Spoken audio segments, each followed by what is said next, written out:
Hello. Did we make it?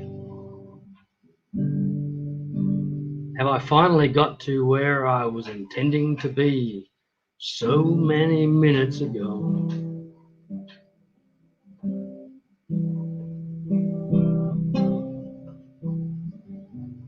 Well, thank you, Patty. I finally made it. And thanks for being here, Patty. You're the inspiration for this broadcast, so it's only fitting that you're the first in the room.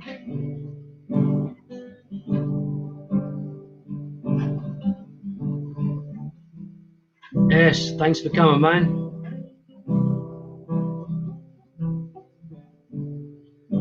Riddle, awesome, mate. Thank you very much for being here. To be honest, I've been broadcasting for the last 15 minutes to myself and then noticed the,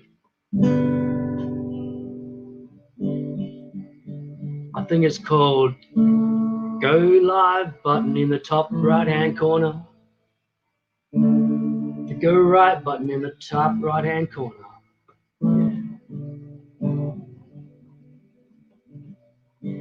We're away now. Alright, that's enough of that for the minute.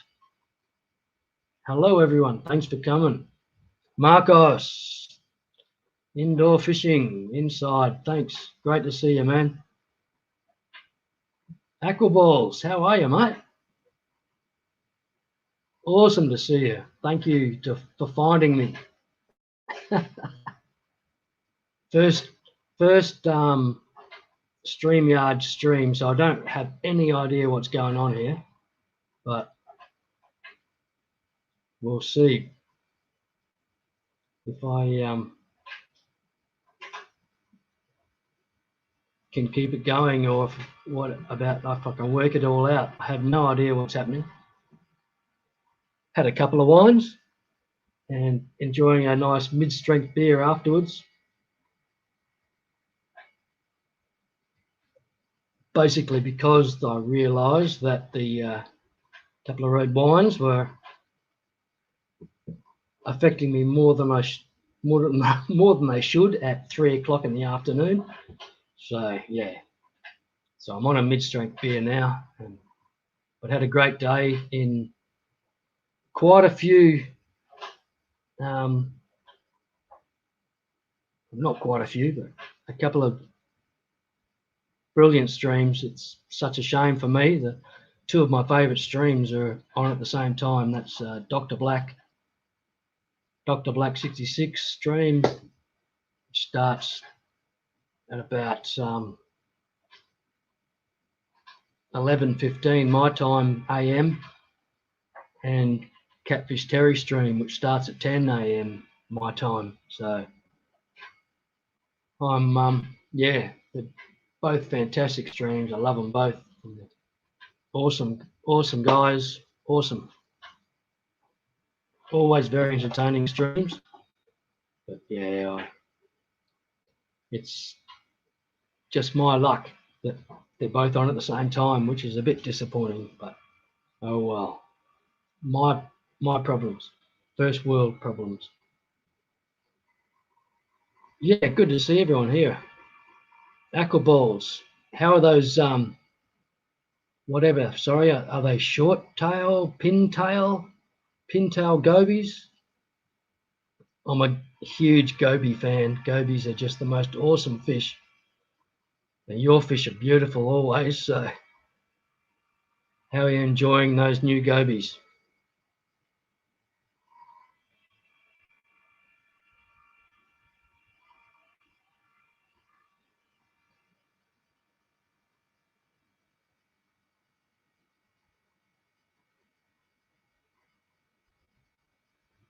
Well, sorry for the dead space there, people. I was trying to read the chat there. I think I've starting to feel a little bit more comfortable with how things are going here. G'day, Dr. Black. Thanks for joining, mate. Sharp tail gobies, that's it. Aquaballs, spot on. Nice looking fish. Gobies just spin me out. I've recently got hold of, well, a few months ago now, bumblebee gobies, and they're like a centimetre.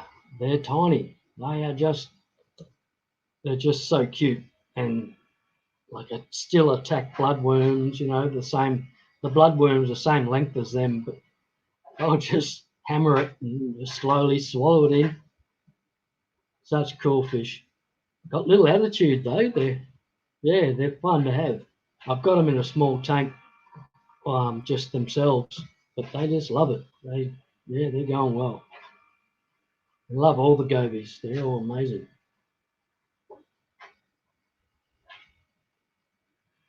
Awesome, aquaballs. You need to maybe go video all the gobies for me, mate, or you'll probably buy them all anyway, so I'll just be able to see them in your fish room.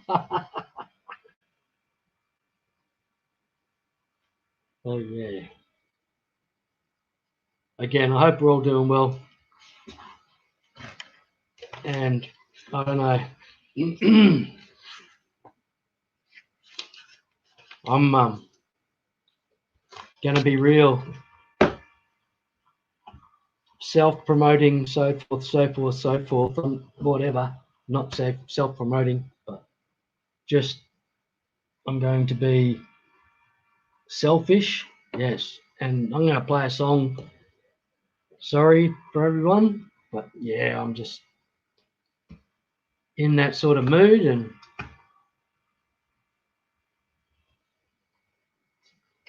and yeah, I don't know.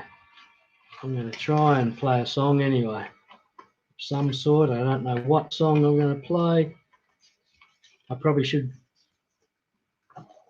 play a song that I've played already on my series of videos that I'm releasing at the moment, of songs of mine, or me playing guitar and singing as badly as I possibly can. But yeah, it's like the first takes. So the first time that I've sort of got the song sorted out and feel okay, right, time to press play, and it's like probably an hour after I've started looking at the song. So please forgive me for the crapness of them, but in my view, I'm seeing it as an interesting place to just gather the first draft or the first take of that song, and hopefully in a second series I can go through these songs and replay them and hopefully have improved in somewhat. But yeah, sorry, I'm not following the chat too much. I'm just chatting here at the minute and getting ready to pick up guitar, and very anxious about going live.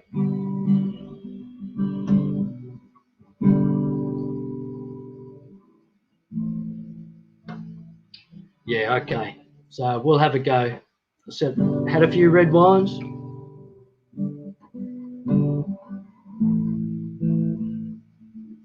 And having a couple of beers now.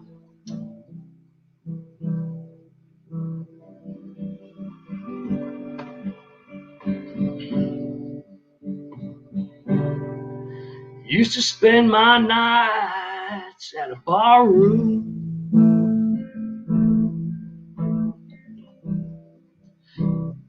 Liquor was the only love I've known.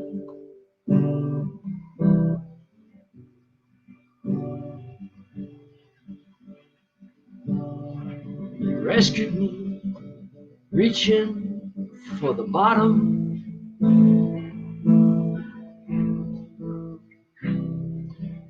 Brought me back from being too far gone.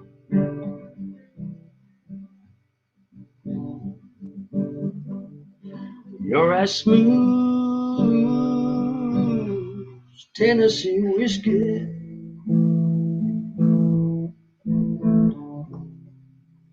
You're as sweet as some strawberry wine. You're as warm as a glass of brandy. Honey, I stay stoned on your love all the time. I look for love in all the same old places.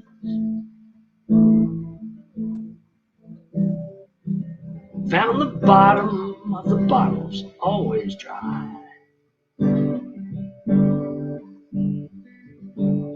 But when you poured out your heart, well, I didn't waste it. 'Cause there's nothing like your love gonna get me high.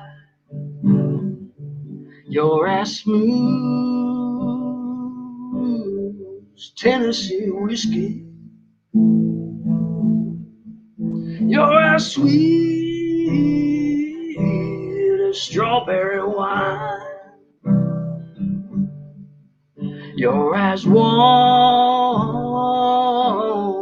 glass of brandy. Honey, I stay stoned on your love all the time.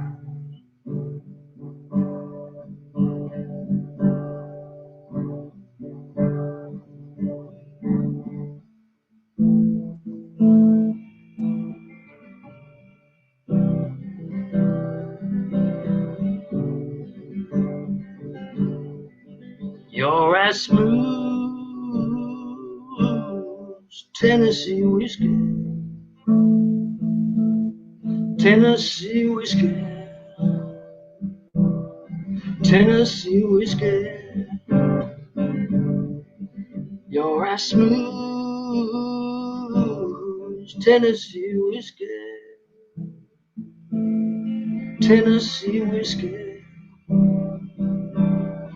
Tennessee whiskey.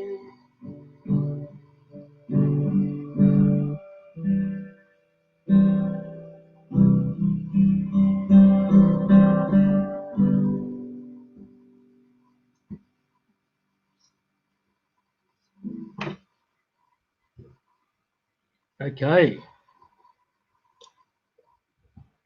Well, there we go. There's a song. We've got a song out of the way, so that's hopefully off the record for now. Yeah. Captive audience. Thanks for listening, everybody. If you did stay, fantastic. If you didn't, I'm sorry that I made you leave.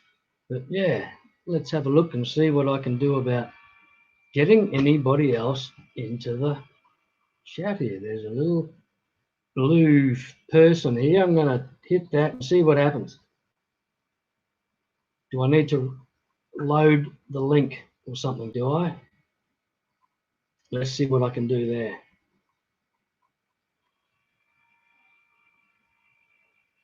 I don't know if that's it, but let's see.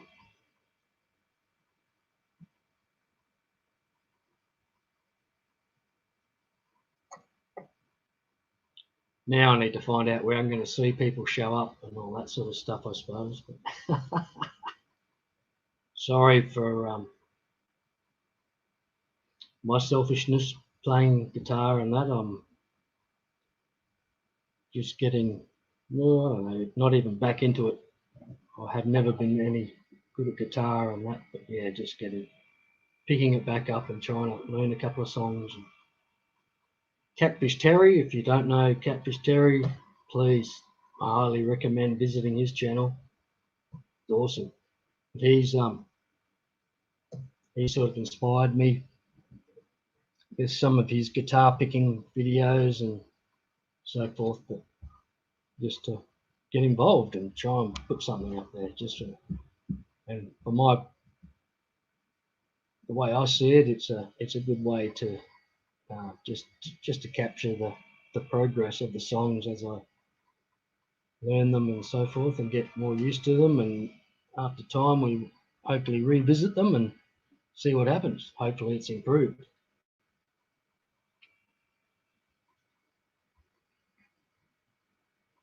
So,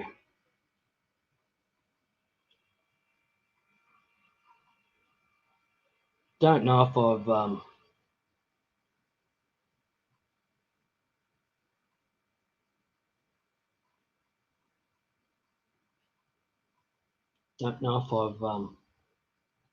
successfully loaded the link, or if this means nobody wants to join. That's all fine. We'll carry on. I'll start reading the chat a bit more. Daniel Keeping Fish, thank you very much for being here, mate. Yeah. Have a good day at work, man. It's great to see you here.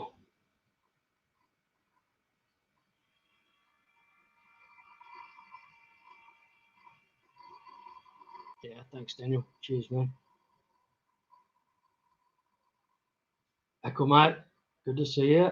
How are you going? Are we another awesome production that you presented in your premiere? Just you got it down to an art, fine art. That you're doing it well. Just very enjoyable to watch.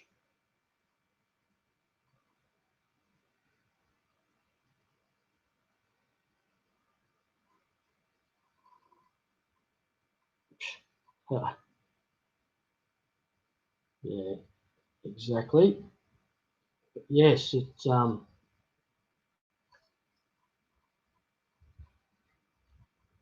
Oh, sorry, Kevin. Well, twist my Kevin, arm, why don't you? how are you, mate? Sorry. Not I too don't know bad. how long you were there, but hopefully not Not too too long. long.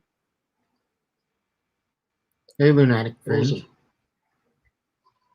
Swampy. So what are you up to, mate? Not too much.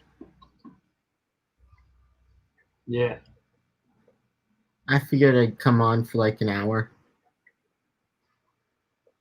Right. Awesome. It's only like 11 here, so not too bad. Well, I've just got the police helicopter just went very low over my house right then. So don't know if anyone heard that. But I didn't. hopefully nothing too serious. But yeah, we'll see. They're not after me anyway because they kept on going. So that's good. Yes, that's always good. Never good when it's right by your house. No, that's right. Exactly. I agree.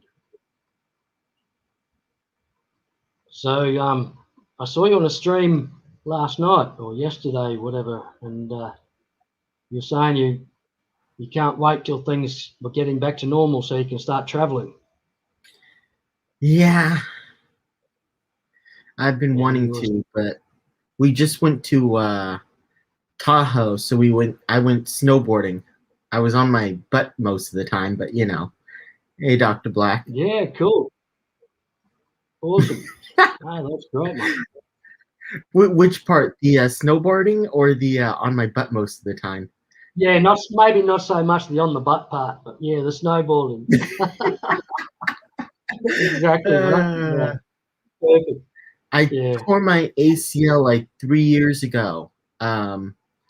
And so skiing actually. So I decided to stop skiing partially because I hate the boots, and also because I tore my ACL and I don't really want to do that again. So No, that's not pleasant. How long did that take to heal? well, I wasn't okay. So I did it in January, and I couldn't get it repaired until after our April trip. Uh, so I, Patty.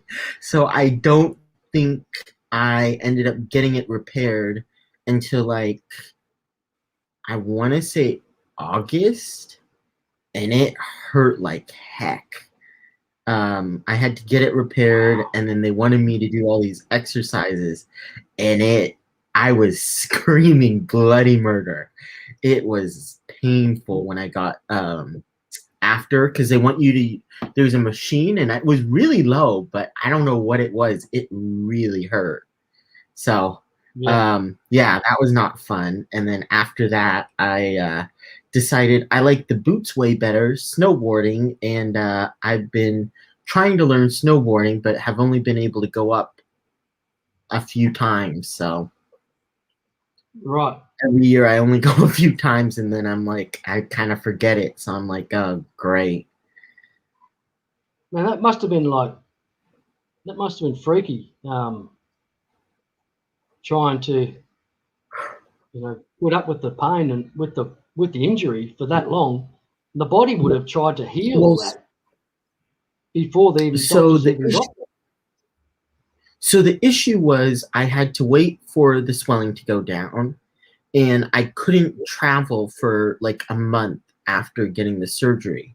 So by the time the swelling went down, it was already like March, I want to say. Yeah. So that was the hard part, was it wasn't until March, and then like a month later I actually went paragliding, because my brother and my dad went skiing in Chamonix. And so they got to ski in 3 countries, and I got to go paragliding. So that was fun. But it was nerve-wracking landing, because you have to slow down and you have to run, and I was like, ooh, I don't know about that. Just waiting for that knee to pop again. No way. That's it. Yes. Pretty much with our Australian real footballers, it's a common injury doing an ACL. Yes. Quite a common. Quite a few players every year end up getting done, and it's at least 12 months before they get back to playing. Yeah, no, it's pretty. Yeah, it's not a quick one. It's definitely hard.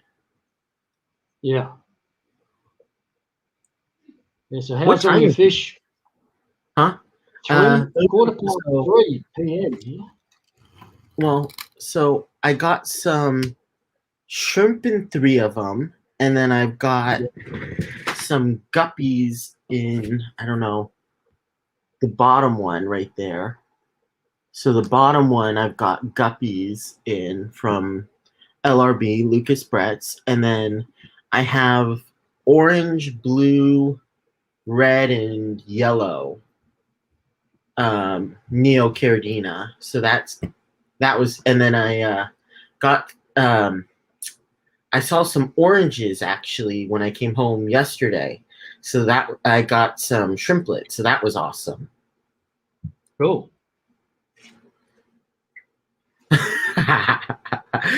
Patty. I love that. I'll just watch it after, Patty. And then, so that was good. Thanks, Patty.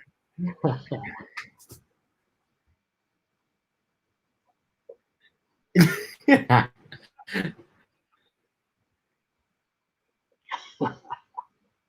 But yeah, so those are the things I have right now.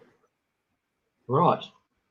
And then of course, I got in some. I got some CPDs, since Myanmar is having is probably going to be, or is you're probably not going to be able to import any. Just because of what's going on in Myanmar, I don't think you're going to be able to get any out of there. So I decided to get some CPDs when I could, before the price, or before you couldn't find any. Yeah, true. Good. But good of course, call. I got them so I purchased them 2 or 3 weeks ago. I think 2 weeks ago. But unfortunately, last week they weren't allowing USPS to ship or they weren't allowing any shipments of live animals in the mail. I think partially due to delays. I'm not quite sure why, but they stopped it. Yeah. So I couldn't get my fish last week. And then they literally came like 3 hours before I was about to leave to Tahoe on Friday. Oh, no. And I'm like, that was fun. I'm Yeah, like, okay, is there my family was like, oh, we're leaving at 2 after my brother got out of class, and I'm like, oh gosh. And so I'm like hoping and praying to God that they would come in, which luckily they did, but I didn't have a ton of time. No, I was just they're quite small too. Exclamation. They're quite small too. Well, luckily they're smaller, and so I just plopped them into the tank, which seems to do okay for my fish. I will say shrimp, I don't like doing it too. Yeah, right. Yeah, I've like exotic shrimp are illegal in my state, so we're not allowed to have them. So yeah, we can. Well, I can go and sample or collect a few like glass shrimp or grass shrimp, whatever you want to call them, from a brackish estuary. But they just don't convert to fresh water too well. It takes, haven't had very good success on that front. But still, I keep them in a saltwater tank, a very small saltwater tank occasionally, and just keep a couple of the shrimp in that, and just for fun. And they're amazing. But yeah, we can't.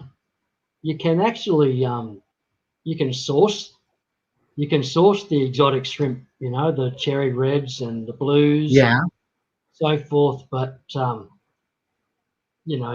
can get them locally here from somebody, but it's against the law to possess them. So it's a pretty tricky system. I don't want to go and buy them on and then get busted.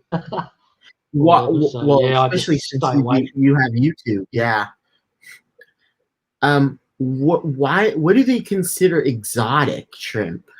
Like, why exotic shrimp? Any reason why, or just cause? Yeah, basically anything apart from a glass shrimp or. Weird. That seems, but, huh? Yep. Is it because that's they right. think it'll be invasive, even though they are whatever, I'm no shrimp guy at all. I have no idea. But even though the glass shrimp, the Australian glass shrimp, is a Neo Caridina or a Caridina, whichever one, you can't have either of them. That is so weird. I did not realize that. I'm not really sure. Not sure how to protect. Probably the marron, like a crayfish, a large like lobster-sized crayfish, freshwater crayfish that inhabits this state. I believe that's what they're trying to keep away. But there's quite a few of the green shrimp, glass shrimp, freshwater shrimp that live naturally in this state. But most of those are more tropical. But you said you can't keep them, right? Or you can keep No, that's those right. ones. No, we can't. So even those you can't keep. Huh. Can't legally keep them. No. That seems weird. So yeah, it sucks a bit not being able to keep shrimp like others. I'd love to have a shrimp tank, and got a couple of tanks that are just perfect for them. But no. Okay, so I'm curious then, what's your favorite fish to keep? But I can keep yabbies, so Cherex destructor, I believe is their scientific name. Yeah, we can keep those and we can purchase those from. So they're a crayfish. So you'd think that they'd be more of a harm to the local Yeah. marine industry with a large crayfish than a small shrimp. So I don't understand it really. Well, sorry, Dr. Black. Sorry, Blackie. You're now on. Sorry, how long have you been sitting there? Oh, this long. Too long. It doesn't matter. Sorry about but that. I was about to start typing about your shrimp. I think the concern is that because WA has such pristine waterways and stuff, I think their biggest concern is bringing pathogens into those waterways that might hinder the development of other crustaceans and stuff. Yeah. Yeah. I think that's my opinion on it. Yeah. That's weird. It seems like it would be easy to reduce or keep the population of small Neocaridina or Caridina in check. Yeah, but not everyone's a sensible human being. Some people might get a tank of 100 of them and go, oh, what am I going to do with this extra 60? I'll go and chuck them in the river and see what happens. And they come out so tiny that like I've found with a recent goldfish spawn that I didn't even know the goldfish were there and started moving hornwort around from the breeding tank. And then I've suddenly got goldfish in about 15 or 16 tanks. So. Have you started collecting them and moving them all into one tank as you find them? Oh, yeah, I've got them. I've started separating them into their own tanks anyway, but yeah, I've sort of got them in about 3 or 4 tanks at the moment. And, because they were in the Yabby tank is where they first showed up. And I looked in the Yabby tank, and I'd been looking at the Yabby tank daily for weeks on end, and I'd been really enthralled with it and checking them out, and I'd never noticed these fish until suddenly they were a few inches long, and then suddenly there's this like, where'd this fish come from? It's impossible that there's a fish in this tank. The last fish I had in here were a pair of Texas cichlids, which I gave away like 12 months ago or 14 months ago or something, a long time ago, thinking there's no way they can be there. And, it's wild when that happens. It's turned out they are the goldfish because of when I purchased the yabbies or the crayfish and I put them in the tank, that I grabbed a little piece of hornwort out of the goldfish tub and chucked it in there just to add a bit of plant matter in there, and it contained 7 eggs or maybe 9 eggs or maybe 90 eggs, and it took me so long to catch on that I lost most of them. But yeah, we've got 7 surviving.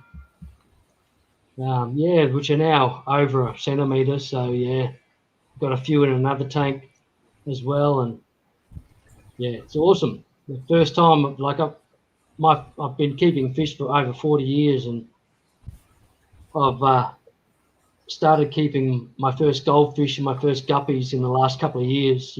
So. How is that even possible? Aren't you only 36? Oh, that's right. I wish. Yeah, I'm 36. That's if I continue to say it, apparently I become 36 again. So I'll keep saying. Yeah, I wish. What do you keep, Kevin?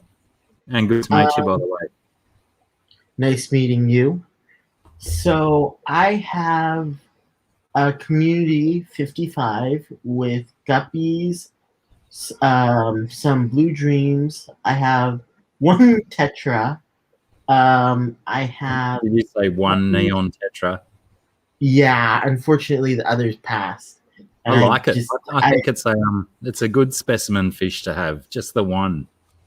yes. Everyone's got a school. Just have one. Come on, break the rules. Corey Cats, Autocinkless, and then I actually got some baby plecos too, more recently. So that was fun. I didn't intentionally breed them. It was just a fun little thing that I saw going on in the tanks. But those are the main fish that I have right now. I don't know if I can show it.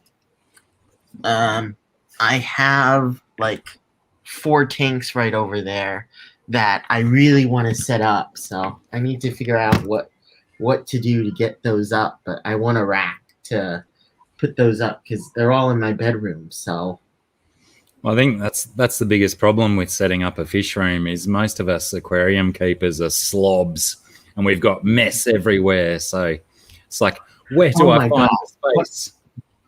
Buckets all over. Yeah. Buckets just all over. I feel your love. That's great. Under my bed, all over my floor. Yes. You go into someone's fish room and it's perfectly tidy. You need to look in their basement. Yes. Well, there's potentially dead bodies down there.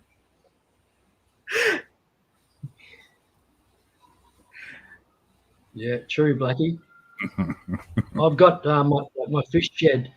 I found in my fish shed that you walk in and you have a look, and there's lots of these natural, no filter fish tanks, all thriving. You know, just very low stocking, just a couple of bedders or whatever in each tank, guppies, not mollies, swordtails, whatever, in each tank, and they.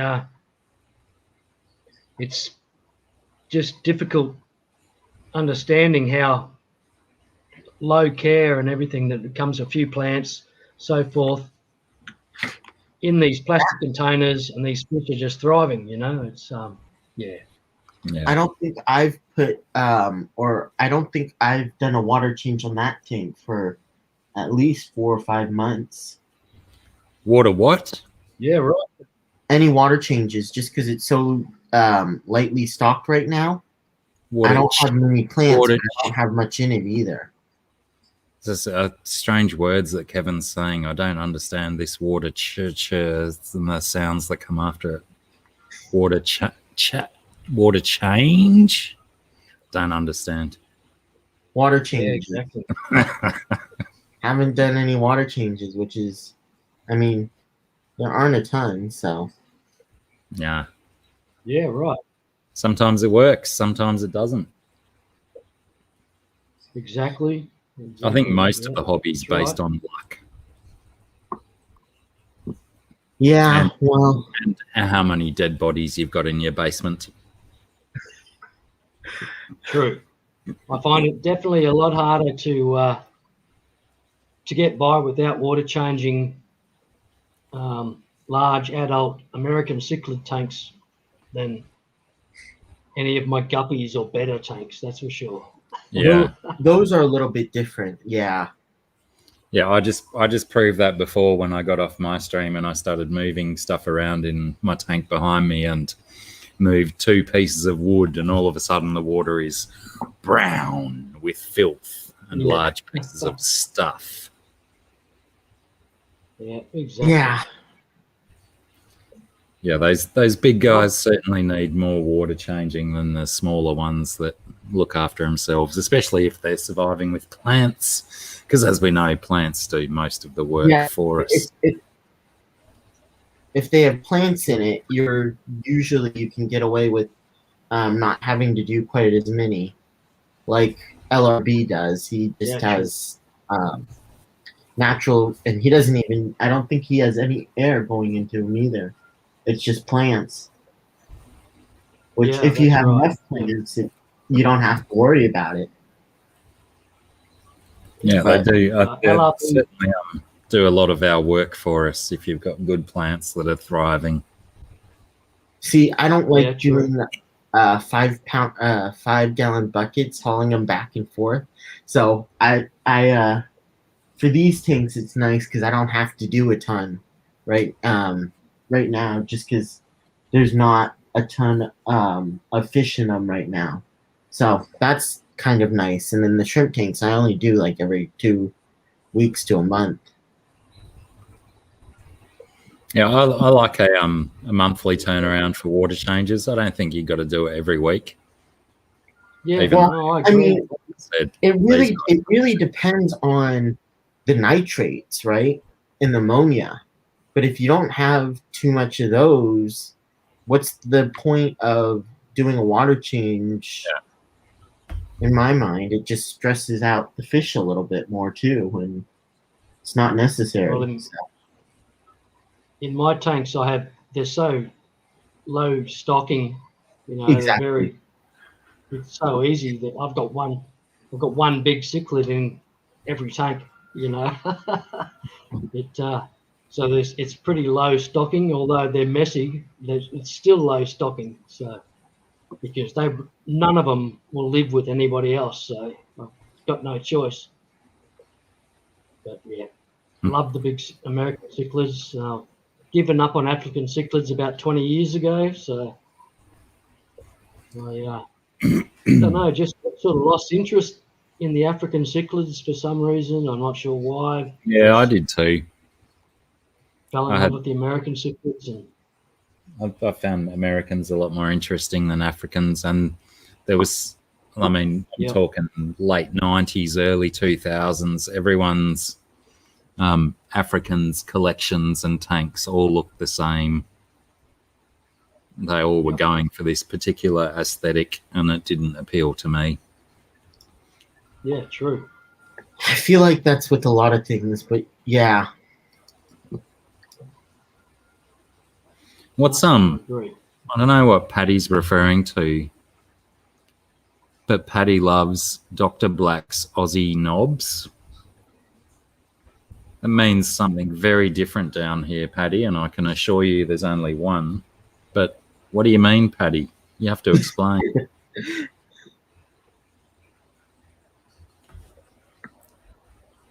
What do you read into that, GRB?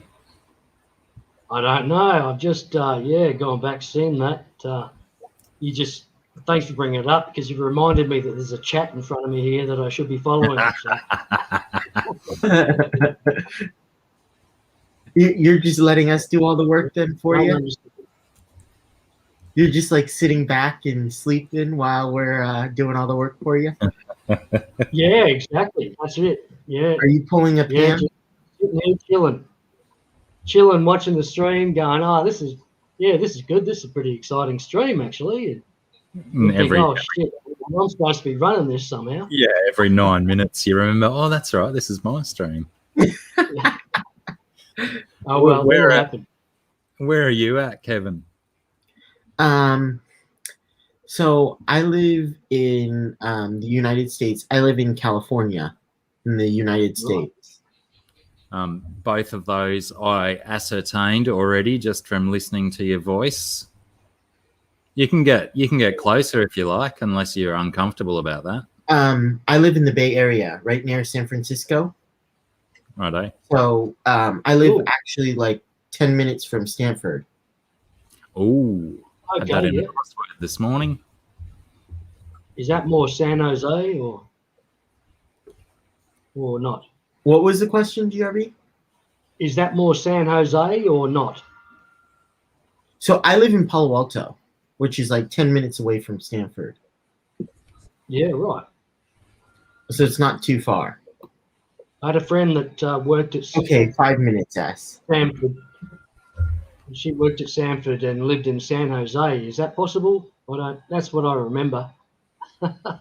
What was that about San Jose? It's not too far. It's only she lived in San Jose and worked at Stanford. So. Oh yeah, that's only like 20 minutes. Yeah, those Stanford paychecks are pretty big, so she could probably helicopter that commute. Okay, Patty. Exactly. Yeah, that's right. Thanks, Patty. Patty's on fire tonight, isn't I she? mean, she's always on fire. What are you talking about?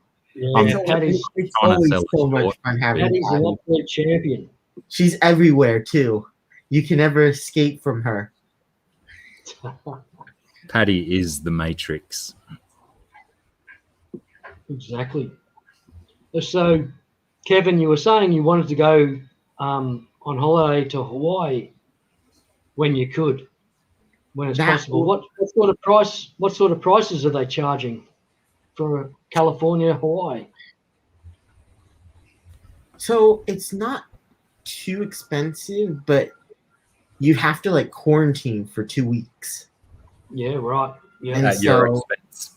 right now it's like with everything going on, you can, but I'm just like, is it worth it? I don't know. So we're Yeah, just staying here for right now, especially because when you're on an airplane, it's also all recirculating, right? So you have to worry.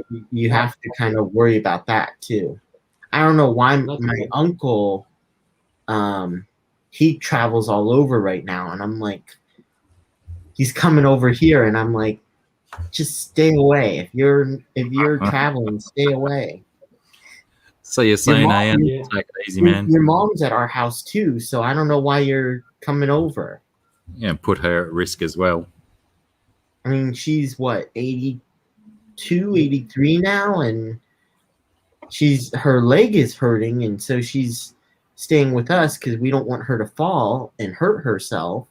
But him coming over doesn't help either. Mm. Yeah, you can always just 3 just and put 2. aloha shirt and sit in your backyard half naked. That's just exactly like Hawaii when you're in California, isn't it? Oh, there you go. Get a coconut. Yeah, there you go. No, those coconuts are overrated. Don't bother. I've had one before. I like the coconut juice. I don't like the store-bought coconut juice though. It doesn't taste the same.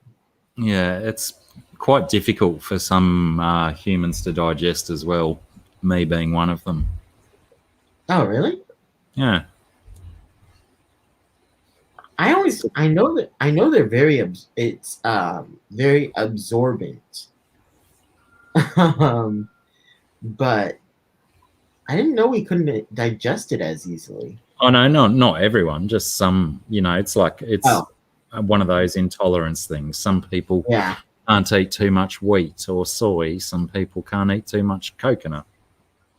Well, I have a lab, and she's a voracious eater. So I was trying to find different options on things that I could give her because I was giving her dried carrots and other veggies and fruits, but she can't eat a ton of those. So I was making dog treats for her. And the two main options were coconut flour or garbanzo bean or chickpea flour to use because dogs are very allergic to, or a lot of dogs are allergic to wheat. Wheat, yeah. So, no dog should really eat cereals at all. Yeah. G'day, BJ. Hurry up, Paddy. Get up here. Yeah, that's Hello, BJ. one of the biggest Thanks for mistakes with mass-produced dog foods is that half of them are wheat and bran-based products, and it's just no good for dogs' guts at all. Yeah. No. T-Bone, missed you today, brother. There's a lot of fillers. G'day, T-Bones. Good to see and you, it's brother. not All right. healthy, so.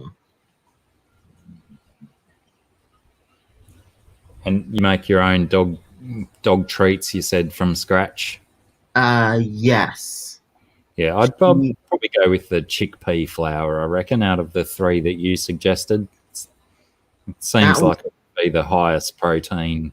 And That's dogs like actually what I was using. And then I was also using, so it was all vegan, which was great because it wasn't quite as bad. It didn't give her quite, she didn't seem to get quite as much of a stomach issue. And You're trying to avoid saying fart, aren't you? She didn't fart as much. I was going to say poop, or shit, but I'm glad we got there in the end. Oh, did you see what I did there? Basically, Kevin, no shit. You can say that as much as you want, mate. It doesn't really worry me. Okay. But yeah, no. So okay. I will say though, Dr. Black, her farts stink. How many vegans do you know? Not a ton. Yeah, most of their farts smell bad too. Well, I'm glad Patty's only on stream or on stream then.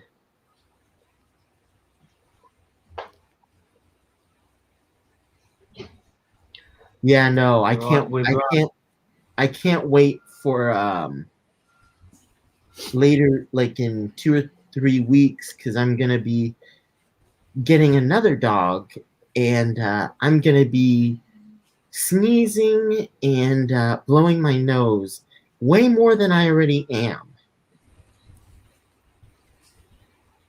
What? Why? I'm allergic to dogs, and Right. I have to keep. And fortunately and unfortunately. Okay, vegetarian then, Patty. Excuse me. I'm allergic to dogs, and unfortunately and fortunately, the main 2 breeds for guide dogs are retrievers. And they don't drop as much hair, so your allergies aren't triggered. Is that right? Yeah, exactly. Yeah. So, I'm allergic to many humans, apparently. So. To what? Humans. I'm allergic to many humans, apparently. Yeah, that's fairly common. I think I share that same allergy as well. It breaks me out in hives and stuff when I'm near too many. Yeah. Oh, cats are even worse for me. But my mom, she had a cat, which was apparently more like a dog. I was born, and my nose was dripping all the time. And apparently my mom was a little bit in denial. And then we went on vacation for a weekend, and it cleared up. So, of course, as my parents would always say, they got more takes for the cat than me. So the cat went goodbye. Well, not goodbye, but went to our grandparents. Have you ever sat alone in a room at night and wondered about that moment for your mother, whether she was, how seriously she was weighing it up? How much did she really love that cat? Ooh. Yeah. I think if it was her choice, she'd still have that one. And then she likes that. Oh, thanks. And then she likes the idea of getting another cat, but she's also even more allergic to cats than dogs. Oh. And she's allergic to this dog too. So I don't know how the hell she would. I don't know, because she's allergic to cats as well. She pets her, and she's sneezing and rubbing her eyes. So wow. And she's even more. We're both more allergic to cats than dogs. So I don't know. Your guess is as good as mine. I'm imagining that she's heavily medicated most of the time with those anti-allergy meds and stuff. Or just blowing her nose a ton. Ooh, imagine the chafing.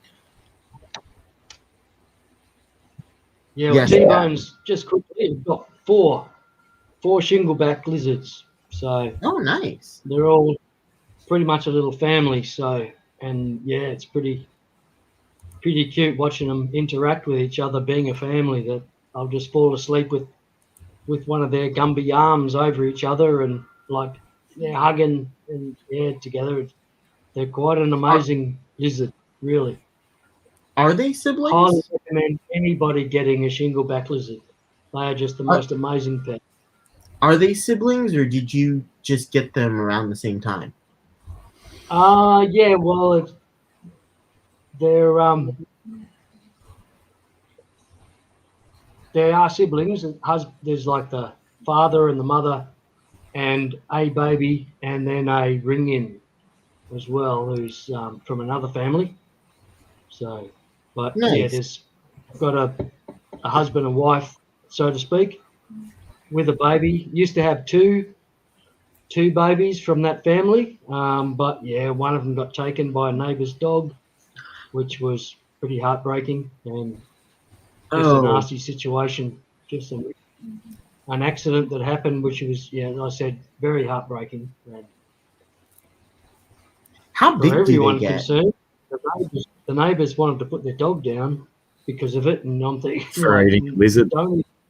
Don't even think of that. You know, it was like we allowed the dog the opportunity to get to the lizard, so it was you know more my fault than their fault, than the dog's fault.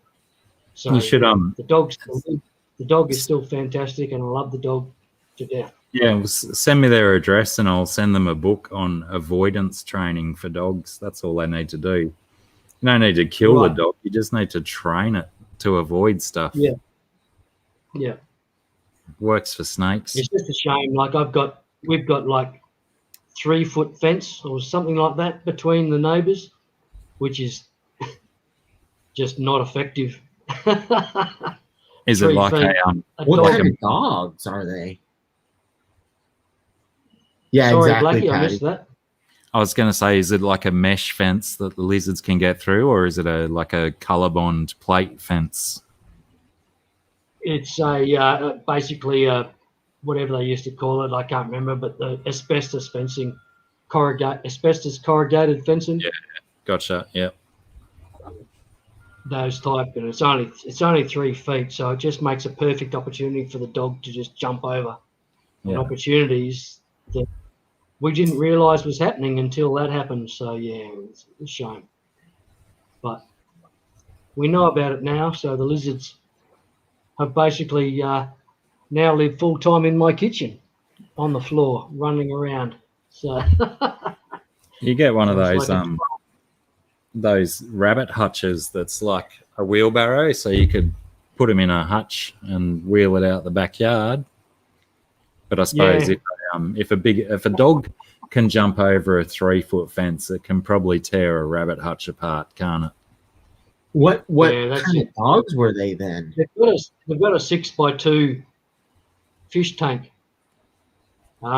which is above my Murray cod. My Murray cod's in a 6x2 below them, and they've got a 6x2 above it,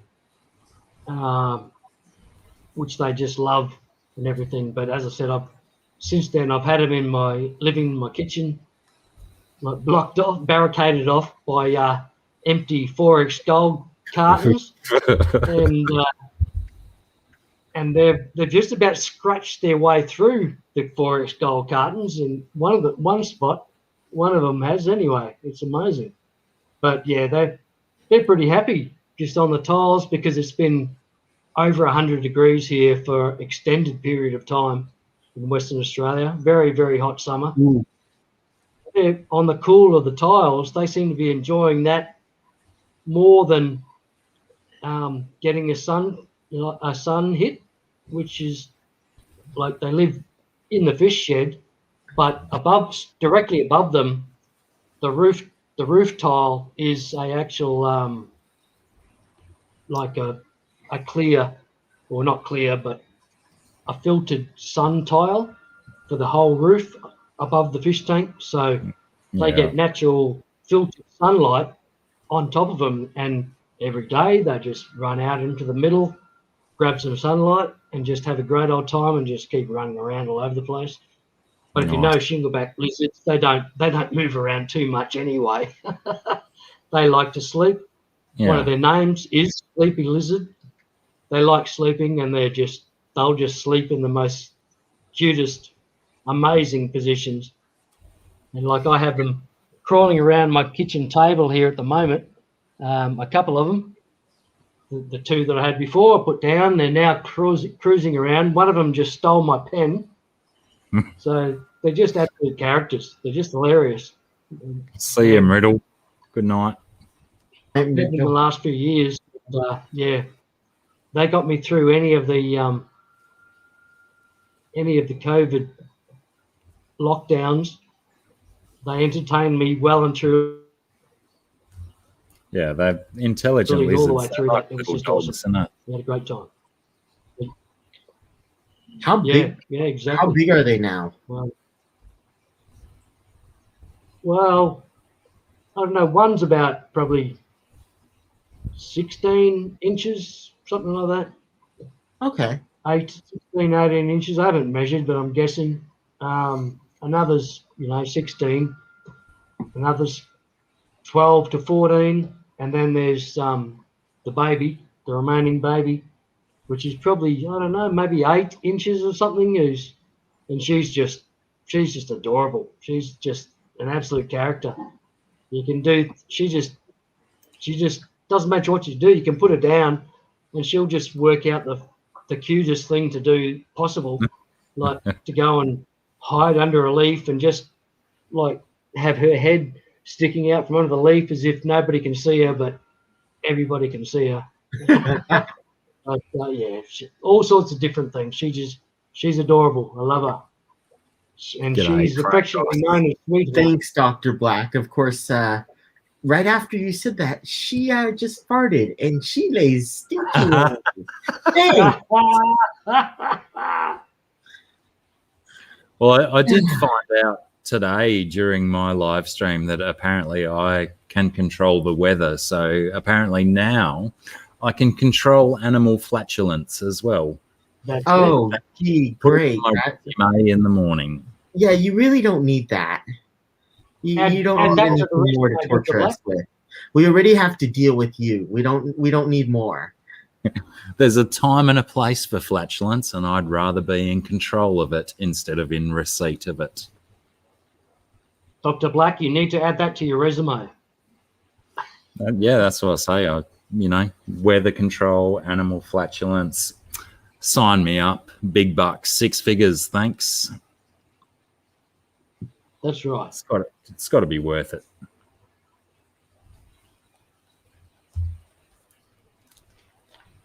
I can't believe Paddy never came up yet. Did I say g'day to Brodders? G'day, Craigos Broderick. I didn't see Craig either, so yeah. Yeah, I think. Hello, Craig. I didn't see him either. Thanks for joining, Craig. I've forgotten again as I've demolished another beer. I'm sorry, but I've forgotten to keep track of the chat. It's right in front of me, but I'm just enthralled by my guests' conversation that's been going on for the last hour or so. Well, I know very quiet. I know you sit in your work. Lots of my chat, so I've been trying to do it and trying to stay on top of it for you. You might as well just smash some golds and take your clothes off and have fun with it. Not necessarily the clothes. That's just what I do.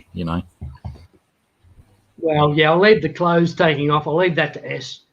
He's proven. It's S. Oh, goodness. Doesn't S love to get naked? Goodness me. His S's OnlyFans is blowing up. It is going wild.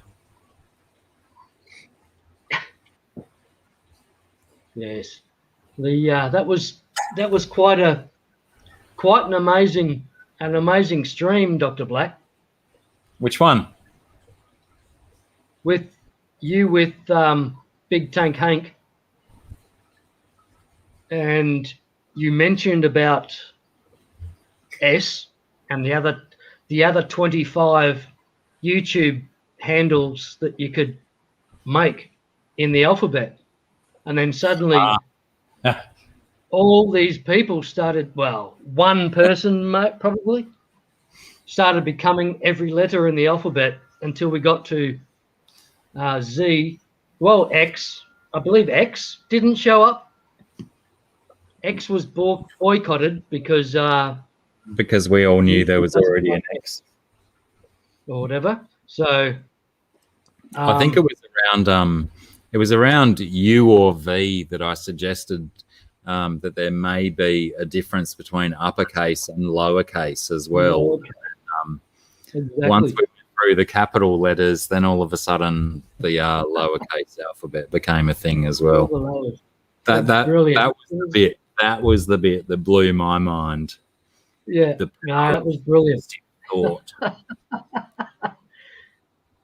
And anybody that missed that, I highly recommend go back and revisit Big Tank Hank's stream with Dr. Black as the guest. It's hilarious. The whole stream is just it's hilarious, but very informational as well. Informational. Was there a word? Well, I'm just making up words now. I don't remember presenting any information. However, I did think that I went into that stream being really original, and I thought I was going to be the first one to make the correlation between Big Tank Hank and Big Bank Hank. Might be a little bit before your time, Kevin. I don't know. Yeah, I think so. Yeah, Big Bank Hank was a rapper in this group called the Sugar Hill Gang back in the late 70s, early 80s. They had they had one like top 10 hit on the Billboard charts and then a couple of other dodgy ones after that. But I thought I was going to be really smart and be the only person that's ever made the link before between Big Tank Hank and Big Bank Hank. But other people had done it before me. I need a better research team. Thanks. You guys aren't worth what I pay you. No, they're not. They just frowned at me.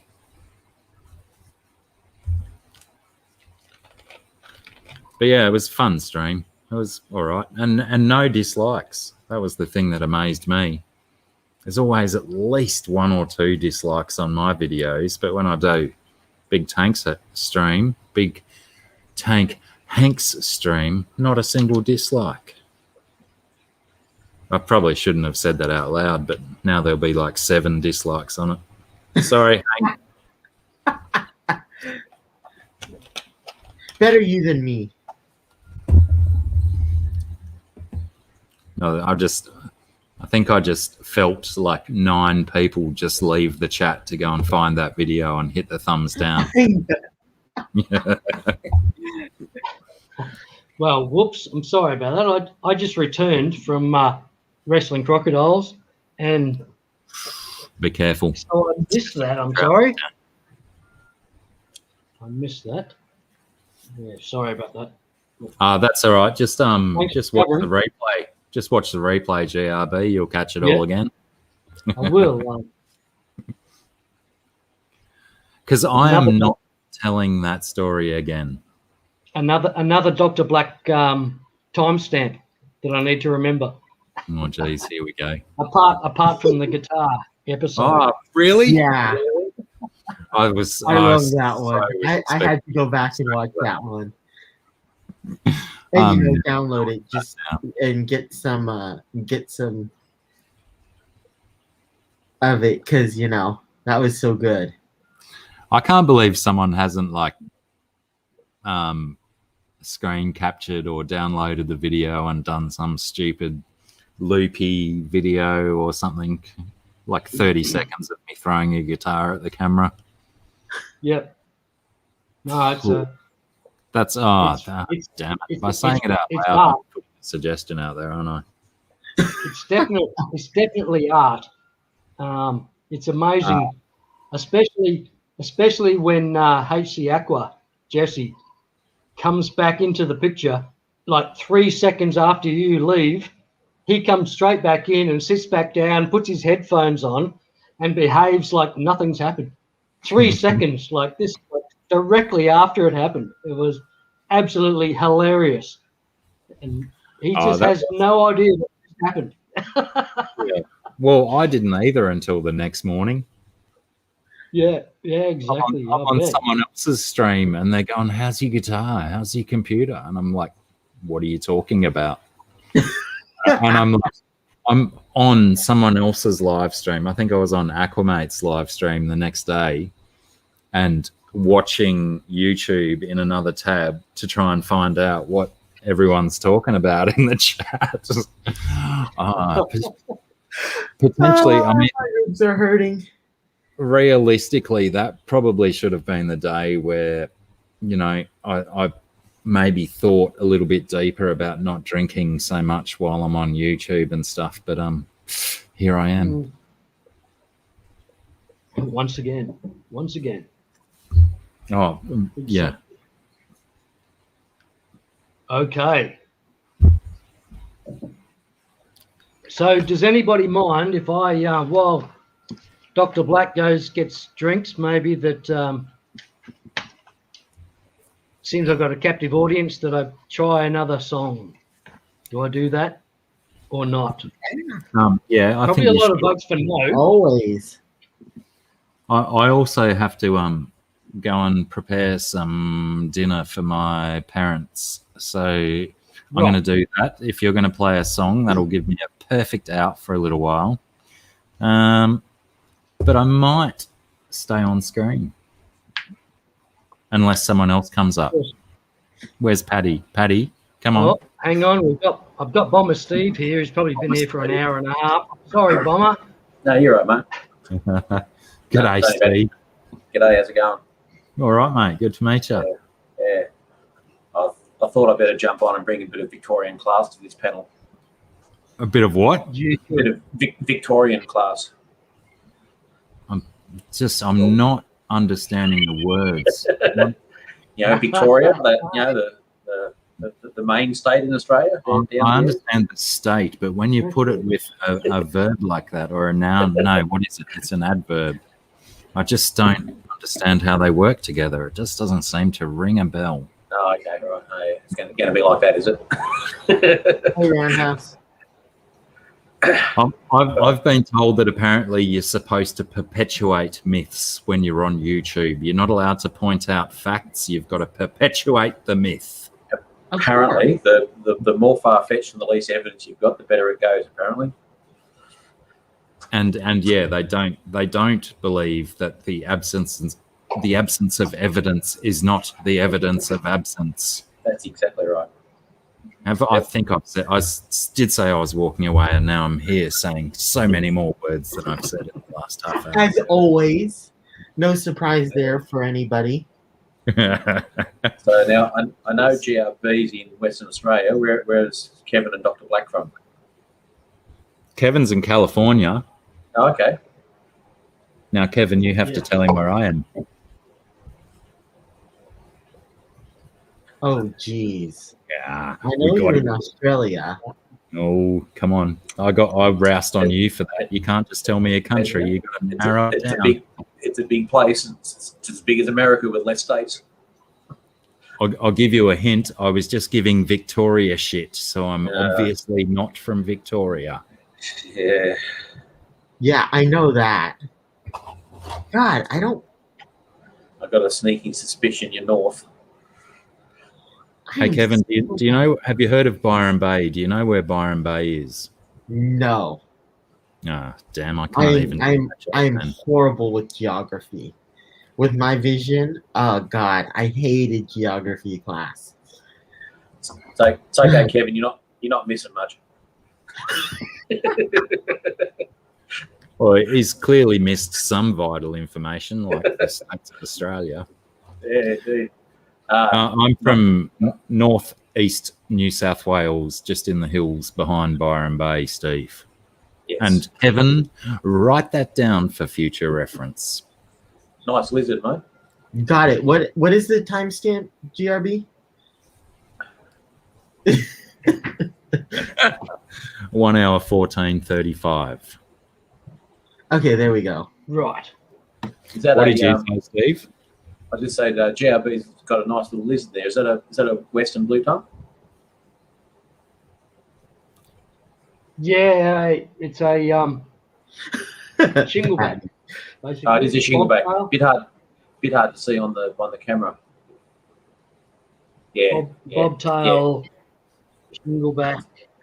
yeah. We Most- call them. His We call him name's Stump. Chomper because What happened Stumpy to tail, making yeah. dinner Sleepy Lizard, or making? all sorts of. They've got so many names Yeah, around, but yeah, yeah. No, they're crackers. he's calming down now. But yeah, beautiful. The most amazing pet lizards I've ever experienced. Just Yeah, they've got a fair bit of personality. amazing. Yeah, Yeah, all of the Taliqua lizards are like little dogs. I reckon they can be trained if Yeah. people put their minds to them. Yeah, Your blue tongues and your exactly. shinglebacks, Yeah. your lamb mullets, Cunningham. I just gave our eastern blue tongue a bit of a feed, so he's out there chomping on some grubs and a bit of dog food and having a great old feed. My Yeah. one of Yeah, my cool. sons breeds blue tongues, and he had 19 babies this year. Unreal. Big broods. Adorable. They are just, as babies, they're just freaky, adorable. So cute. Oh yeah, thanks, Kevin. They are. I'll be back. The shinglebacks are a bit like Anthony Mundine. They're all mouth and all talking, but no show.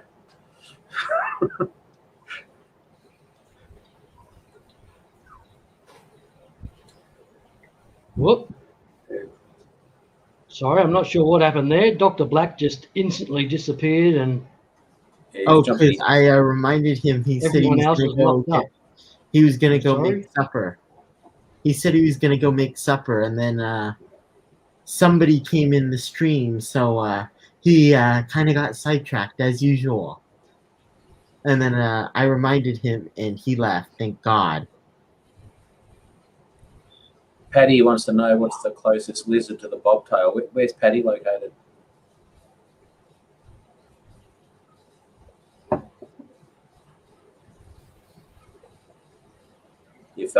If you're in America, you can definitely get Taliqua lizards.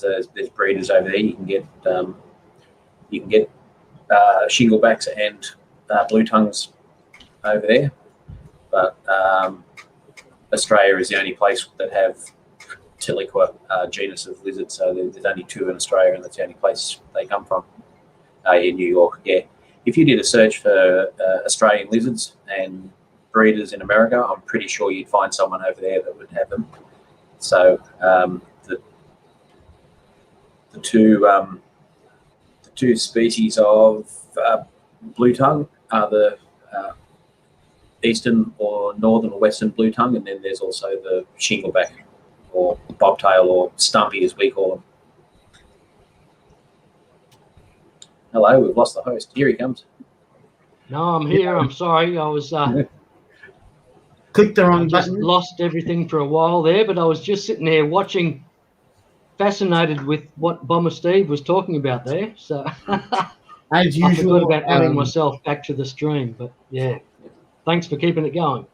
That's all right, mate. But how's all your reptiles going? Yeah, so I only own the blue tongue at the moment, but we're building a house at the moment. Once I get set up, I'm going to acquire a few native pythons, which will be good. But yeah, snake catching at the moment, it's gone a little bit, starting to cool down here, so it's gone a bit quiet. And Yeah, I'm sort of only the backup guy. So the bloke I work for, and he's got another offsider as well. They've sort of handled everything for the last couple of weeks. So it hasn't been busy enough for anything to come my way, which has been good because I've got a house to finish and paint and do a few things. So yeah. no, I spent the first 40 odd years of my life absolutely terrified of snakes. Just basically hated them with a passion. Mm. Not that I ever hurt them, but still terrified and hated them. And then through employment was had the opportunity to do a snake handling or snake catching.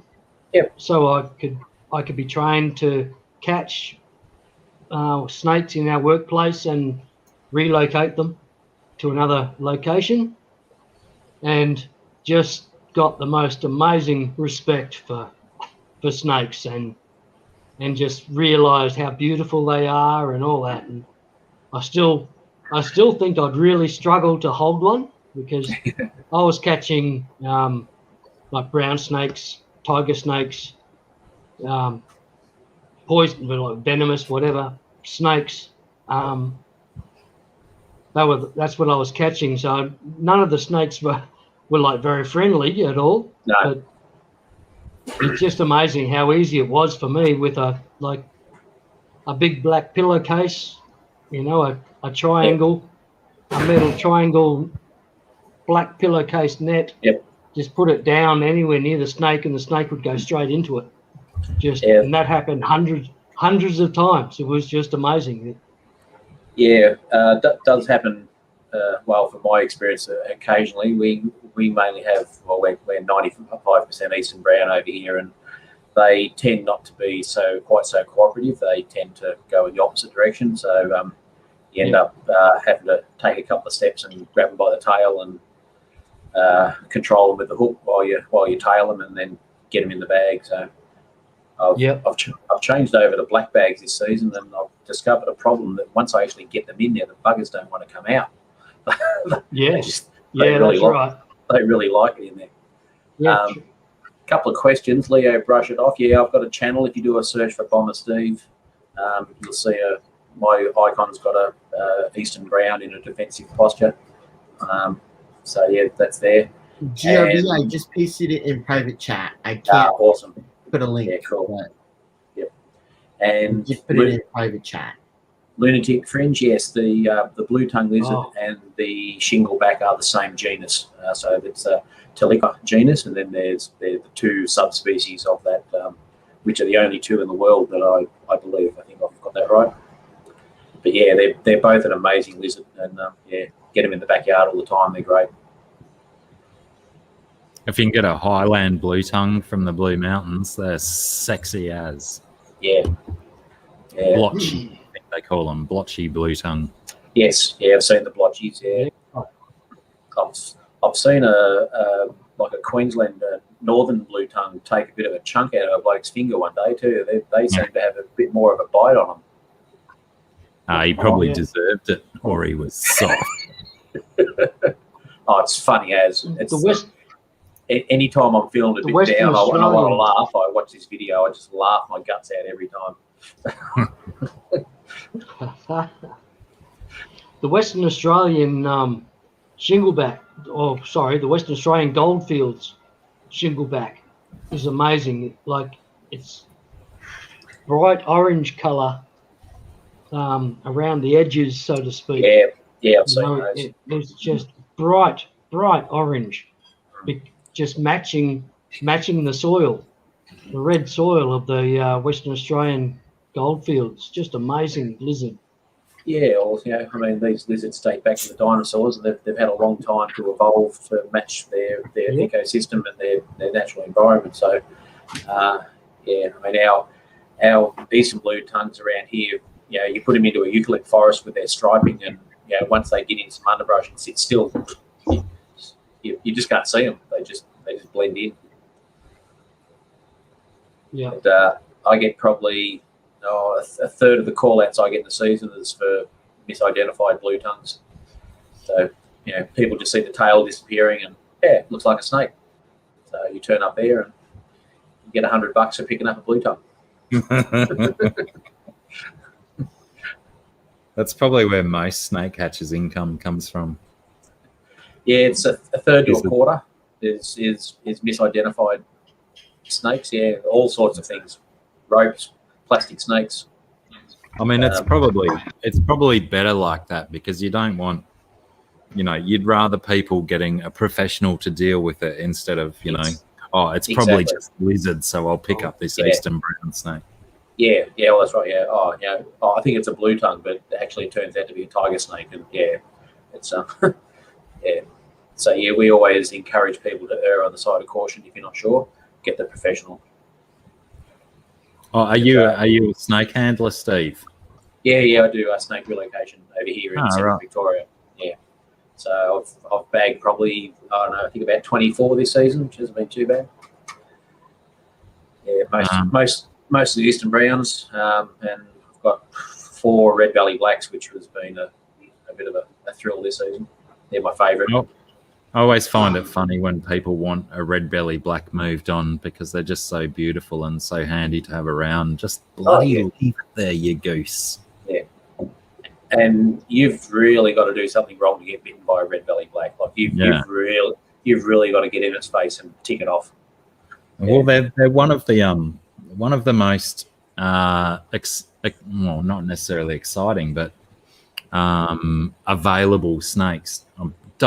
This is just an idiot talking, people viewing. Don't take this as advice, but you can pick up a red belly and chill it out pretty quick compared to a lot of other snakes in Australia, especially browns and tigers. But red bellies are very chill and they chill out quite quickly to handling.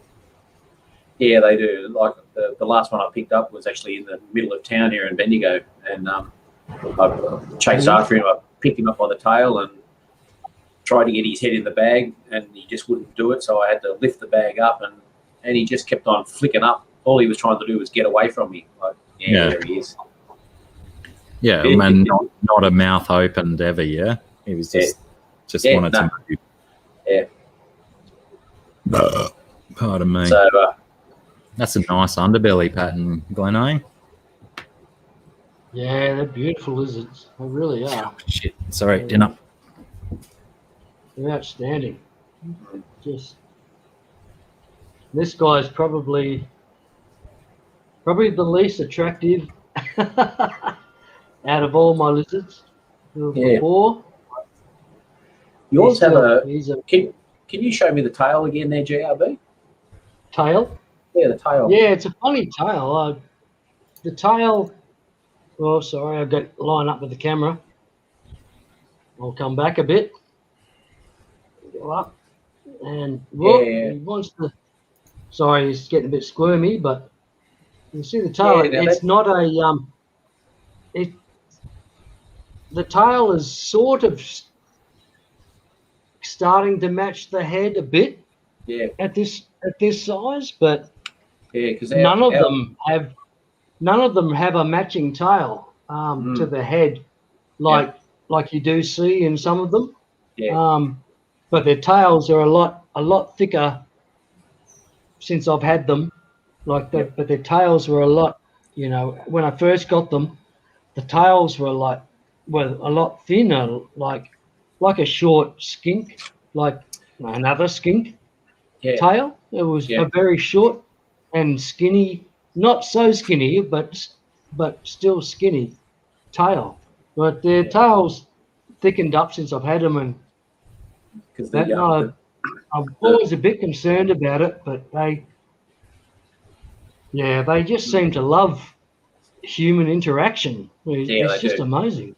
Once they sort of get used to being picked up and they stop opening their mouth and carrying on, they're good. But the Victorian shinglebacks tend to have a much more wider and much very shingleback tail. So it's interesting to see the difference between the shinglebacks from different parts of the. That's why I think I was confused. I actually thought it was a blue tongue when I first saw it because the tail was not what I experienced as a shingleback tail there. Yeah, well, that's it, Bomber. I've thought, I always have that second thought, sort of about, I'm keeping an Australian native species. Are they better off in the wild than and it's yes, they probably are, but maybe not as well. Yeah. Well, over in Victoria, you can only own either captive bred. So, you know, a lot of these animals that people own, if you put them back into the wild, they die because they haven't grown up in the wild. They've had their food supplied for them. So there's that side to it. And or they're, you know, rescues or ones that have been surrendered and that. So, you know, if we come across a non-endemic reptile over in Victoria, it can't be released to the wild. So if it doesn't belong in that ecosystem, it goes to the department, and then they either find someone who takes it on, or it gets euthanized. That's the only options that are available. So and look, so long as they're being kept in a good enclosure with enough room and good food, they're looked after. Yeah, they're fine. And snakes and lizards, snakes and lizards don't like to move around a hell of a lot. You know, they're quite happy to stay in quite small enclosures. The only reason they move around is, you know, the habitat doesn't suit. They've run out of food or they're looking for water. So if they've got everything in that, you know, as long as they've got enough room to stretch out and move, if they've got everything, they're fine. Yeah, true. Yeah, exactly. They're I love them, and basically they've added so much to my life. I tell you, they're just amazing critters. And I love them to death. You've got a couple of snakes over in Western Australia are on my list to get. So I definitely want an olive python, and I want a black-headed, and I'd love a Stimson's as well. So the Stimsons are just delightful. Well, they all are. As I said, I'm not to the stage of even thinking about keeping snakes, but it's amazing the change that, because I was when I started relocating snakes, catching and relocating snakes, the change in my mentality was just incredible. You know, I'd say, far out, what a beautiful snake. I would never have said that before that ever in my life. I would never think that I would ever say that in my life. What a beautiful snake. I was that terrified of snakes and hated them with a passion. As I said, I never killed them, but still I just avoid them. If I saw a snake on a path, I'd go back 10 kilometers and find a track that I could go around that snake. That's how badly I hated snakes.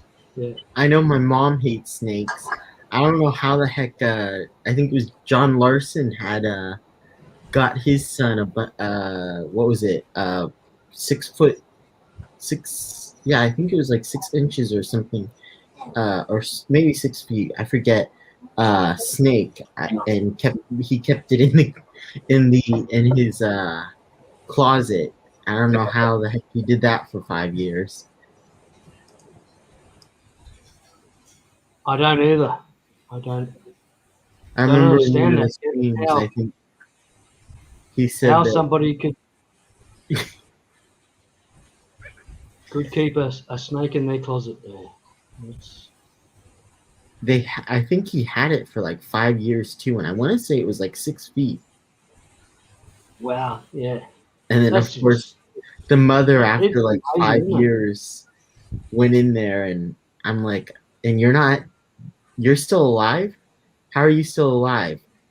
Because apparently it was the son had the snake, but he was helping the son get rats and stuff for the snake. And I'm like, and she didn't notice at all for 5 years?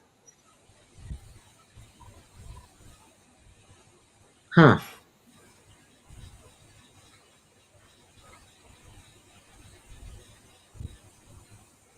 Yeah, exactly, mate. No, they're amazing critters, the old snakes. You look at ackle balls. I don't know how many of those ball pythons that he's got. He keeps them in immaculate, small containers. They are small containers, but that's what they require. They don't need large containers. He keeps them beautifully and just raises the most amazing snakes and breeds them as well. It's just incredible. Okay, GRB, you said that you would play a song while Dr. Black was gone. Right, Leo I was did say that. reminding us that Bomber you Steve, chose a song. welcome back, mate. I'm Yeah. sorry. No, you're right. Just had to I get don't the know sun what off. happened there. You disappeared. I thought I was trying to find a way to get you back on stream, No, you're right. but I I got obviously it was all your end. I think. yeah, no, I got my son over here. He just needs some help with his homework, so I thought I'd just shut down while I go sort him out. Right. Yeah. No worries. No worries at all. So do you who's your Yeah. you know, like your motivation or your idol music wise? Sorry, what wise? Music wise. So who do you with your music? Music wise. Yeah. Oh, I don't. I've got too many influences. Yeah. But yeah, so many. Steve Kilby from the church is like a god to me, and always has been. His songwriting ability and everything since I was a teenager has just spun my mind. He's, there's so many fantastic songs that he's been involved with the church. And then basically everybody that you can think of apart from that. I'm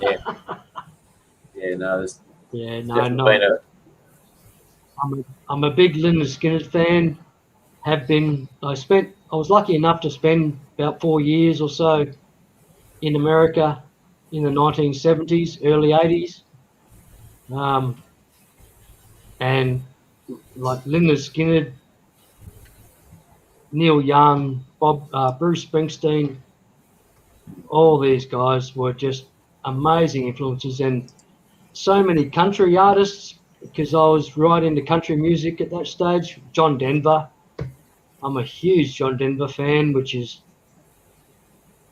pretty much embarrassing to talk about, but I'm not. I'll never be embarrassed to talk about being a John Denver fan, because he is just an amazing musician and songwriter, and that was one of the saddest days of my life. Apart from losing family members, was losing John Denver.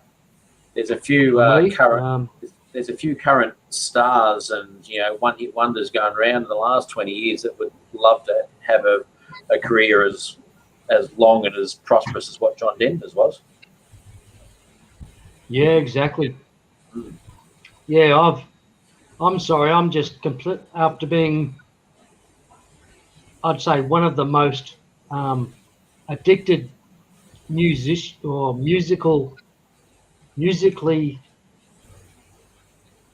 music fans of all time, where I just loved music, and it didn't matter if it was good music, I liked it. If it wasn't, like good music to me, that is. So I was a punk rock fan. I was a mod fan back in the day, with the mods. So the mods are the Who and so forth. Maybe even the Beatles a bit involved. Those sort of bands. And the Rockers, were back when it gets through more the Rolling Stones sort of band, that sort of era through the 60s. And just, through the 70s, Bruce Springsteen, just absolutely amazing. Bob Seger, Creedence, go back to the 60s and through the 70s. We've got Creedence, Clearwater Revival, and an endless supply of others. Sorry, Bomber Steve, I won't bore you anymore with my. No, you're right. No, with my no. Well, I mean, they're my influences. Yeah, well, I grew up in a country and western home, and when I was in my teens in the 80s, went down to a local record store called Brash's, which is in Bendigo, and a couple of mates put a couple of heavy metal albums in my hands, and I went and had a listen to them, and I went, oh my God, I've found my music. So, and, so I was very much in the metal music, and still am. I listen to metal just about every day, but I also, from there, I then also, the journey then went into bands like Midnight Oil. I got into a bit of techno with Devo and those sort of those ones as well. And yeah, so my music taste now goes from metal, Midnight Oil, Paul Kelly, goes Bruce Springsteen, Creedence. It goes in and out of 80s, 90s, 2000s. It even goes into Garth Brooks and John Williamson. I love John Williamson. I wouldn't listen to him every day, but exactly. A lot of his songs are just speak to the Australian in you. And so I was as a teenager. I saw John Williamson in 1983. 1983 or 1982 at the Pub with No Beer Easter Music Festival. You know that it was the Pub with No Beer. There's a pub in the middle of the bush,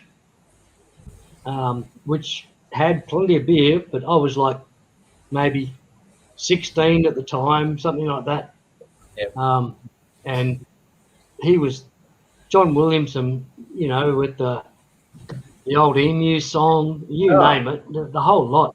It was just amazing. First time I'd ever heard of him. And I just went, wow, this guy is amazing. And so many of the acts at this festival were just amazing. And there's just people camped out in the middle of all this farm, camped out everywhere amongst the river, you name it. It was just the most beautiful setting. Yeah. And then you'd walk. You might have to walk a kilometre maybe to get from your campground to the concert, and you're in the concert. And it was just an amazing situation.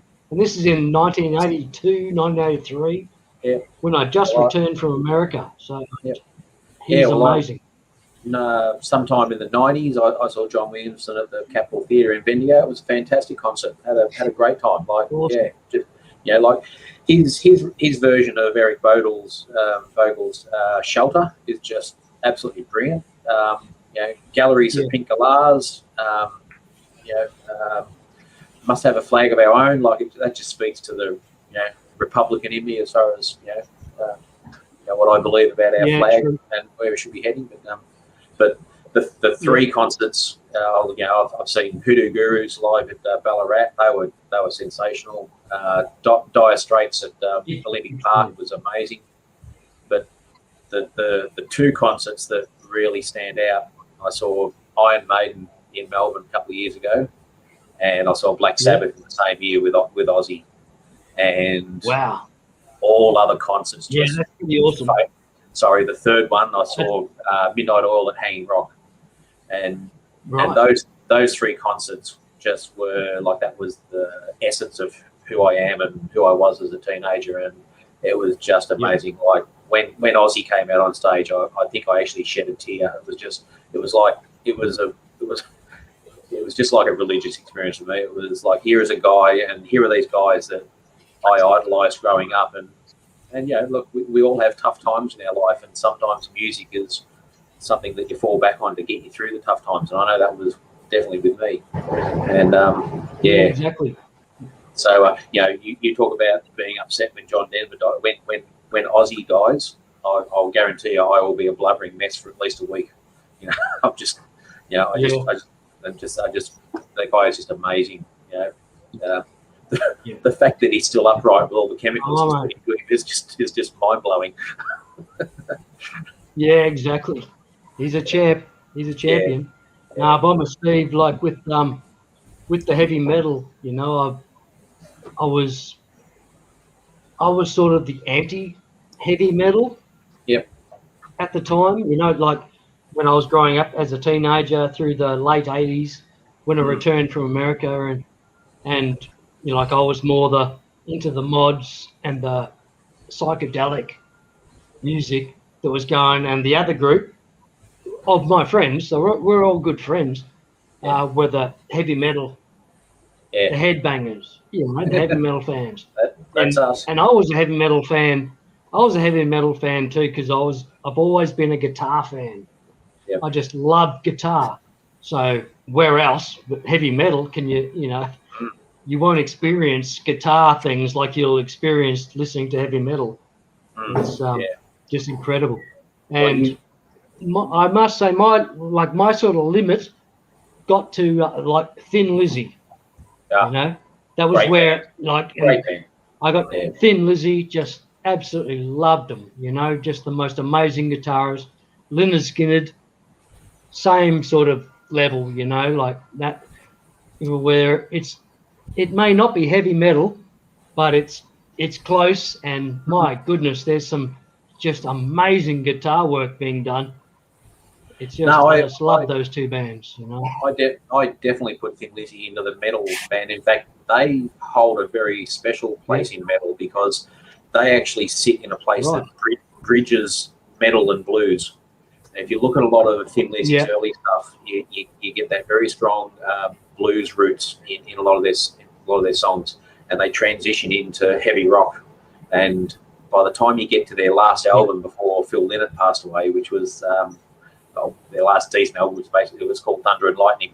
Now that album is the heaviest of their albums, but you still get those blues and jazz tones coming through in a lot of them, and that's my favourite Thin Lizzy album. It's just a really, if you want to experience Thin Lizzy, have a listen to Thunder and Lightning from start to finish. It's just a great album. Or Live and Dangerous, the live album. Yeah. Live and Dangerous, my goodness, that is outstanding. But here's the thing too, an amazing experience. Yeah. But that also proves that the bands that really make it, okay, you've got to have the musical ability. The X factor often is that front man, and you look at if you take Phil Lynott out of Thin Lizzy, particularly for their live performances, they were just another rock band. He really put the cream on the cake. Same as David Lee Roth from Van Halen. Same as Ozzy and Sabbath. When Ozzy left, they were good, but they were never the same. They were never as good. Peter Garrett from Midnight Oil. These are the guys that just go, there's a band called The Hives, and I can't think of the lead singer's name, but if you want to listen to a really good indie rock band, have a listen to The Hives. The Hives. Yep. He's like a Swedish Mick Jagger, and he's just. I saw them in concert too. He was just amazing. So much energy, and they just draw you in. Yeah, cool. Yeah. No, I've had that with as I was saying, like in the 80s, I was mad keen on the Church band, Australian independent band, and the Sunny Boys are just the most, in my opinion, the most underrated Australian band of all time. Yeah. The Australian, they're Sunny Boys. Anybody, go and check out some of their songs on YouTube. It's just incredible. They are just such a good band. And Choir Boys are another one. Like the Choir Boys never got the international recognition that their abilities. They had some great music and just solid band and good lead singer. A couple of good albums, like really good albums. Like they just nailed it, didn't they? That it was just incredible through that 80s, like 2 or 3 albums which were just brilliant. And then you've got other Aussie bands like the Angels, that kind of broke in, but kind of self-imploded as well. I love the Angels. Saw the Angels 1982, I think, maybe 1983, at Festival Hall in Brisbane, and got front row into into a mosh pit like you could never believe. It was just insane. They were pretty much thought of as a punk band, but they were no way were they a punk band. No way. No, not even close. But as a mosh pit, it was just non-stop pogo, headbutting each other. It was absolutely out of control, I tell you. And here's the lead guitarist not moving. And just going through these most amazing lead breaks and processions and just not moving. That was with his dark style. glasses on. Yep. Dark glasses. Just brilliant.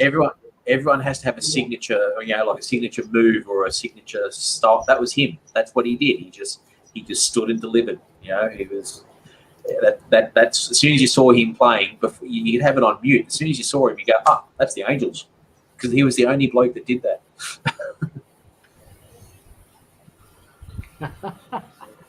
Exactly.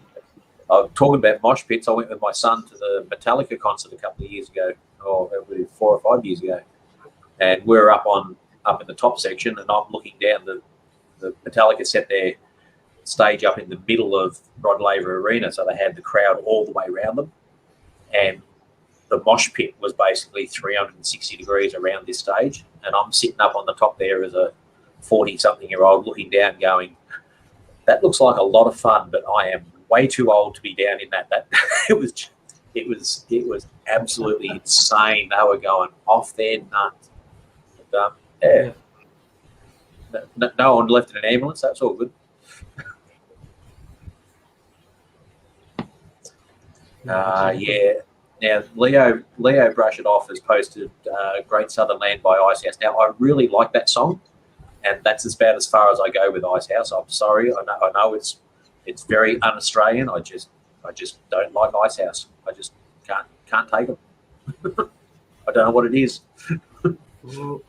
but each to their own. Craig Broderick, I'm sorry, mate. I'm not sure what I'm supposed to be posting here. I'm posting a link. His channel. I believe his channel. Okay, sorry, I'll do that. I'll do that too. Sorry, I didn't know what you were after there. Yeah, no, it took me a second too. I'm trying to read chat, and I'm also trying to listen to you guys. So now, Lunatic Fringe is working very hard. He knows my passions, and he's making me very, very jealous, because he's worked with a lot of big metal bands as a sound technician, I believe. So he's worked with some really good bands, but he's just listed Judas Priest, Scorpions, and Metallica. So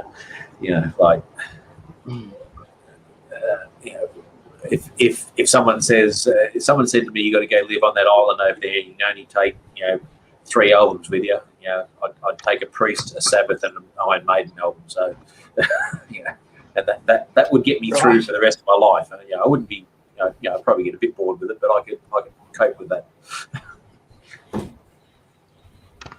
Actually, I'd tell you, I'd make sure Thin Lizzy, Live and Dangerous, Lynyrd Skynyrd, Gold and Platinum.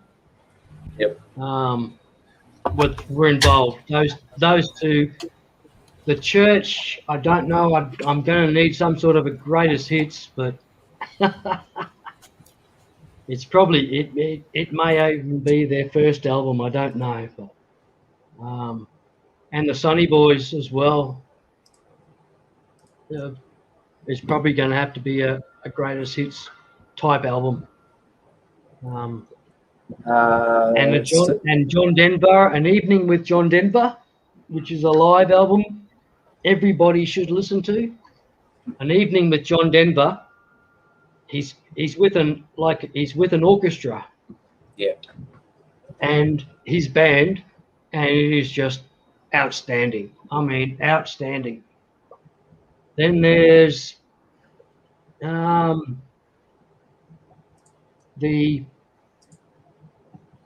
Central Park concert of Who are they? Simon and Garfunkel. Everybody needs to listen to that. That's outstanding. Yeah. And I can keep going. I'm sorry, I should shut up. No, you're Because right. I'm probably saying some embarrassing bands Not at all. that people don't even know of. But that's how you get to know Bruce people. Springsteen. Yeah. Bruce Springsteen live, absolutely amazing. Yeah, I'll see. I mean, I love all of Bruce's work, but I love his earlier stuff. Before Born. In fact, my favourite album is Nebraska, which he actually recorded in his home studio on a 4-track recording machine. So it's gritty and it's raw. Yeah, and I just love that album. It's got a lot of fire in the belly, and it's just red raw, and I love that. So it's same with U2. I love U2. Love Nebraska. Yeah, but only up to about the Joshua Tree. The Joshua Tree is where they started to go just a bit too commercial for me. I like their early stuff. Their first 3-4 albums are just brilliant. Now, Lunatic asked, have I heard Steve Harris's daughter sing? No, I haven't. I've seen and heard his son's band, the British Lions, but I haven't seen his daughter sing, so I might have to look that one up. Awesome. Bomber, I wouldn't have a clue what Chewy was talking about, that band. I've never heard of them, but that's awesome. Yeah. You know what he's on about there. Well, Steve Harris is Dr. Black. Steve Harris is the bass player and founding member of Iron Maiden, so he's basically the glue that held the band together, and his kids have gone on to... So British Lions was a group that was formed, his son, and they actually toured with Maiden, and but I didn't know his daughter was singing, so the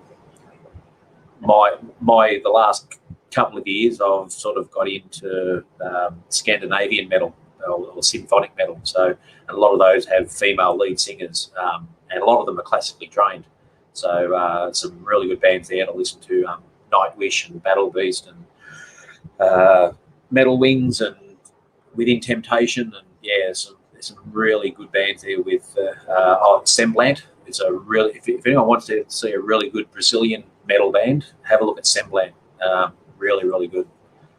Just powerful female voices with this, rock hard heavy metal music going with synthesizers and so it's quite melodic. In fact, JRB, you'd probably like a few of those because they delve into the sort of the softer, more orchestral side of metal, and with really good voices at the front. So that's it. As I said, I was exposed to heavy metal, but I never went down that line at all. I was not so much anti it as some of my punk rock mates were very anti heavy metal, as to the extent that they would get things tattooed on their forehead like "I hate heavy metal" and shit like that. I'm sorry, but born in England, not born in England, made in England. Just vicious skinhead punk rockers that were totally out of control. I was there for the music. They were there for the violence. And they would, any of violent with a bunch of heavy metal fanatics that they'd be involved in. I was just there for the music. It was just I didn't understand at all. That there points to a very interesting part of musical history too, because Black Sabbath basically invented heavy metal and started in the late 60s, early 70s, and then by the time you get into the 80s, you had the new wave of British metal coming up. But that was also the rise of punk, and punk and metal were very much opposed to each other. Now, when Iron Maiden got on the scene, they first started to get a bit of popularity, and they were offered a record deal.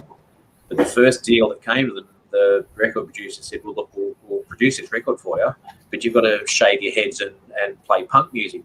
And they basically turned around and said, well, bollocks to you, mate. Show your record deal fair and square with the sun don't shine. You know, and I've seen interviews where they asked the members of Iron Maiden, they said, was it difficult to say no to a record deal at that time? And he said, well, it was not who we were. If you have to do something that is not you, if you're not going to be true to yourself, then why would you do it? So he said, no, it was easy because we were never going to be a punk band. We were, metal was who we were, and I just have so much respect for that. Yeah, I'm deeply sorry that not only that I've come in late, but that you guys didn't save this conversation topic until I returned. But who was the Iron Maiden person that was interviewed that you're referring to? I believe it was. I can't remember if it was Steve Harris or Dave Murray. It was one of them. Yeah. Oh, wouldn't Dave Murray be cute with a shaved head? No, Not at all. Not at all. But there's a series of videos on YouTube. It's the history of Iron Maiden. It's in about 4 or 5 parts. Yeah. They're just fantastic, and few funny stories in them, and how they sort of all got there.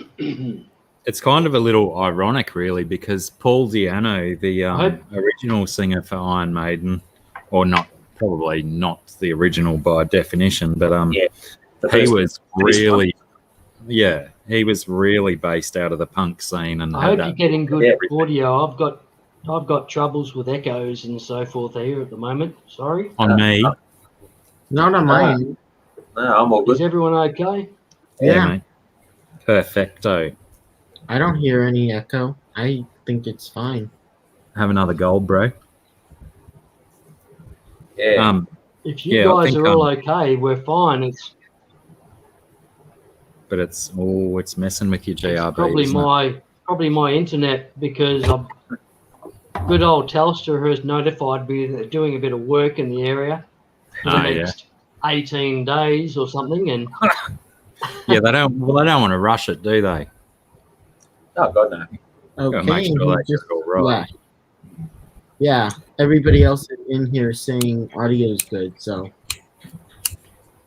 don't have to worry. Yeah, hopefully. Paul Di'Anno was a very interesting character, and then and since and now, and he pops up in the newsfeed every now and then. I thought he had a great voice, but me too. I really, really loved those first 2 Iron Maiden records, Killers and Iron Maiden. They had some cracker songs. Yeah, absolutely. And he was killing it for that era and that time, and especially crossing the boundary between the punk and the metal scene. He was doing both at once, and I reckon he was a pioneer of metal singing and a great inspiration to a lot of metal singers.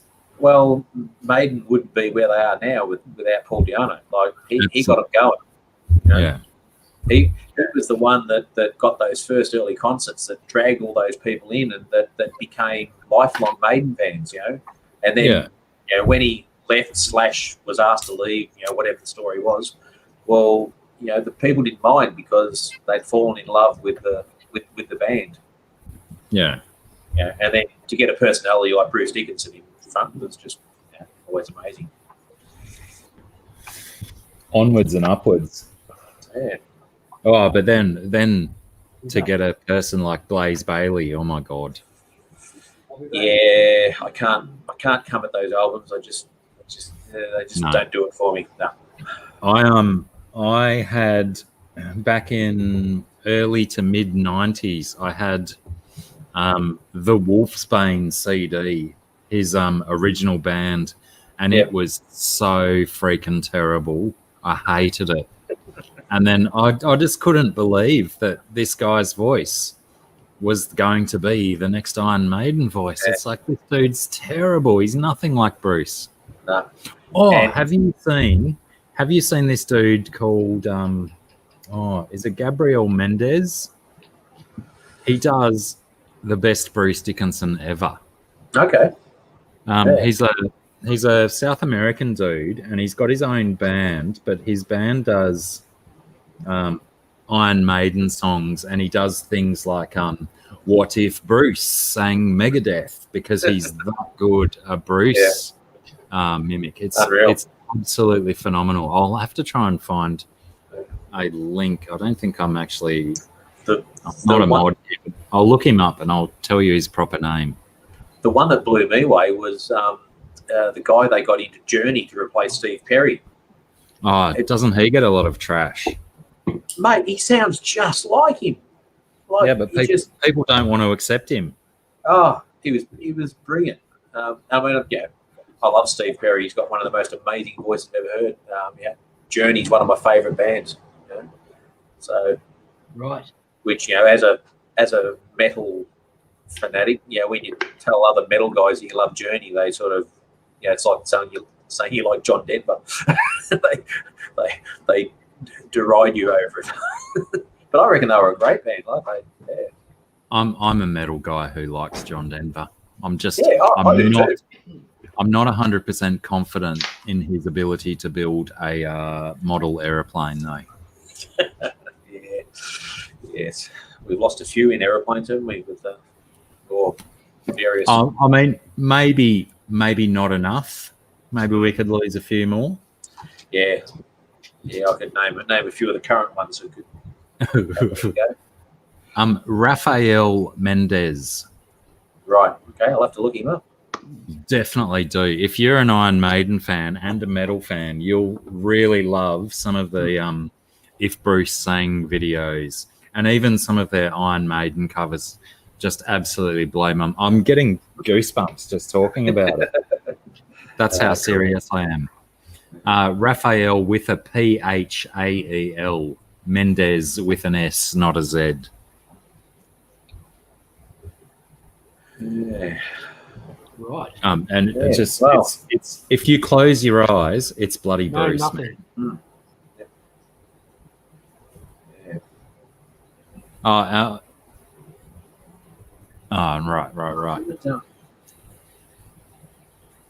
I thought Brodders was saying that Rafael Mendez can't speak a word of English. Kevin, what's the hour where you are now? What? What time is it where you are now? It's almost 1. I'm gonna go to bed in a few minutes. That's yeah. I know that time.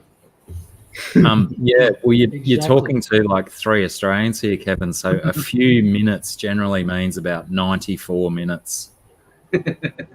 No, Rough. I'm gonna log off in like 2 minutes. 2-3 minutes.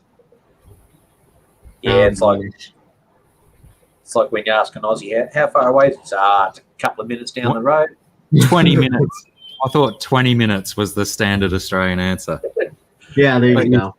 It used to be the thing in Brisbane. Everything was 20 minutes away. Yeah. But we definitely have a smart aleck language though, don't you? So we don't tell people how we are. We just sort of fluff around like people say, "How you going?" "Oh, not bad." Yeah. What's the weather like there? "Oh, a bit hot." That's okay. Yeah, it's okay. Actually, Carl Barron does a skit on that. It's a funny one. He's a funny comedian, Carl Barron. He is.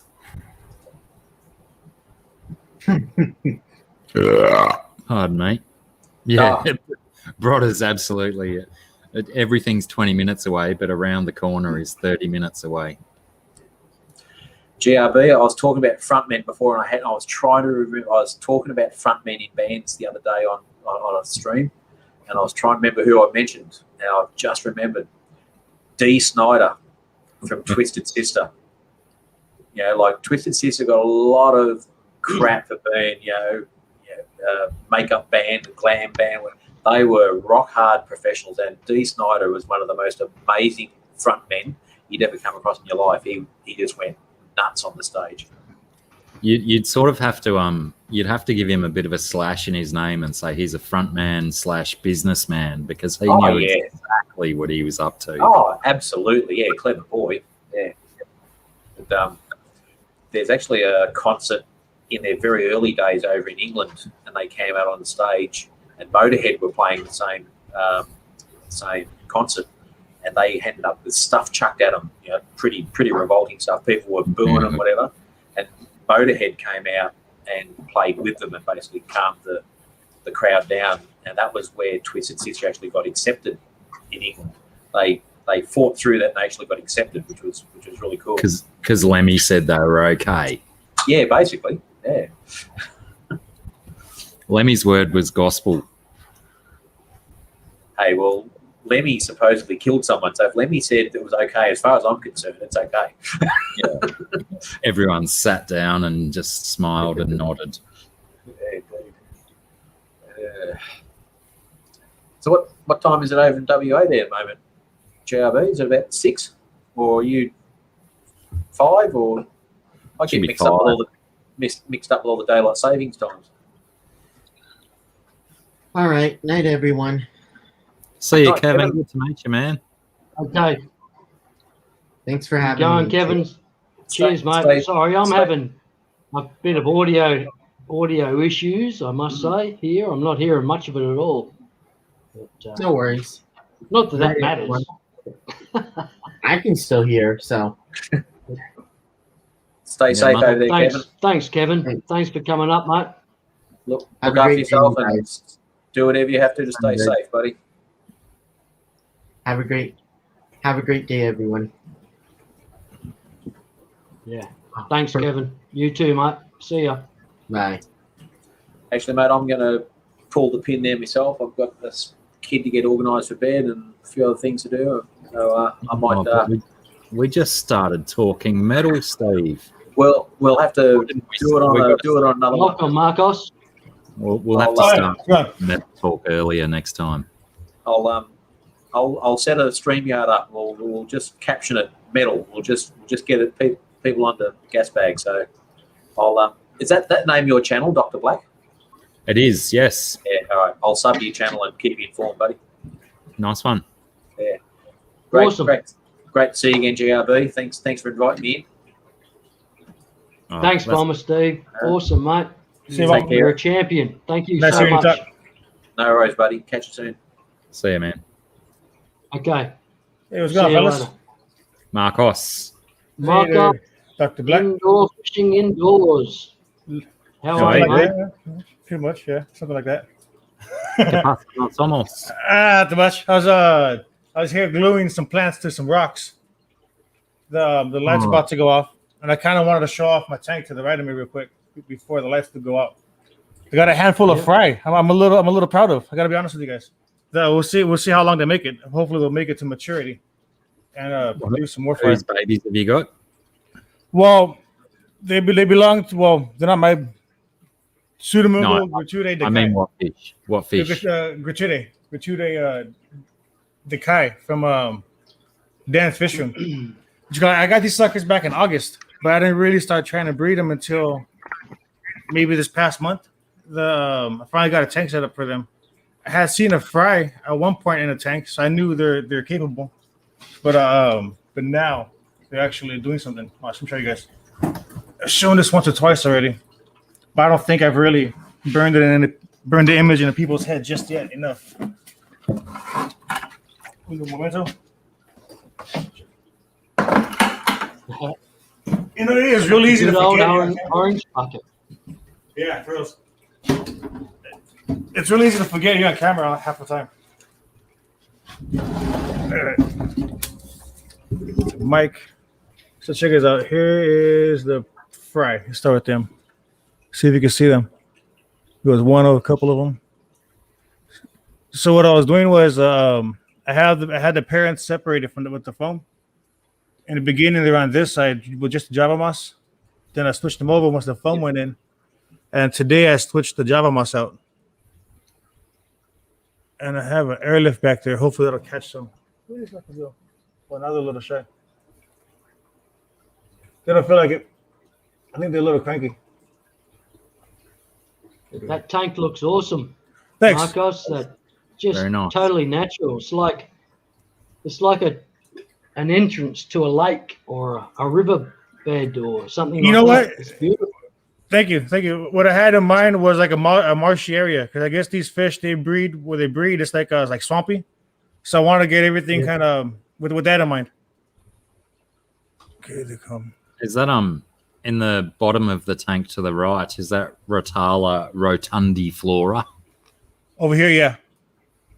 Have you Nice. have you grown that Nice immersed? ball, Dr. Black. No, this is not yet.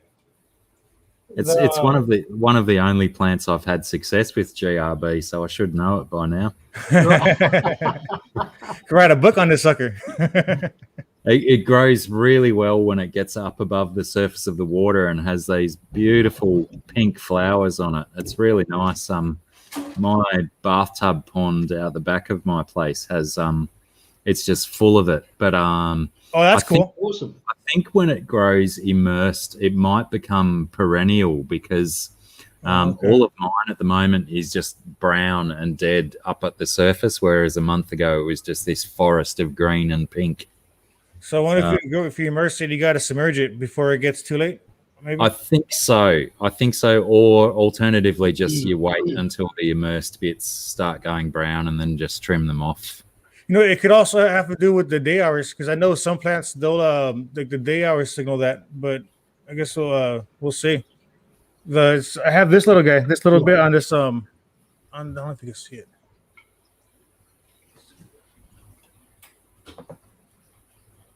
Oh, that was the wrong light. It's I have it on that little the knitting mesh. So I think I'm gonna let that grow immersed. Wow. Yeah, right. Is that the same guy? Is that another Rotala? Same plant.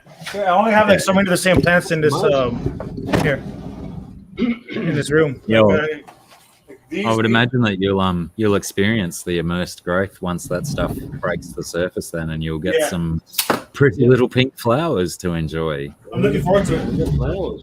Awesome. Sweet. And this is what they came out of, this tank right here.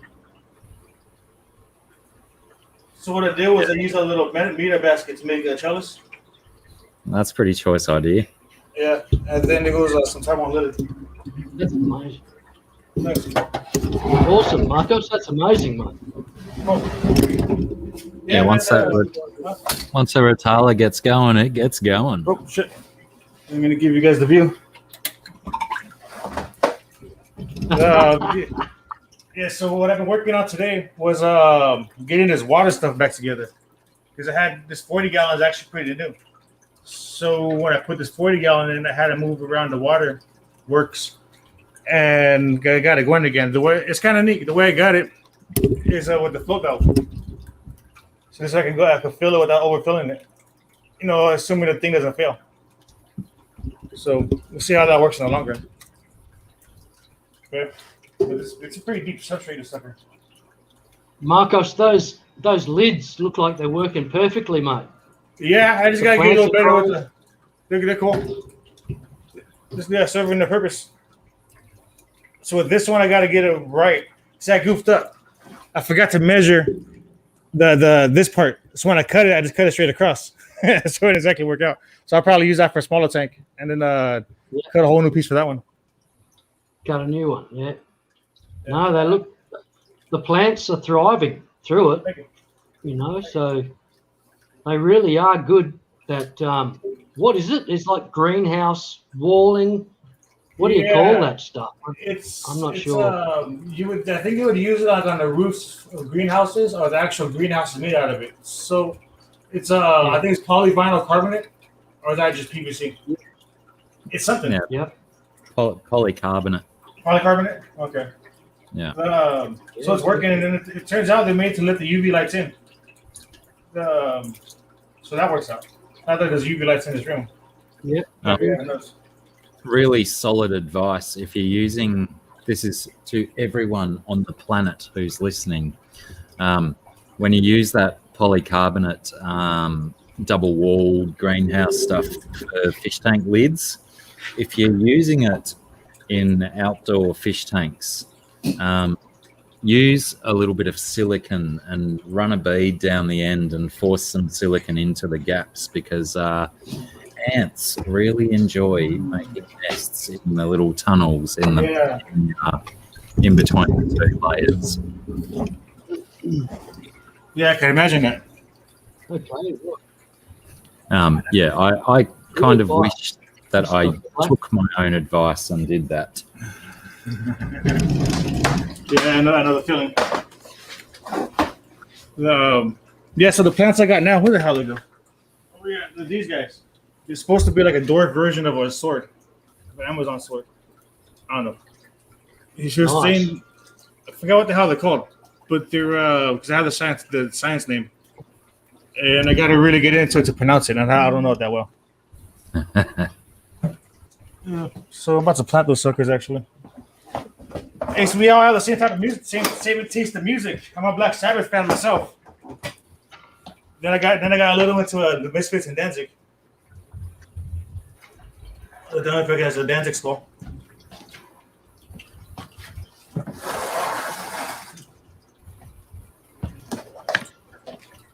Hey, how many reptiles do you have, GRB? Well, I have to say 9 Wow. because I've got 4 sugarback lizards, which are my reptile pets, and I just love all of them to death. But I also have a couple of reptiles that have entered my house, which I've collected recently. So I've got a legless lizard, which is pretty outstanding. It's a pretty outstanding little beast, actually. He's just amazing. It wraps up like a snake and has its head ready to strike like a snake. It's an incredible beast. Do you know which one you got, GRB? No, Blackie, I got no idea, mate. It's does he have a pointy nose? Something like that. It's only tiny. Pointy nose or not? Sorry? Pointy nose? Yes, pointy nose. Yep. Look up Yes. Burton's, Burtons, Burton's legless lizard. Might be those guys.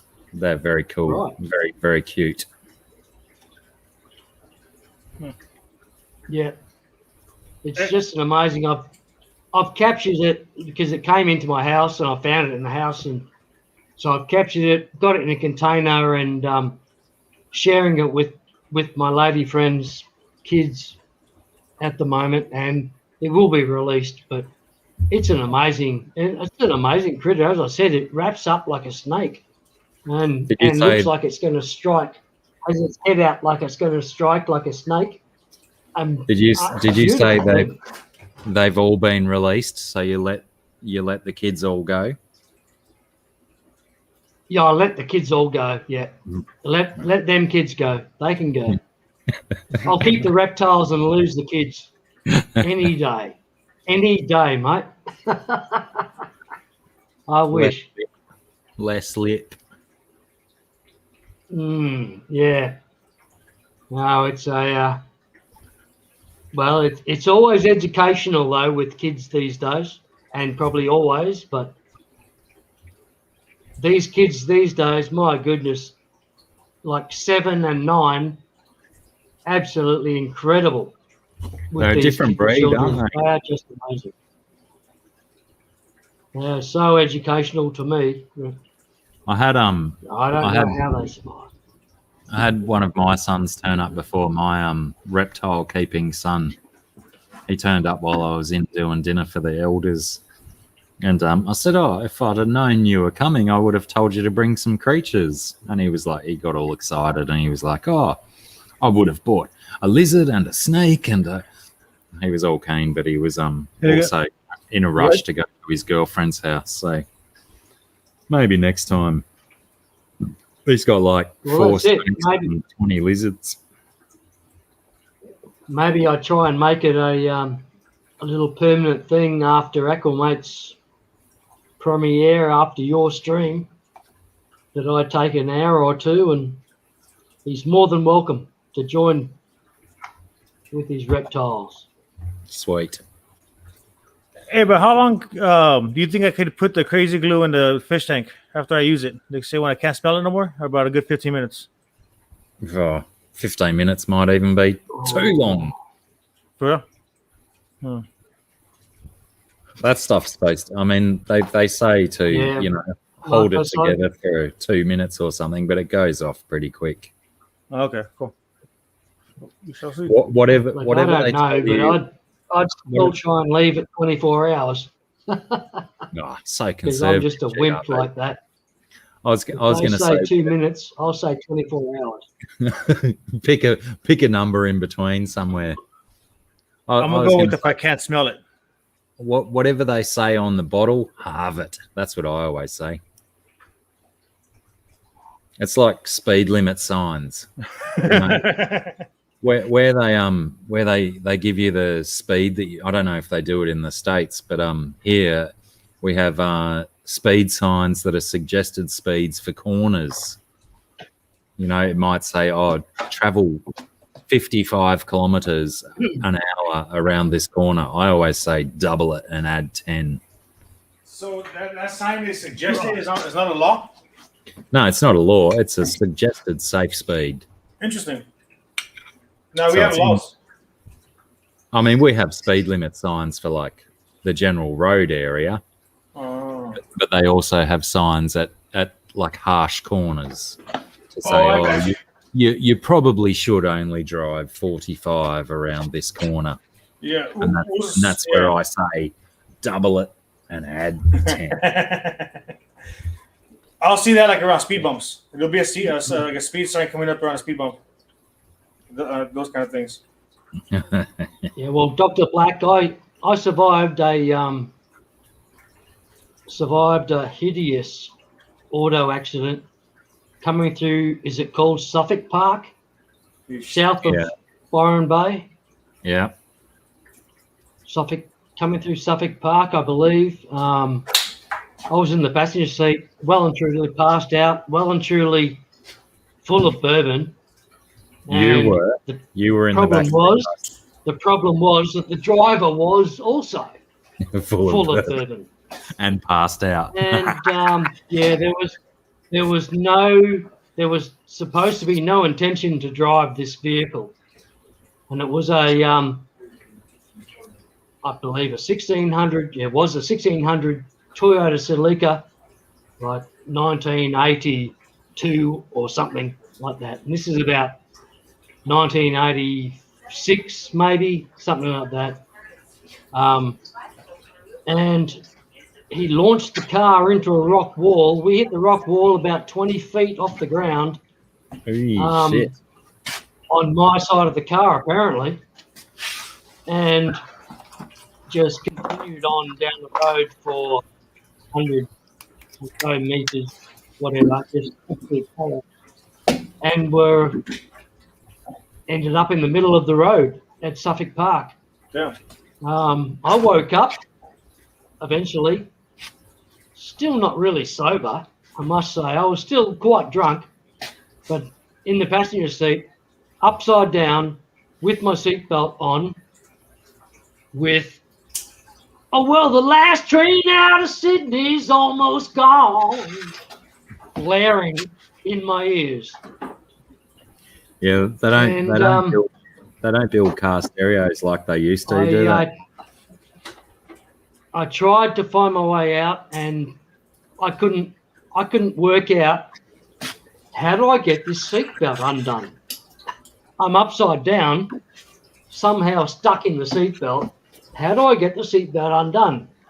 I eventually got it undone, crawled out after, like, my mate, he was driving, had been out of the car and yelling in the window, "Get out of the car, it's going to fucking explode. Get out of the car, it's going to fucking explode."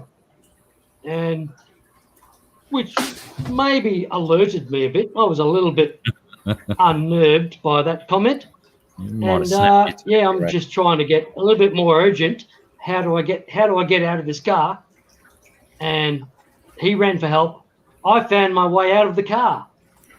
Walked about, I don't know, maybe 35 meters, not even that, and found a kitchen, one of those park garden benches, those massive big wooden benches. Well, not benches, like tables and chairs, like a picnic table and chairs in a park was right there. And so I staggered my way over there and ended up passed out on top of the thing. And all I remember is him coming back and yelling into the car again, "Get out of the car, it's going to explode, it's going to explode." And then realizing that I wasn't in the car anymore. So we eventually ended up walking our way all the way back to, I can't remember what it is, but some beachside suburb just south of Byron Bay, because his father was a high-paid lawyer and all that jazz. Yeah, do you guys see my tank party? Sorry? My tank is passing a little gas. See it? I can smell it. Okay, yeah, right. Okay. Yeah, sorry. My bad. I mean, stop your story. I just want to point it out. No. It was a good story. It was out there. I'm sorry. No, it was only a long story. It was a good story, but just a long one. One of the golden rules. One of the golden rules, boys, is never miss a fart joke opportunity. For reals. Ooh. I couldn't let it pass. We went, like, we'd been there. The reason we were in Byron Bay or in that vicinity was for an indoor cricket competition. So in the back, there were 2 bags full of indoor cricket equipment, including indoor cricket gloves or cricket gloves, cricket batting gloves, which are, if you know, a well-padded glove which you can hold a bat with. And when the police got to the scene, they've discovered the scene, and they've looked in the car and just seen heavily blooded gloves, which looked like hands ripped off people. So they thought there were like dead people somewhere in the near vicinity with, like, because of the gloves were like, because of the blood coming out of me, reaching around, trying to get out of this car. And basically, to say it simply, we're so lucky to be alive. Like, somehow we both survived. The medics at Byron Bay Hospital say that the only reason I'm alive is because I was so drunk. Yeah. That I alcohol saves lives into the situation that I was put in because of the crushed car. This Celica was basically fit onto a wooden pallet, so you could pick it up with a forklift. It was that crushed. It was scary. Somehow we both survived. I don't know how. And probably best not to question it. Driven. I've never drunk driven, whatever you call it. I've never drunk drived ever before. Ever since. I mean, since 1985. I'm so happy for the scare and it gave me, and I cannot understand why people drink drive these days. It's just you're going to get busted, or you're going to hurt someone. Some people takes a few times. You took you one. Some people never learn. Some people takes 3. For me, it took 3 times to get busted. It just depends. Then it depends on where you value life at a certain point, I think. Because I think if that just scares you enough to value something like life, you're going to change things out of the way. Maybe, you know what I mean? If we valued it enough to begin with, we would never put ourselves or other lives in that spot. So I think those things are real, like perspective shifting. You know what I mean? And if you get it, if you're lucky enough, you don't have to go through that. Or if you do, you get it right the first time, or the second time, or the third time. If you're lucky, you don't want to killing yourself or someone else. It's one of those things where you don't really know until you're there. You got to be in that find yourself in that situation to you know. You just gotta, and then you can say, "Damn, that's how it happens." It's just like a person finds himself homeless. I don't think it takes much. And for the amount of people that say, "Oh, well, I drank, drove, and I got home safe," there's probably, almost just as many who didn't get home safe. Yeah. or without Yeah, fine. exactly. Yeah. So that's where I think it gets kind of dangerous and slippery because it is so easy to get away with. It is so easy to do so many times, but it's a slippery slope. You know, Yeah. you just never know where the steep part is at. It might just catch you. Or might not. And the idiots that are willing to have a go at it, and more often, oh, I got away with it, so yeah, I'll do it again. Yeah. And then their level Matter of of time. risk is only going to increase because they're Mhm. going to get more risky with it and drink more and drive Yeah. more, etc. Yeah, it's just a matter of time. Like both times I Yeah, thought I was gonna exactly. stop driving, we Yeah. just kind of Agree. worked out. We'll really So, broke out that. Go ahead. I'm done with DUIs.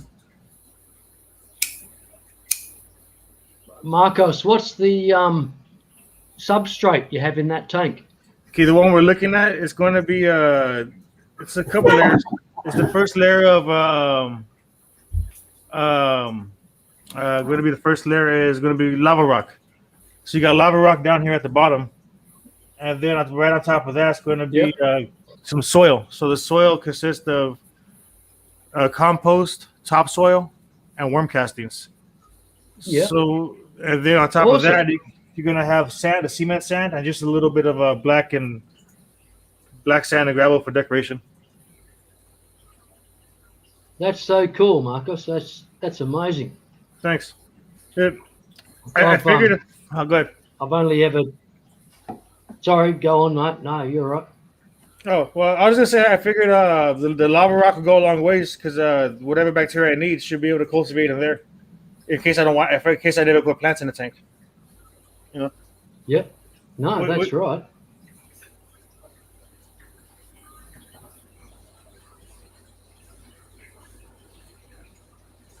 I'm waiting on you. That's What are you gonna an say? amazing Well, you only looking have tank. one.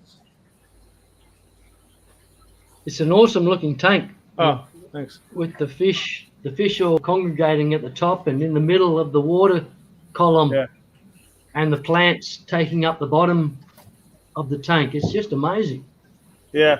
Thanks. What I plan on doing is adding like shelves. The way I put a little shelf for that rotella on the other side, I kind of want to do little baskets to line up the baskets with the same type of plants.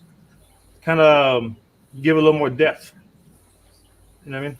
Yep. So we'll see. I think I'm gonna wind up with a No, tote that's awesome, mate. of this stuff in the backyard in the sun as the spring comes up. So, do you have any dirty tanks? You say you No, only it's have one. amazing.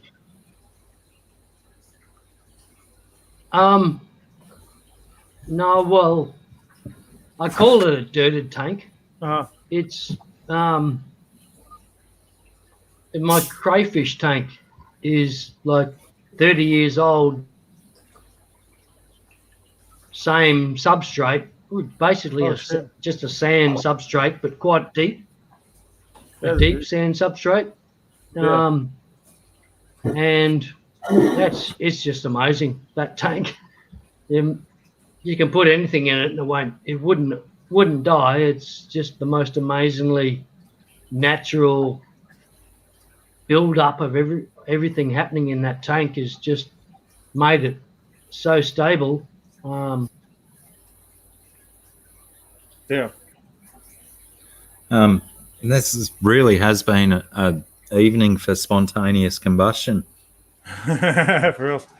I think he was talking about how he has a deep substrate in his crayfish tank, and that it was building up.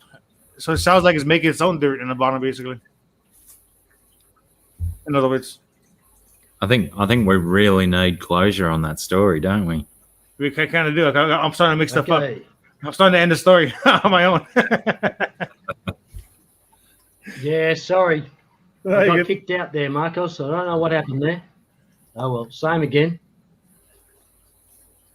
Oh no! So you're saying about the No, deep yeah. substrate in the crayfish? Yeah, it's a deep sand substrate that's been in this tank for over 20 years, and it's just amazing. The tank leaks somewhere above half full, so it only gets filled to a line, which I know, it doesn't leak. So it just gets refilled back up to that level, and just that's my fish. That's the crayfish tank with the baby goldfish, which are now not so longer. They're now juvenile goldfish living in there with him, with the crayfish. That's cool. Yabbies, whatever you want to call them. And yeah,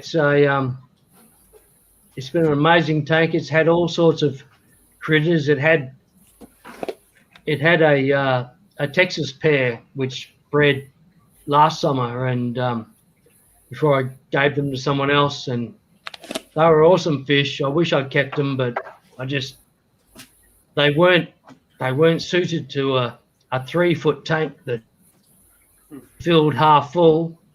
What did you they say? weren't suited to that at all, so I gave them.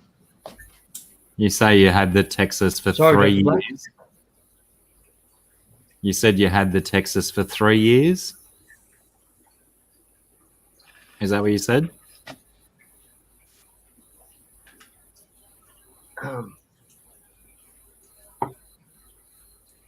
Your Texas cichlids, you had them for 3 years?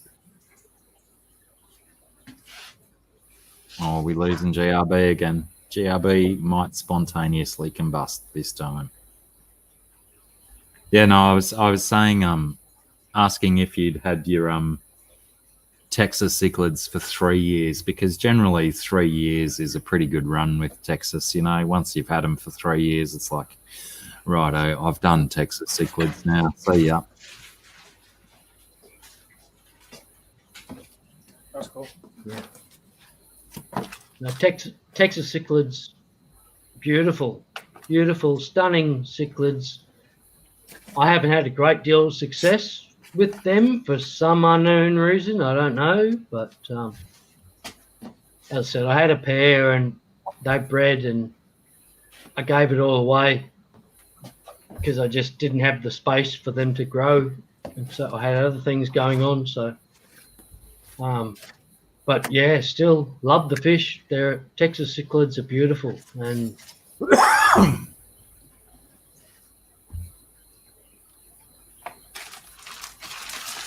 Hey, do you guys follow any of the aquarium societies? Not in my neighborhood. No, because on YouTube, you got the Missouri Aquarium Society. There's Seattle. No, there's what the hell is it? There's The Missouri Greater Aquarium. Seattle Aquarium Society. That's that one. See, I think they did one today on the shell dwellers. No, Yeah. killifish. Those bastards. Those bloody Seattle bastards.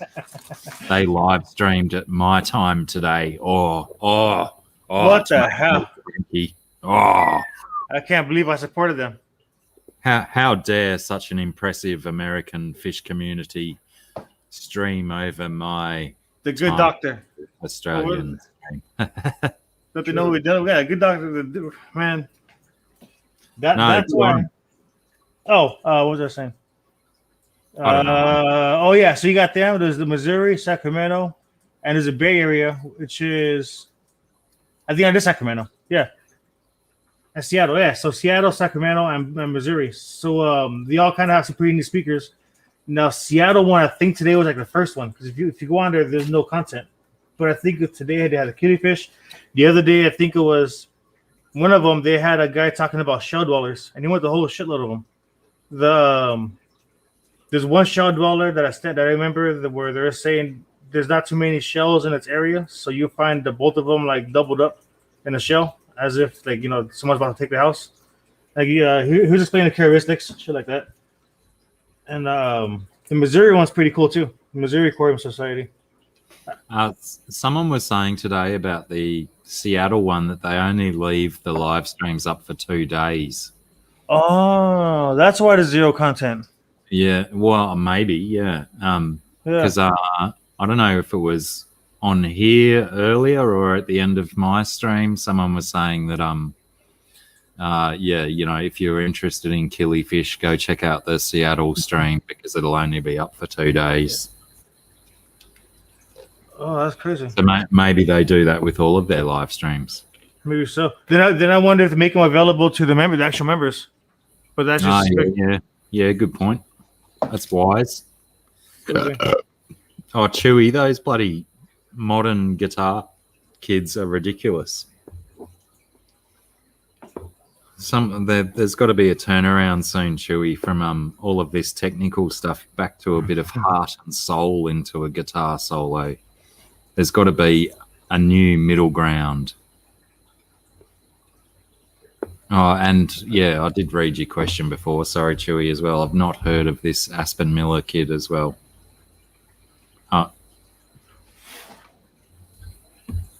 I assumed that Aspen was a boy's name. Well, I'm so 1980s.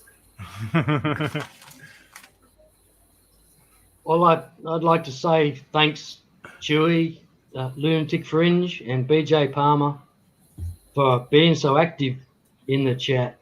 I'm sorry if I've neglected you at all there, but you've been to doing be well. fair, I did tell you earlier that I was monitoring the chat for you, and then I threw that responsibility away pretty quickly. So There's been fascinating discussion going on. So I keep forgetting. I'm just watching you guys. Yeah, but thanks, Chewy, Lunatic Fringe, and BJ Palmer, you're champions. Thank you. oh, I'm trying to. No one wants it. I'm trying to pass What's it. that No one will take it. Oh, pass What it. is Yeah, I that missed it. thing? I got it. A bullet. Yeah, it's a 7.65, I think. Wow. But it's also been hollowed out and has holes in each end, so I can do that. That bit had bones in it. Well, maybe. That's amazing. Patty, thank you so much for being here. You're a champion. But, Patty, Chewy, I went comments. through I'm sorry, I missed a lot. I went through a slide phase, probably late teens, early 20s, and I was making all of my own bottleneck slides and stuff. But I think I was more interested in cutting the necks off bottles than I was actually learning how to play slide guitar properly. That's funny. I think I ended up playing more slide guitar with other objects other than guitar slides, just for, shits and giggles. I have a Jackson and a Ibanez electric guitar. Whew. I have. Nice, Marcos. I've got an Ibanez as well. I broke it though. Yeah, my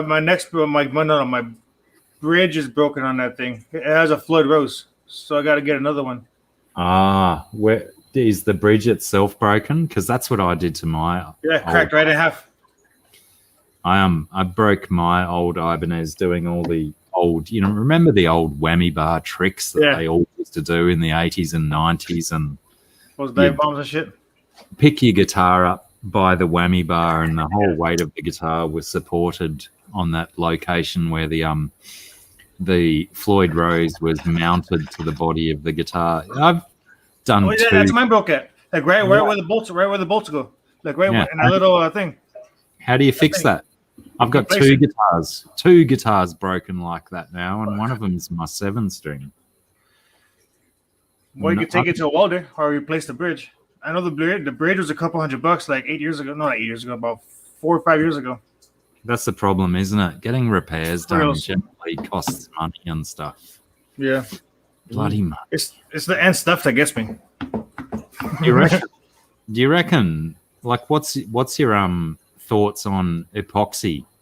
Do you reckon it's as resonant as wood? Like, could you fill the whole, like the body where the Floyd Rose goes into, could you fill that with an epoxy and then mount, and then drill it and then just mount a normal bridge to it? You don't reckon it'll be resonant enough, GRB?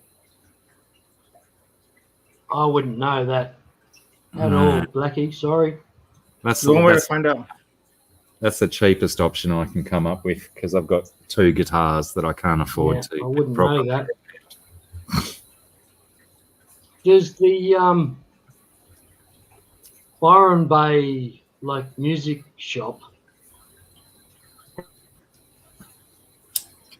any Anything with Byron Bay in the name is going to charge. resemblance or correlation or whatever it is to the guitar playing? There's still Byron Music. It's Sorry, still I've forgotten their name.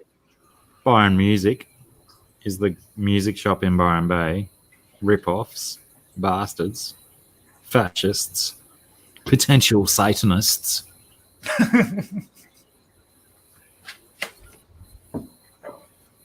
There's a dude in my town here as well. I did a year of lessons with him as a teenage boy. He does repairs and stuff as well. But all dudes who do guitar repairs and stuff now, they ask the big bucks, and they're all making the big bucks because every bastard's got a guitar that needs fixing. Yeah, for reals. But yeah, I'm very disappointed that I have 2 guitars that I've Broken the same way. I've broken them in exactly the same place from doing exactly the same stuff. It's like, didn't you learn your lesson the first time, Blackie? Well, Doctor, life is about consistency. Yeah, well, that's true. I like to pride myself on consistency. That's right. That's a shining example. I've broken 2 guitars in exactly the same way. The funny thing is too, when I bought that 7-string guitar, I was like, I'd experienced my drama in my past with my Ibanez, and I'd broken it. And when I was buying the 7-string, I had the option for the Floyd Rose or just a fixed bridge. And I seriously stood there for 10, maybe 11 minutes max, thinking, do I really want the Floyd Rose? Because, last time I had a Floyd Rose, it made me want to do all these tricks, and I fucked up the guitar because of it. Just stick with a normal one. Oh, but if I had the Floyd Rose, I can learn all the new tricks the kids are doing. And I was there weighing up all of these options. God damn, I wish the fixed bridge won that day. It sounds like it. That's yeah. funny. Nice guitar, though. It's a Schecter 7-string. Beautiful matte black, matte grey, actually. A deep, dark grey. I really enjoyed playing it. Very heavy, though. Those bloody 7 strings require an extra wide, heavy neck. No, mine's only a 6-string. The Ibanez with the Floyd Rose. It does have a wider neck though. It just feels wider, compared to the Jackson. It's way different. Yeah. But it has a cool sound. My Ibanez was a purple RG 350 made in 1987 or some nonsense. Okay. Mine's from 1991. Nice. Yeah. BJ, I have a 3rd and a 4th and a 5th and a 6th. I've got quite a collection, BJ. Probably shouldn't have as many as I do. Yeah, Chewy, I think they're so underrated, and some of their Schecters, $1,000 I've got 2 Schecter guitars, and one of my other Schecter is my second favorite guitar that I own. It was $1,600 worth of guitar, but it was a beautiful guitar. It plays so nice, and the 7-string was beautiful as well. For a cheaply made, I think they're a Chinese brand. Chewy might want to confirm that for me, but the quality that they produce is fantastic. And they might be the same as a lot of other guitar brands where, if you go and spend $300 or $400 on a guitar, you're going to get a piece of shit.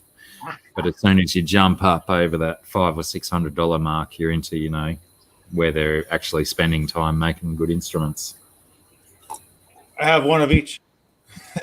My Ibanez was about 11, they say, around the back in the 90s, and the Jackson was a couple like about 250.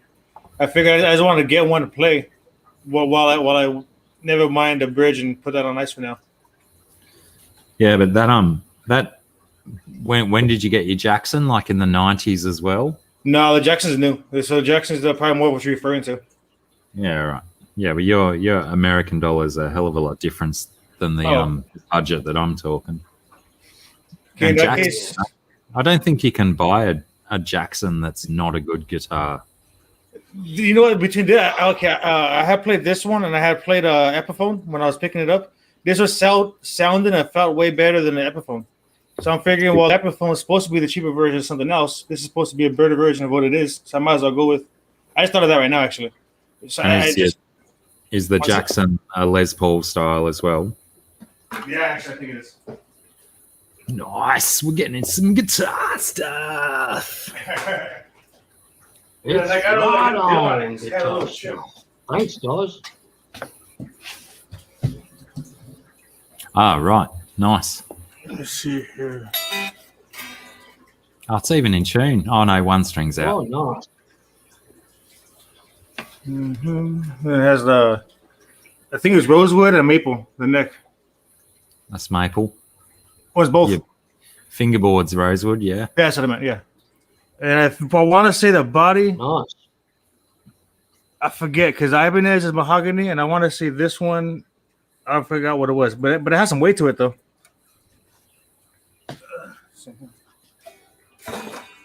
Cool.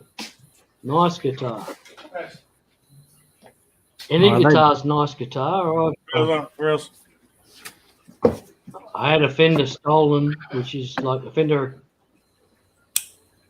Strat, which was stolen, which is like heartbreaking. I'll tell you. Jesus, I hope it's not the one I've got. It probably is. Probably the same one. Yeah. What color was it? I really don't know exactly what it was called, but it was blue. Oh, whew. Off the hook. Thank goodness. I've not got yours then, but I think I've got someone else's.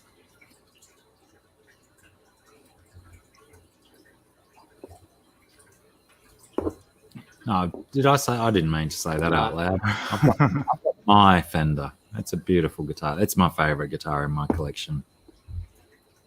Cool. Yeah, awesome, Dr. Black. That's it.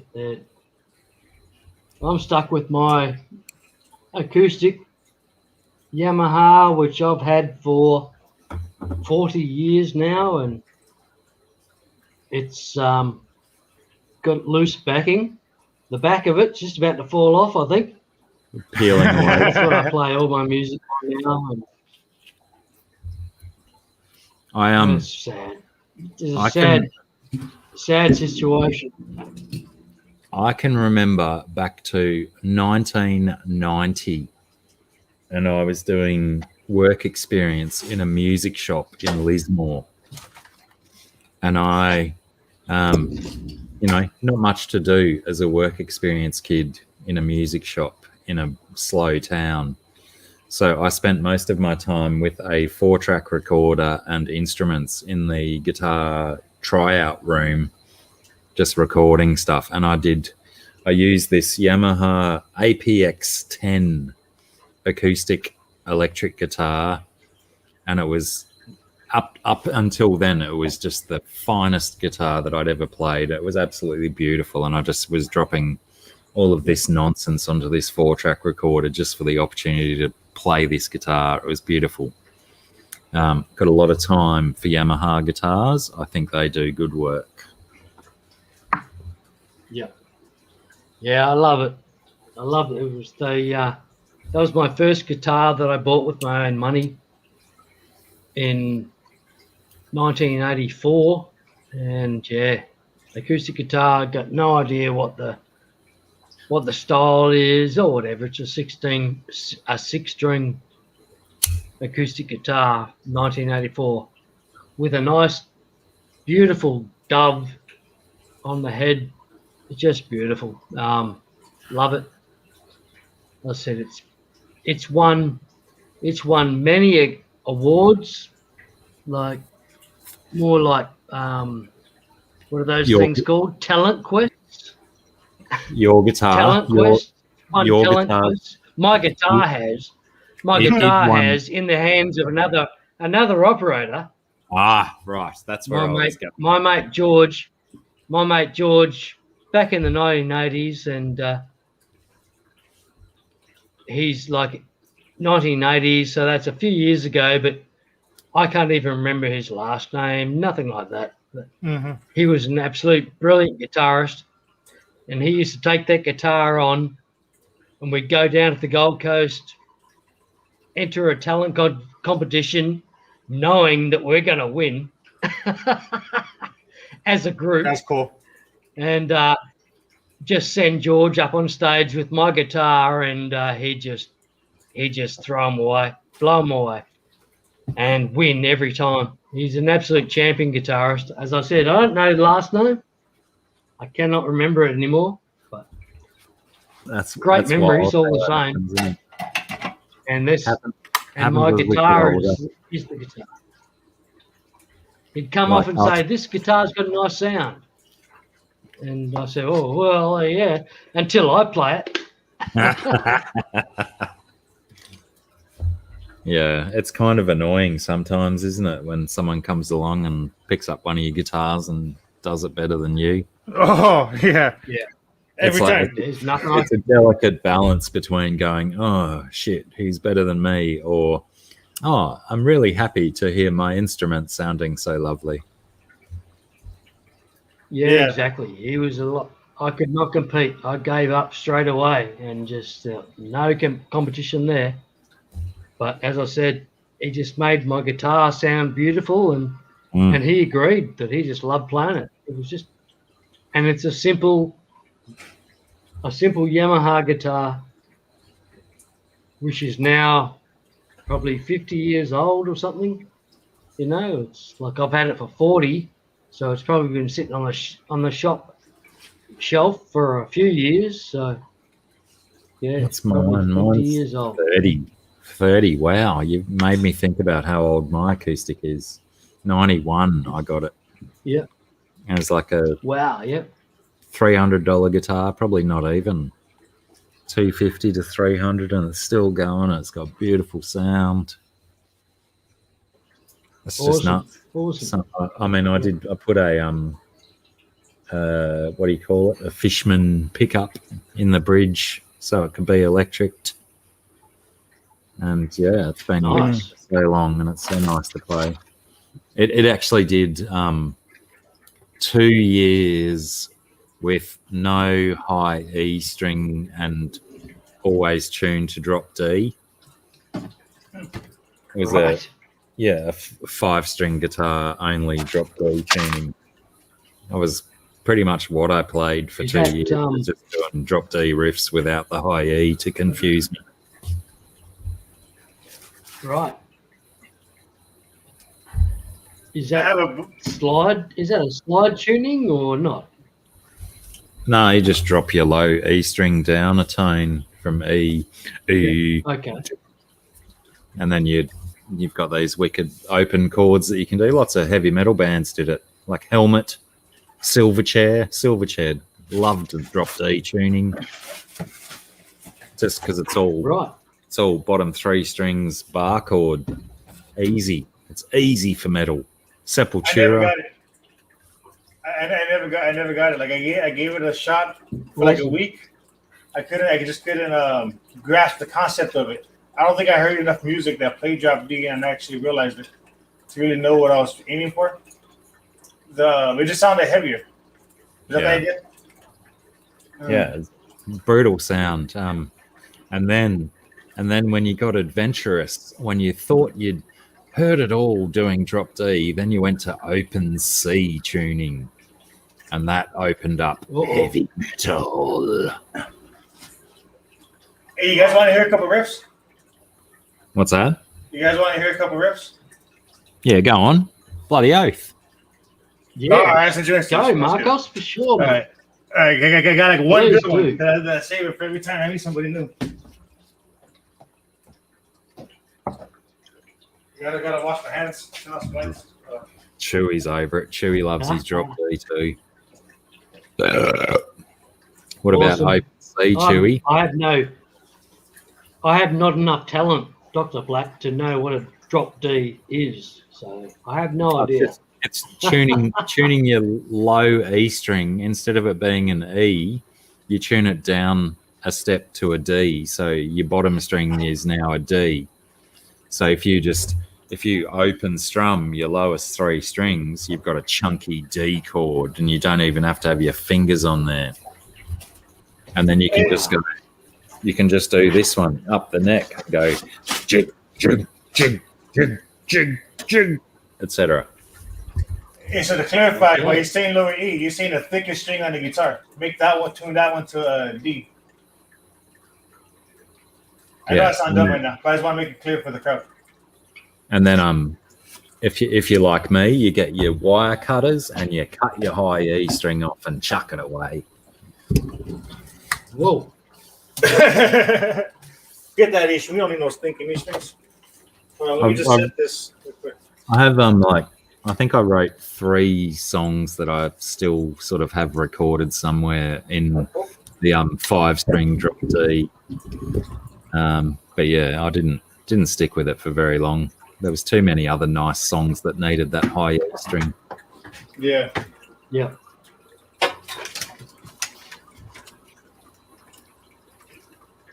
So, marine low water? Oh no, I turned it off. That's what happened. Not really.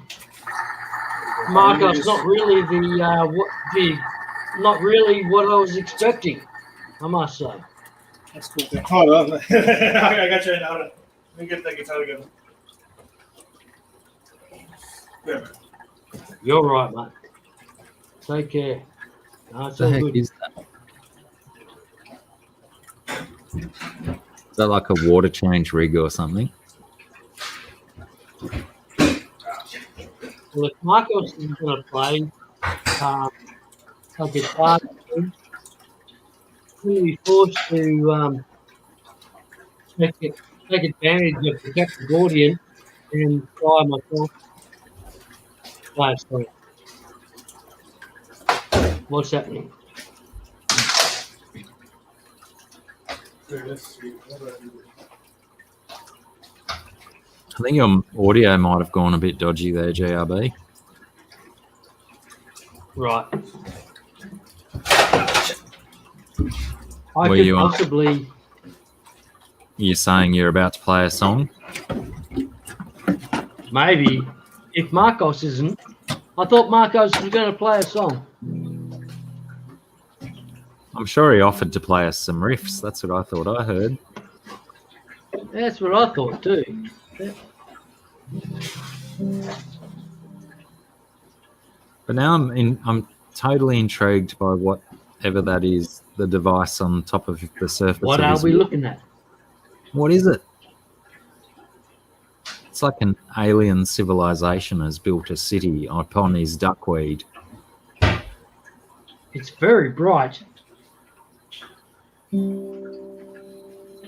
it, GRB. Go. Okay. All right. If I ever change your mind about leaving me behind, oh, bring it to me. Bring your sweet loving. Bring it on home to me.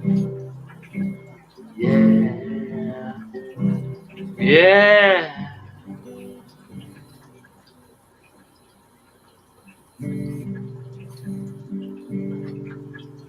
I know I laughed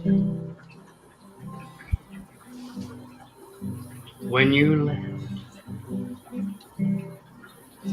Now I know I only hurt myself.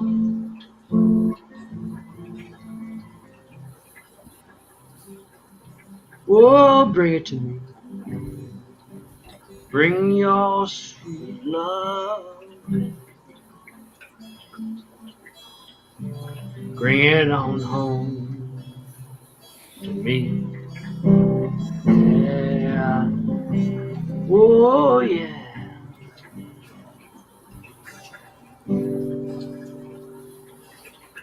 Well, I'll give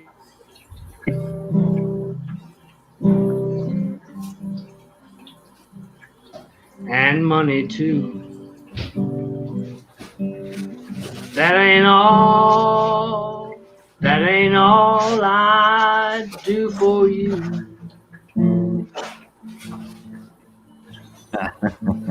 Whoa, bring it to me. I only just caught on that. Bring your Do that sweet in. lovin'. Bring it on home to me. Quite confused.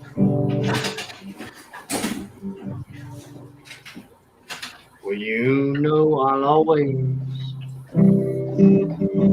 be your slave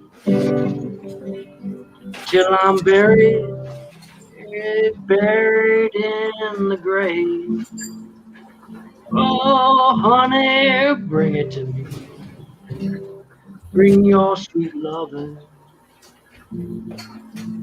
Bring it on home to me.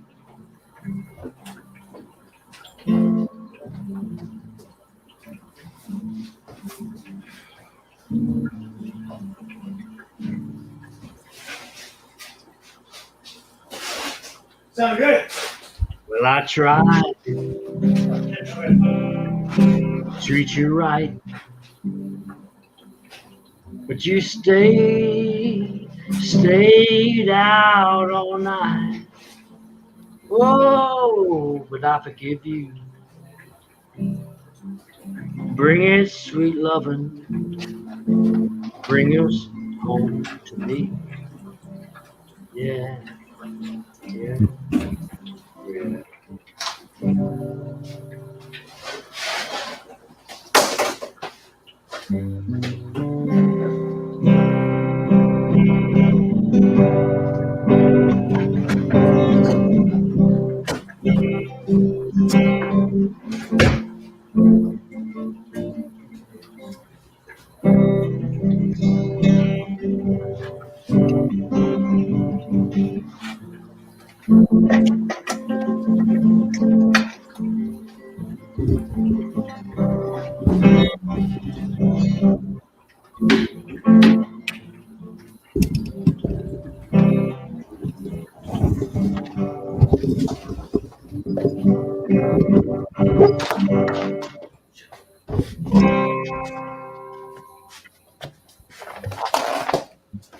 Okay. All right, my captive audience. Thank you. All right, putting up with that crap. I'm sorry. What's that song called? I'm relocating areas right now.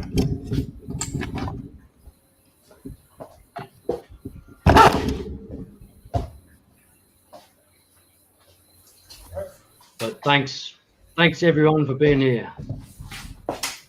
For real. Thanks for It's, having us here, dude. Yeah. The first StreamYard I've ever done, so it's a bit sus. I'm a bit sus about. Well, I don't know what's really happening, but we're getting there.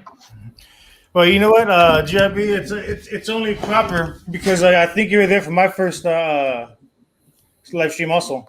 Not on screen, but you were there. I think you told somebody that was still figuring it out. Yeah. Because I was still trying to figure out how to do it. Right. Yeah. No, your tanks and fish are amazing, mate. Thanks, man. Marcos, you're just awesome. Some of your plants are outside of your tank. I don't know if they should be there or not. They keep running away. I don't think they like it here. I got two down here that are coming from a 3-foot tank, and it's like they're aimed straight at me and they're coming across the ground. I probably should prune them before they murder me in my sleep.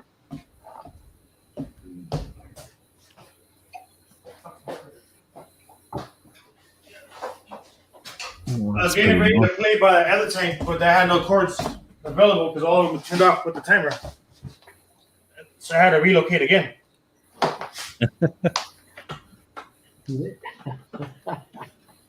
Just You don't so want you to can move play. again, Marcos. Hey, do you mean you've got to move so you can go somewhere where you can play guitar? Well, I had to change plugs, change outlets.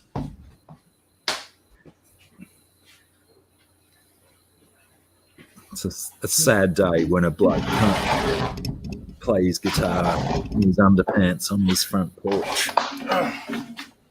Oh, doesn't? Yeah, sure that. Thanks, Chubbs. We don't have big enough patios Thanks, right here. BJ. Good job. Shows here. Man. Aqua, mate. How you going, mate? Good Yeah, to see you. Isn't it past your bedtime, Joshua? Goodness me. It's a school night, mate. Feel free to jump up.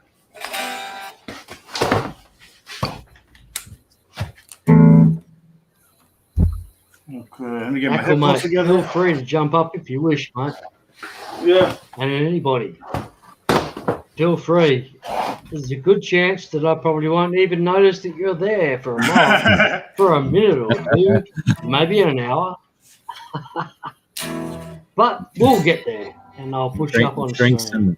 Drinks and snacks will be provided backstage while you wait. That's right. Exactly. Thanks, Dr. Black. Exactly right. Hey, Aquamate plays guitar too. He'd probably love to get up and play a song for us. Aquamate is a lot better guitarist than I am, that's for sure. Look at his guitars and stuff. He's awesome. Well, I'm not playing yet. I'm just getting this guitar still together. Okay. I think But Marcos, are you going to play us a song or not? Huh? Yeah. I'm like 2 breaths away from that. My bad. Oh no, turn that one up. Chubbs, welcome. Yeah. I'm sorry.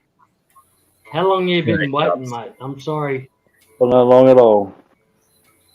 Well, that's long good, mate. enough. Thank you. Long enough for some Thanks for visiting. martinis and pretzels that they had in the green room, right?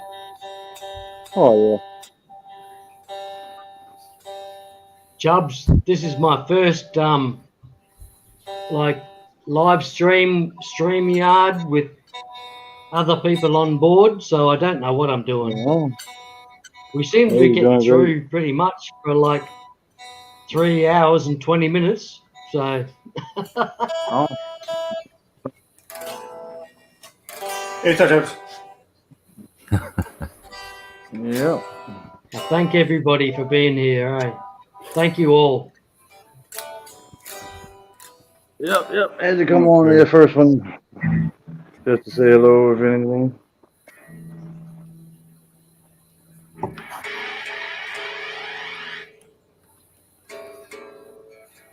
Let's see if I remember how to work this thing.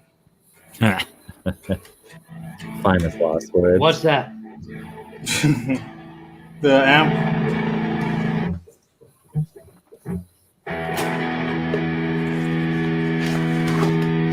I play on my tube amp, but the tube is busted and it's somewhere.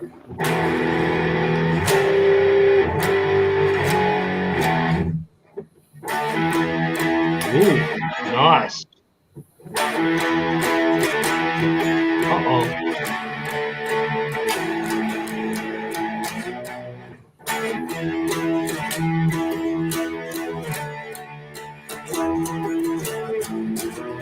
Oh.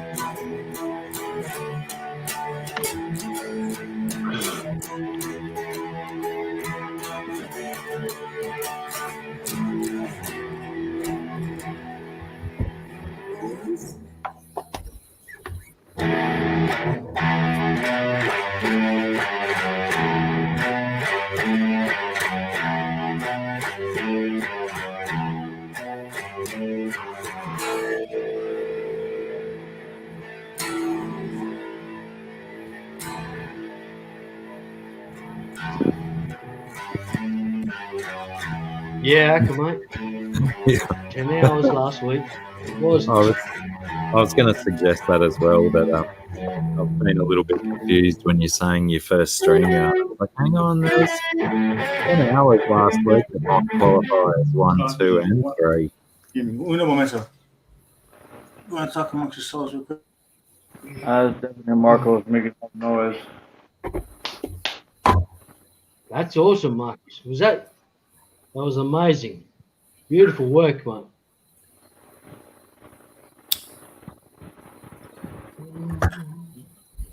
Please continue. Yeah, I was going to say, I Carry thought on the if you idea wish. was that we'd just keep the metal riffs going and we could just talk around metal riffs.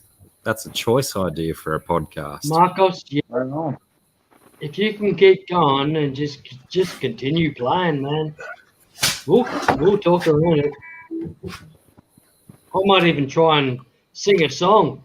No, I can't sing metal. Sorry. I'm more country, or maybe a bit of R&B. R&B.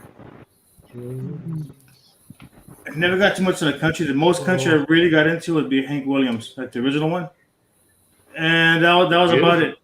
I'm like, cool, that was cool. That was good. And then that was about it. Yeah.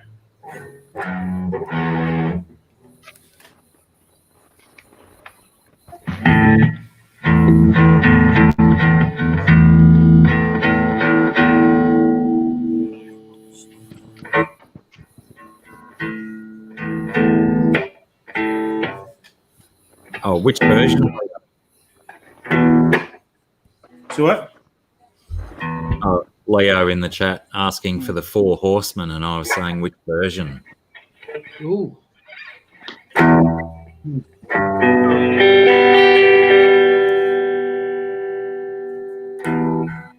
Go.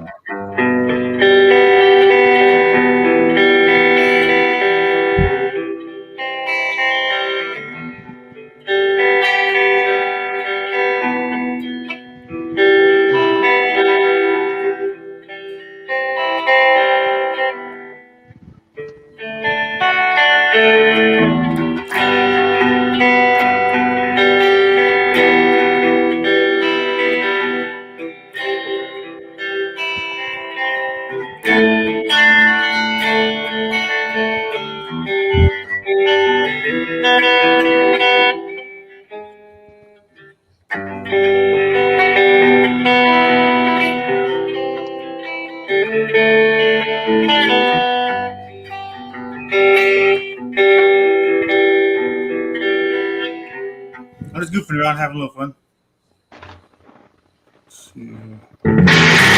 Whoops. I gotta save the settings before I change channels. What's the amp, Marcos? This one's a Line 6. It's an old Spider 3. Man, those Line 6, they make some quality stuff. Even the little bloody practice amps are choice.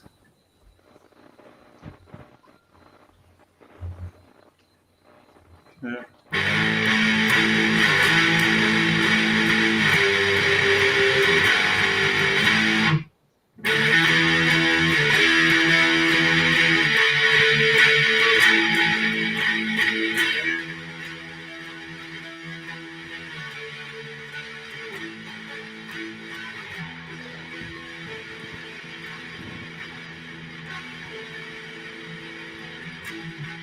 Well,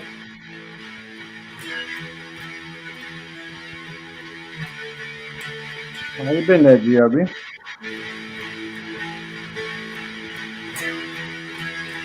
I'm back. I'm sorry.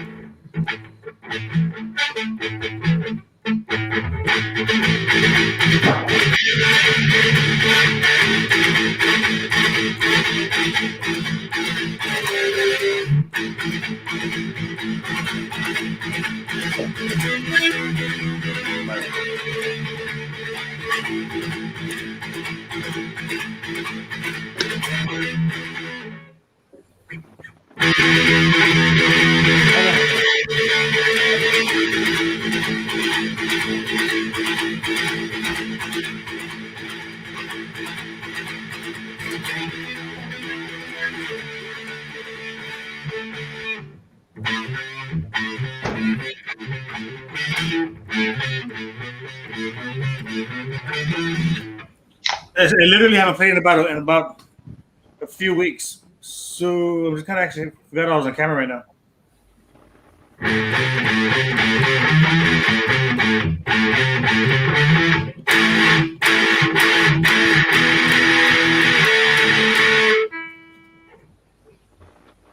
Nice, Marcos. Yeah. Nice work, mate. So it's fun to goof around. You know. It's awesome. So as soon as I put this down, we disconnected. But man, now I remember all the shit I used to play about a month ago. But anywho, anything I try to produce with my music is all like penalized. Not like that's not the right word, but all I can't play it because of like the neighbors constricting, and you can't play it as you wish. But I try, and if I get to a certain stage of drunkenness, that it doesn't matter. well, it comes down to practice. I'm sorry about the neighbours, but they just have to put up with it. If I get to a certain stage of drunkenness, and I just play to my heart content, and that's it. Do you know Play my best music. Do you know anyone with a piano, GRB?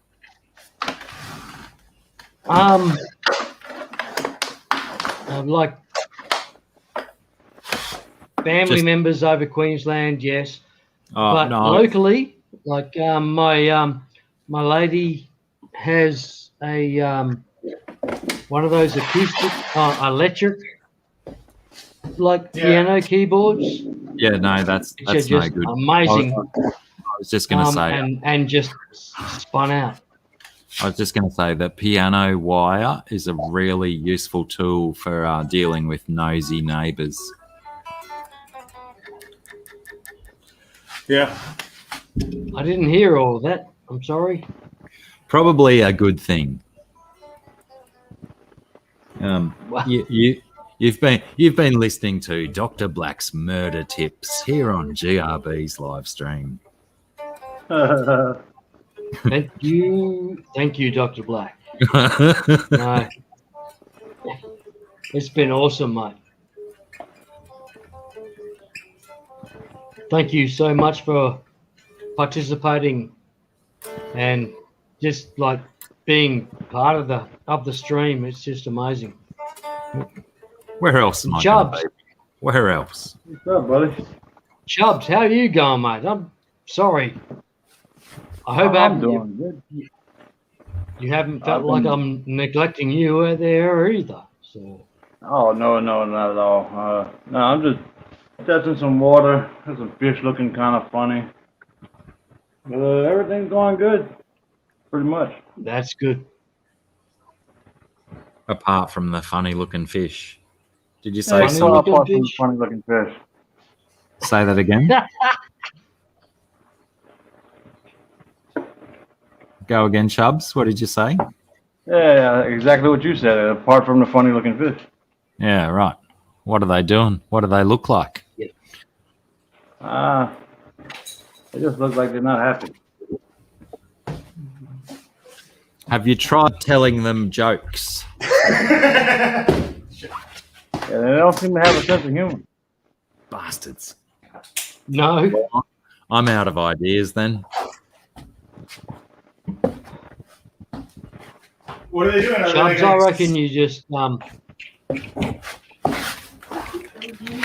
mate. Go on. No, you're good. I was going to ask about the sick fish, but maybe probably doesn't want to talk about sick fish anyways.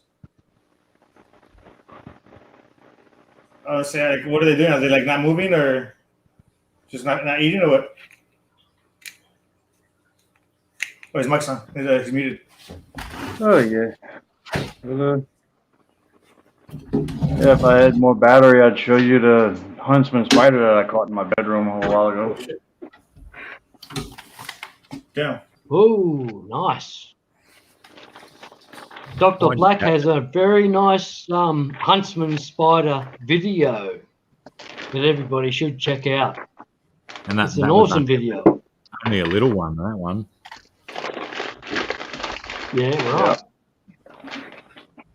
I've got to I'm a little bit disappointed because I feel I might for any regular viewers of mine might know that I have pet spiders, but they're not caged. They just live on my windowsill in my bathroom, and they've infested the area. Black house spiders they are, of all the interesting spiders that I could keep. But yeah, they create quite a mess, and having family here at the weekend, people may need to use my bathroom, and I have a strange feeling that people will not necessarily enjoy the state of my bathroom window with all of its spiders and spider webs all over it. Part of me wants to say, fuck off, it's my bathroom, but part of me also is subject to societal norms that we all have to experience. Oh. Well, it's hard to get the side, really. They're awesome to have around the house. Gets rid of lots of your cockroaches. See you, BJ. Thanks for hanging out with us. Hey, good morning, I should say as well, BJ. It's time to wake up. There's a guppy eating damn spider. Thanks, BJ. Exactly. Take care, mate. So good to see you visit here. Thank you. Chubbs, did you just call it a guppy eating spider? Has it been eating your guppies? Yeah, I killed one that really was eating my guppies. Wow. Yeah, he was eating them right out the thing. No way. I'd like to get it on video, but the recorder worked. One. Yeah, that's like you need a 24-hour camera to catch that shit, isn't that? That's amazing. Yeah, but yeah, a big one, a lot bigger than that one, living underneath my 75-gallon fish tank. And finally, my cat killed it, and I just caught this one today. Bloody, the spider's probably getting rid of more pests than the cat does. Yeah, probably so. Yeah, wow, I would love to see bloody huntsman taking guppies out of a fish tank. I mean, don't get me wrong, no guppy deserves to be murdered, but that would be impressive to see. Pretty cool. Yeah, especially the size of this huntsman. I mean, he was an easy, 4 or 5 inches across. He was big. Crazy. Makes me want to set up a outdoor tank full of guppies with a motion sensor camera on it. Yeah. Tuned to cold-natured animals, huh? I need to see this before my life is over, Chubbs. I need to see it.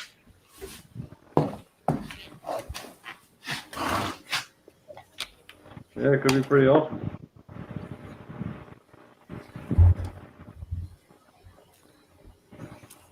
What do you got in there, Marcos? A lot of the same fish. The Camosa, and then a handful of Sulamugo. And you got like 3 young longfin white clouds. A whole bunch of shrimp here and there. It's completely overstocked, by I think by every standard. But the little fish. If you're Chubbs, do you want me to you got Chubbs, do you want me to put a focus on you so you can show us your tanks? Yes. Give me a few minutes there. Let my phone charge. I only got 1% battery. Yeah. Okay, mate. No worries. No, that's fine. Can you chuck Marcos's tank on the full screen though? 'Cause I want to have a look at if the blue and the red ones are the Pseudomuggles. Yeah, there's one rice fish, but other than that, the rest are there's one gratuite, and then the rest I bought is pescai. But they look at limonades, so who knows at this point? It's nice. I don't know. Pretty tank. That didn't work. I think you just click on it twice in the StreamYard, not in the YouTube. On his picture down below the screen, the little head icon, like where all of our faces. It's just not working.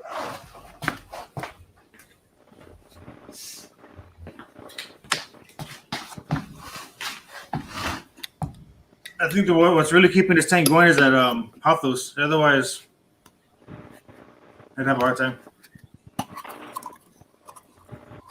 I was trying to work out what the fish moving right at the front down in the substrate was, but it was your reflection of your fingers. Wrong screen. You're close. Come on, Chubbs. We're getting close there, mate. What else do I need to do? Chuck it on Marcos's tank until Chubbs wants to come up. Yeah. All right. Let us go on charge in a few minutes. I don't know what that means, but let's try. There you go. go. Here we go. Oh. That worked. You're bloody learning quick, GRB.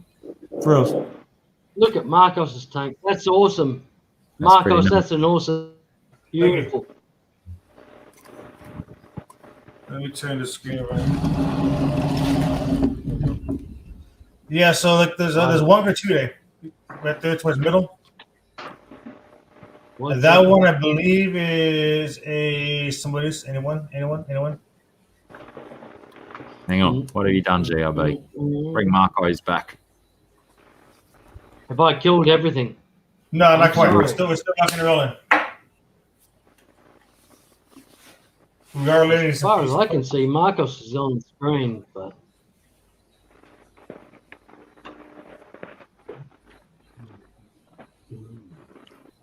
You gotta click on Marcos and you'll be able to put him solo. Yeah, and I remember my first stream. Everybody had to walk me through how to do everything from StreamYard. It was new. It was a lot to take on. Aquaman, I want to say Aquaman was there. I think we've all been there. Oh yeah. There you go.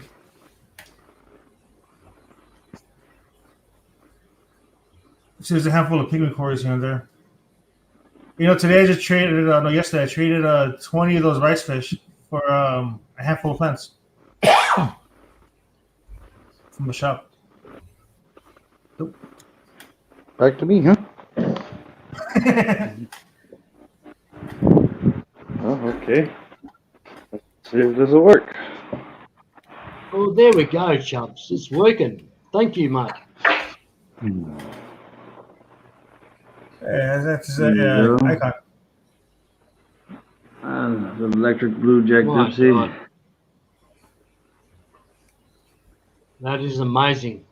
Beautiful Very fish. pretty. Beautiful tank. Yep, thank you, sir. No dramas with the plants with the Jack Dempsey, or is it just always? Oh happens? no, not at all. You don't bother nothing. Nice. Except for the shrimp and guppies, and Yeah. he bothers those a little bit, but it don't bother him coming out. Blue fish got to eat. That's it. He's a very pretty boy. That's the shape of his gut too. He's certainly not hungry, is he? He's got nice, solid round abs. They're good.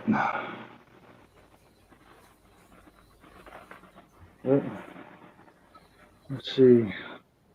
Show y'all something y'all don't see every day. Probably ever over there. Carpet?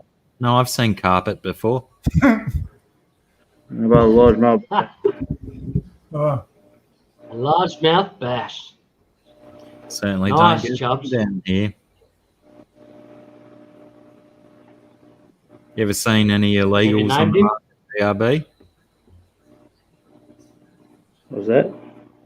I said to GRB if he's ever seen any illegal largemouth bass down here. I don't think they've got them over there for sure. No, yeah, but you know, we've got black market fish stuff as well, but I've certainly never seen them available on the black market. Right. Not that I've ever had anything to do with the black market ever. Yeah, right back there's a big bluegill and what they call a West May bluegill. It's just a redder bluegill. What's the is a pumpkin seed or something? Is that a type of bluegill as well? Yeah, it's a type of perch, but yep. Yeah, right. Is it pumpkin seed? Am I on the right track? No, it's not a pumpkin seed. It's an actual bluegill. Pumpkin seed is a type of sunfish. Ah, yeah, right. Yeah, sunfish. I always get sunfish and bluegill mixed up. Mm-hmm. And it is they call them pumpkin seeds, don't they? I'm not messing up those words. Yeah, that's it. They do have pumpkin seed perch, yeah. Yeah, right. This one right here would be a red belly. It's kind of hard to see, kind of dark, but and this one other little one right here is a Texas cichlid that was caught in Louisiana. Wild caught by yourself. Wild caught by me. Every one of these fish. Nice one. And do you like, being that they're all wild fish, are they all only live foods, or have you converted them over? Oh no, they eat a lot of processed foods too. Nice. The little Texas cichlid, I had him since he was pretty much a free swimming fry. He was real tiny when I got him. Oh, that's pretty easy to convert at that size, isn't it? Oh yeah. Pretty much all he's known is living in tanks or tubs or buckets, you know. Yeah, but even your largemouth bass, no trouble on the bought foods. Oh, it's live food only. He's live food only. He's live food only. Yeah, right. Yeah. Exactly. Yeah, we have the same trouble down here with Australian bass. If you catch them out the wild, they're virtually impossible to get onto processed food. They just want live, non-stop. You gotta catch them real small and get them started real young.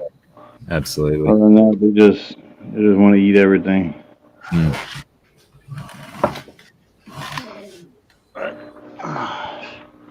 can see right up here, you got a little shallow pool where all the little bait fish hang out. Try to stay away from the perch, bass.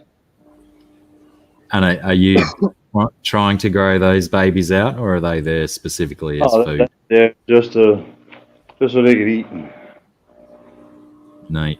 Yeah, it's good that you give them a little refuge, a little false sense of security, as it were. Here's one of my 75s. Nice. The 75 gallon.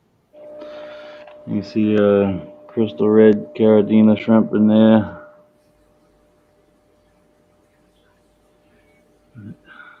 Lots of snails, lots of fish. And is your forest towards the back, is that another forest of Rotala rotundiflora? No, that's back on the back here. That would be Bacopa carolina. Oh yeah, right. Yep. Then we got some dwarf Sagittaria. And I got Bacopa morii. That one right here. And that's cool. Crypspiralis, Crypt tropica, Crypt parva, Crypt windidii. I mean, wow, what kind of stuff. It's lush. Love it. Yeah, it's a nice tank. That thing's been running over here. Awesome bunch of. And I got this other tank here that I have to go get the remote for. turn the lights on. Imagine someone saying that in 1970.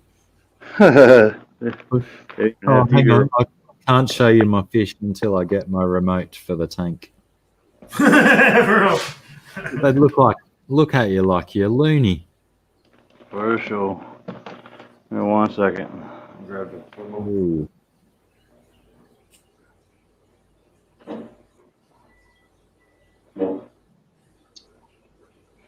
I can't believe they haven't got we all operate on touch screens now, right? Why don't we have touch screen panels integrated into the glass on the front of our fish tanks so we can just walk up to it and touch? Okay, Is filter that already too expensive? up to here. Won't be far away, will it? It would be cool if the touchscreen showed what was on the other side, like the fish tank. So you'd be like, look at the fish tank through the touchscreen. I'm sure they'll integrate that as well. No worries. We got some Are you gonna- barbs, hang on. mayo. Sorry, I'm just going to mute myself for a sec. He's got a fart.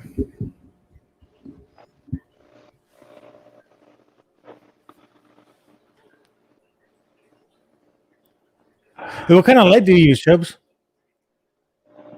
These are night clocks. Oh, so you're right. I didn't say anything. Yeah, it's a night clock prisms.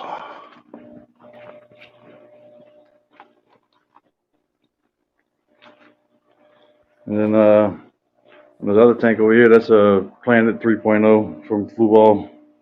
Oh, really? That's cool. I want to try one of those out. Well, they work great.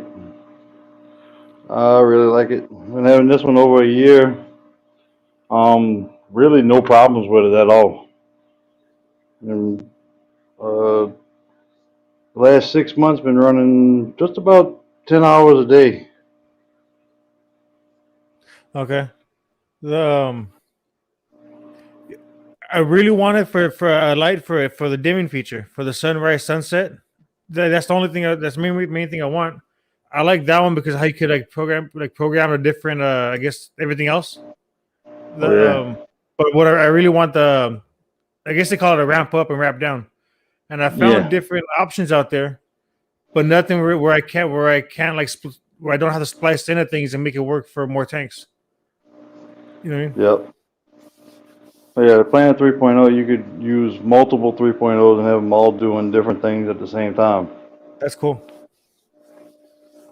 But yeah, they're very, very adjustable, if anything. And they grow just about anything too. If I wanted to put CO2 on a tank, I would put 2 of these Planet 3.0s on a 75 gallon. One of them is good for medium to low tech plants, but not good for highlight. Maybe if you got like a 40 breeder or something a little shorter, you can see how much shorter that 40 breeder is to that 75. Yeah, no kidding. And that's just a regular old T4 or T5 bulb. But then you get to a little higher tech. These lights are only turned up to about 40%. That tank lit up. Yeah, hold on, I'll turn it up for you. The fish are gonna get a 10. Oh yeah, definitely. So I mean, yeah, these are grow lights. These will grow anything you want. Oh, the actual grow lights. Yeah. Well, they're planted aquarium lights, but they're made to grow whatever. You see right back there, they got a Beautiful. Beautiful, Chubbs. That's just beautiful, mate. Yeah, I used to be in the indoor horticulture myself back in the day. Yeah. Oh yeah. But there's a Crypnarii, Rosen Maiden. That's a pretty good one. And Rotala rundifolia, and Rotala atra Vietnam. Mhm. And got an Aponda Geaton right here next to Taiwan lily. And I got, I think, 40 different species of plants between 3 different tanks. Okay. I got quite a few. That's cool. Yep. Got a bunch of Loelia white growing in the back. You can see underneath that log. Nice. Okay. The wig is a So nice without plant. it just stays short, don't grow tall. If I run CO2 on here, it would grow big and tall.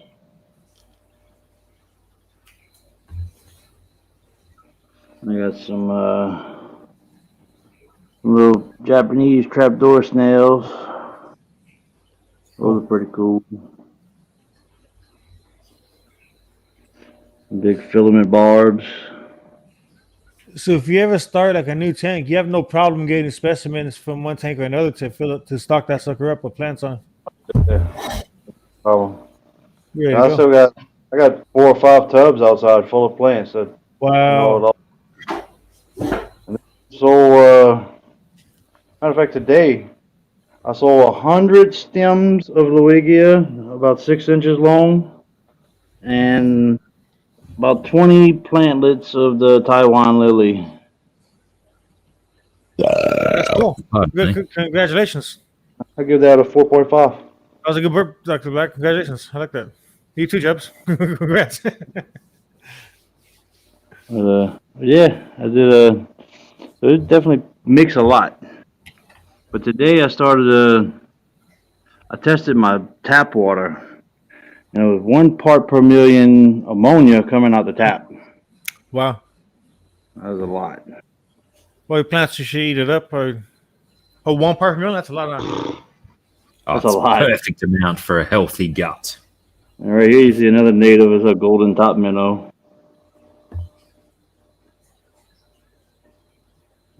Another native to Louisiana. Gulf Coast.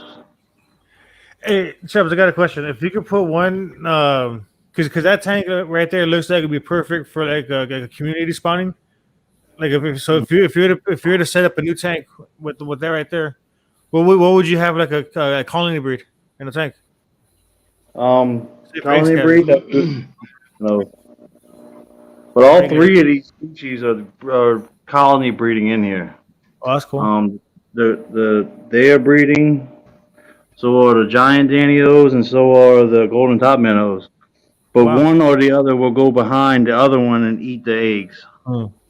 So until I get them all in a separate tank, they're just going to be here. I also have 14 golden barbs in here. But they all stay hidden underneath the log.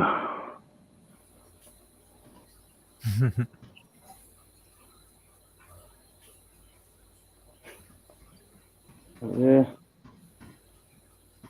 Pretty big stocking, but they all doing pretty good.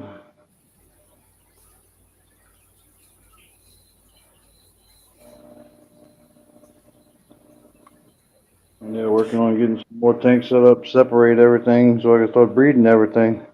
Yeah. They don't need even more for the grow outs. Yeah. That'd be cool. Hey, the Taiwan lilies that you traded off or sold off, like how big were the cuttings? Were they already rooted? Like did they already have roots coming out? Yeah, well, whenever you're propagating the Taiwan lily, you can see right there. You see the roots coming down. Yeah. Right. Yeah, that's where you would cut it right underneath those roots, and that would be a plantlet. Oh, so at that point it's ready to go. Yeah. Okay. Yeah, Cool. you That's can good enough. see there's 2 plantlets right there. See right below where the roots start, and that's where you trim it, and that's a plant. Okay. What's the The really dark one underneath that lily. Is that some kind of crypt? Yeah, that's a crypt Windidii. Yeah, right. And I got some Barbados fern right there, African water fern. That looks nice too. Yeah. See you quick. And I am with Craig Broderick at the moment. I think I'm going to have to split and go to bed. People probably will talk and think that me and Craig are going to the same bed, but I can assure you that we're certainly not sharing a bed, me and Craig. But yeah, I'm going to go, fellas. Thanks for hanging out. Good. Thanks for having me. Sorry for beating everybody. how you doing, Blackie? Yeah. Take it easy, hey. Good tanks, boys. Like them a lot. Appreciate it. Thank you. All right, I'll see you soon. Word. Later. Thanks, Blackie. Thanks for being with me, mate. No Done worries well. at all, brother. I Thank got you very much. All right, I'll talk to you soon, man. See you soon. Peace out. Yeah. Take care. Yeah, GRB, how long are you going to run for?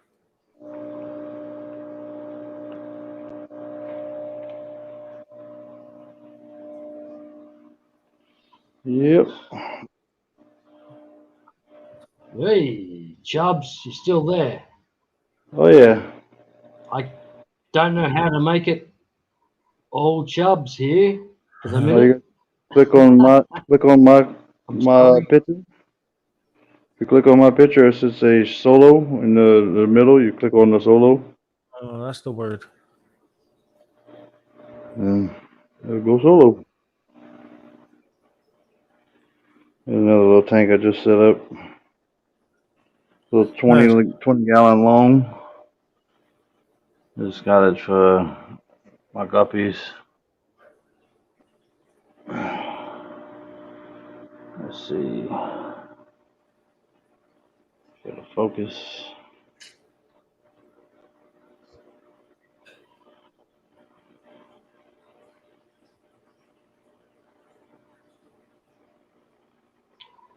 Um, Yeah, I'm probably going to cut out I in a few can't minutes. do it. I'm sorry.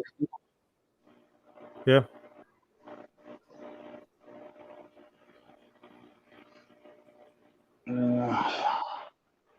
As you walk in the kitchen, another one right here. This one got the banjo catfish in it, and some neon green rasboras.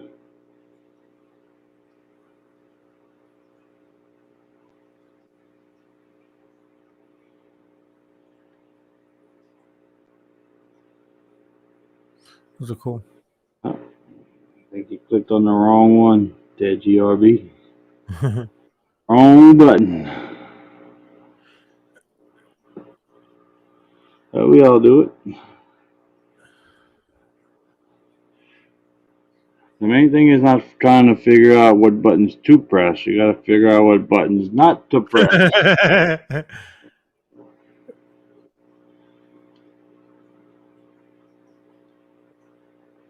That is the hard part.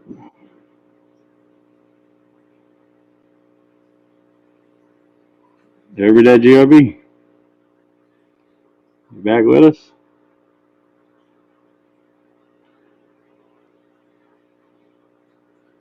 Hey, Blackie, Craig's calling you to bed.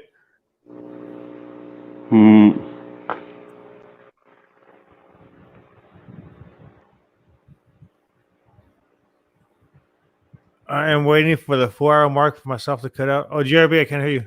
Well, Okay. well, thanks all for being here, and Okay. especially Marcos, Chubbs, Dr. Black, Not a problem, partner. everything. It's just chaos here, and at my end, I'm just saying I can barely hear a word that any of you are saying, but I can see that you're trying to make a good conversation happening, but Right on. I'm struggling. I can't see it. For some strange reason, I cannot make the individuals make it like the top people on the stream. I'm sorry. I'm trying, All right. but it's not happening. Yeah, well, sometimes it works, sometimes it don't. Gross. But, oh, and he's going again. No, but I should probably get going though. It's about to be 3 in the morning where I'm at, and I usually gotta work at 4:30, but it's still time to go though. Yeah, it's almost 5 here. Oh, bro. So I'm gonna wait for the GRB to come back so I can say later, unless he's struggling. There he goes. I'm back again. All right, GRB, Hey. welcome back. Get on. Hey, GRB, Sorry, Marcos, Chubbs. it's not a problem, Marcos, buddy. Chubbs, Everybody I'm has a sorry, problem. guys. Hey, I don't know what's going on here. I'm having internet issues, but it was broadcasted I was going to have internet issues for the next like 20 days or something. So maybe that's where it all is. But yeah, thank you both for being here, and Right on. it's awesome. Thanks for having us. Fly right at home. Thank you. All right, GRB. You have a good one. Chubbs, are you going to try and get some fish, like collect some fish for your tanks in the next trip, or not? Probably the next few days I'll probably be going back out to try to collect something, but I haven't really caught nothing too much. Yep. Ah, awesome. All right, Well, buddy. we've, You have a good one. Have a great day. It was fun being up here as always. For reals. See you next time. Yeah, thanks, Chubbs. See you later in the chat. See you later. All right, buddy. Have a good one. Later.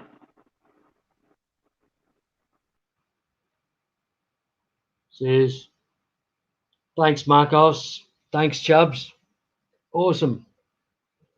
Thanks for coming up, guys. It was awesome to have you here. And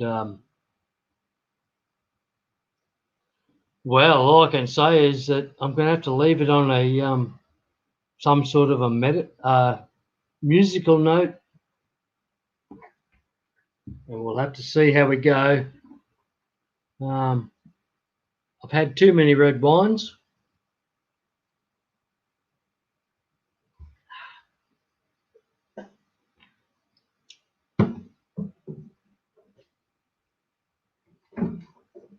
And a nice Australian band called the Bee Gees.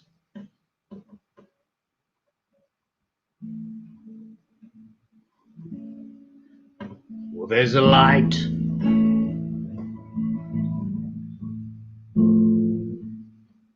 a certain kind of light that never shone on me. I want my life to be lived with you, lived with you. Whoa, there's a way. Everybody say, do each and every little thing. What good does it bring if I ain't got you? Ain't got you. Baby, you don't know what it's like. Well, baby, you don't know what it's like. Love somebody the way I love you.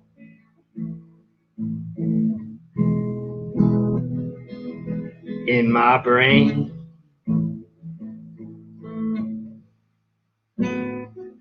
I see your face again.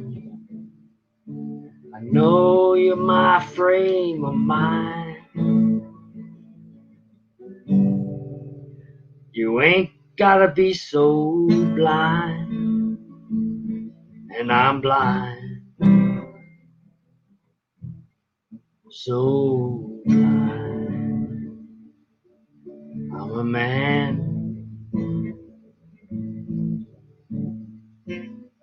You know what I am. I live and breathe for you. What good does it do if I ain't got you? Ain't got you. Well, baby, you don't know what it's like. Baby, you don't know what it's like to love somebody who loves somebody the way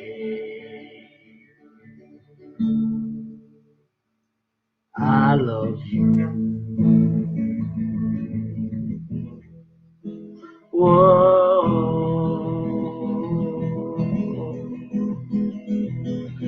you don't know what it's like. Baby, you don't know what it's like to love somebody who loves somebody the way I love you. Yeah.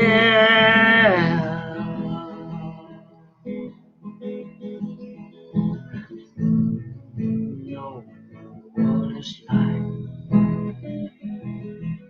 You don't know what it's like. Love somebody the way I love you.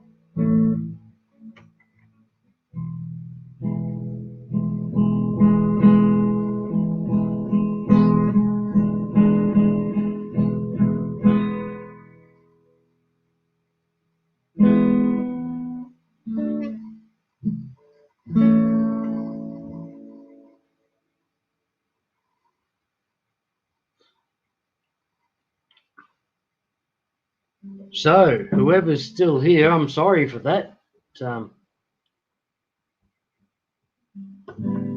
Not as entertaining as the Dr. Black and Chubbs, Marcos, and everybody else conversations. I'm sorry. But I just sang a Bee Gees song. Ha ha! How's that for going, eh? You never know when a Bee Gees song might come out. And now I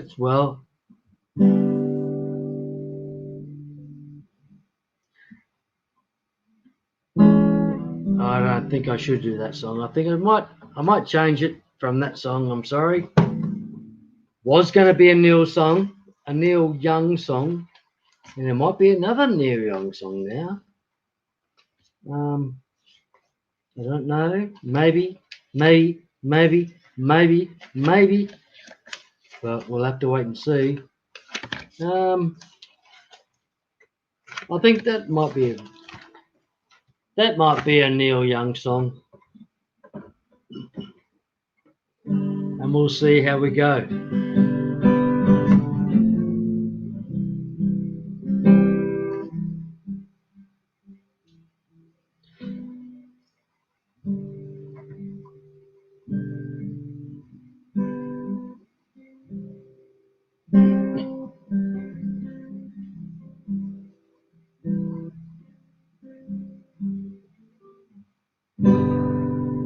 Look out, mama, there's a white boat coming up the river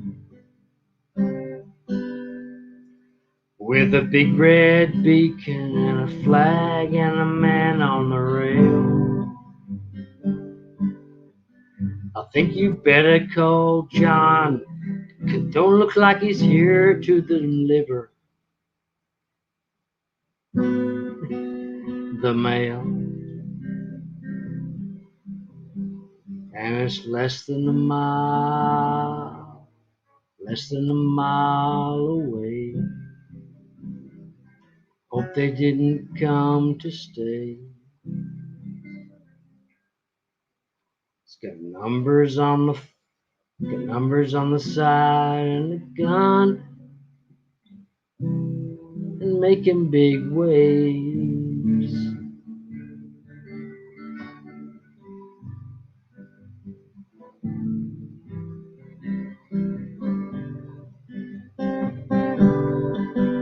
Well, Daddy's gone, brother's out hunting in the mountains. Big John's been drinking since the river took Mary Lou. So the powers of me left me here to do the drinking, the thinking. Ah!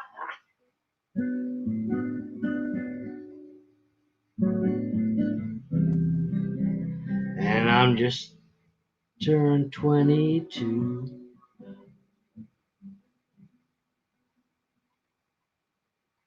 I was wondering what to do. The closer I got, the more the feeling grew.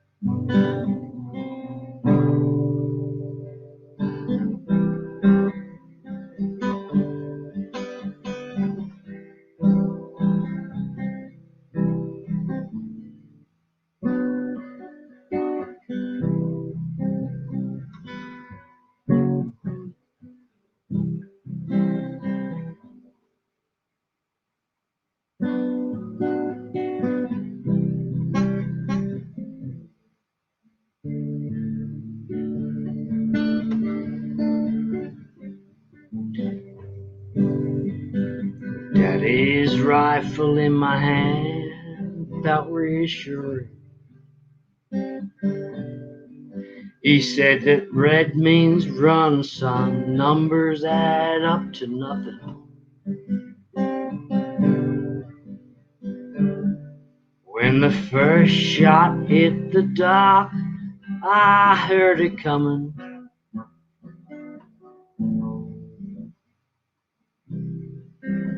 Raised the rifle to my eye.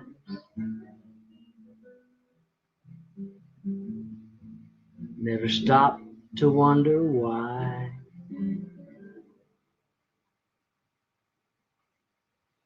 Then I saw black and my face splash in the sky.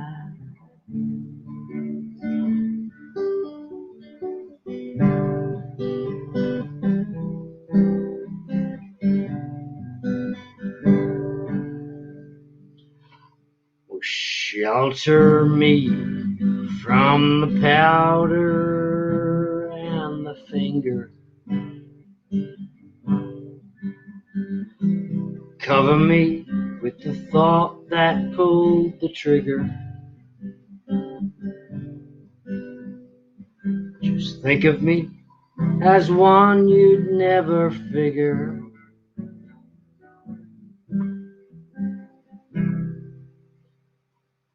Would fade away too long. So much left undone. Remember me to my love. I know I miss her.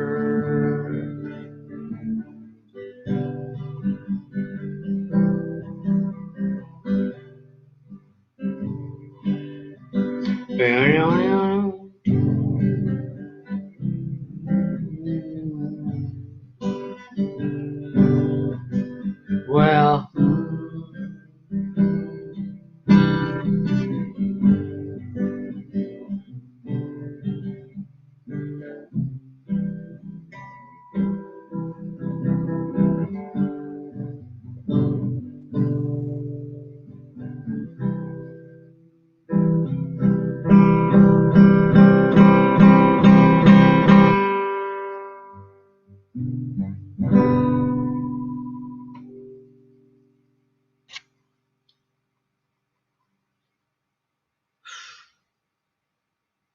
Sorry, everyone. That was me out of control, missing numerous chords on that song. But yeah, thanks for being here, everybody. I hope you all enjoyed the Dr. Black, Chubbs, Marcos. Yeah, conversation was all good. Very enjoyable stuff.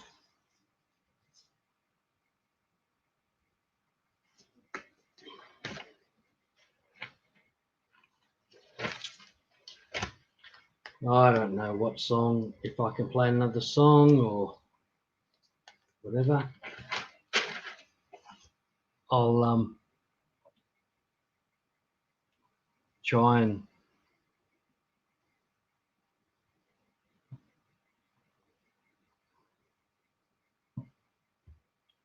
I'll try and put the link up again. If anybody else wants to join,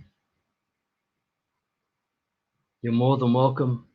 I'm sorry I'm not the best host in the world, but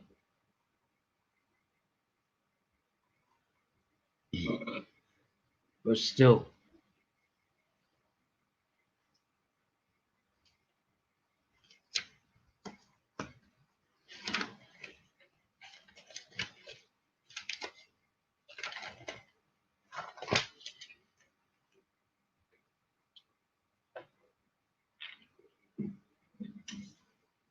I hope this isn't the same song I just played.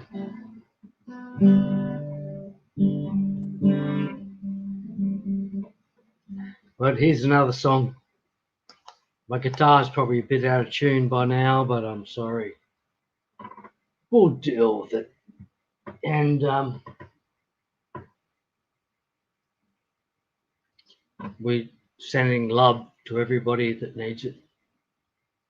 With the little bear in the background, I'm sorry, but love to everyone. Okay, are you a Beatles fan? Well, there's a light, certain kind of light, never shone on me. I want my life to be lived with you, lived with you. But there's a way.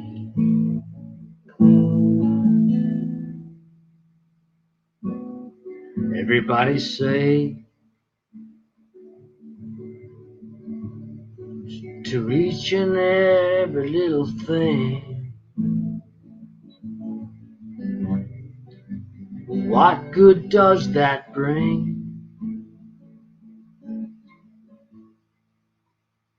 If I ain't got you, ain't got you, baby, you don't know what it's like. Baby, you don't know what it's like. Love somebody the way I love you.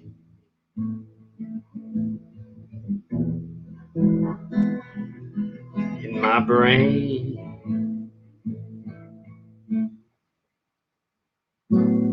I see your face again. I know my frame of mind. You ain't got to be so kind, and I'm blind, so very blind. I'm a man.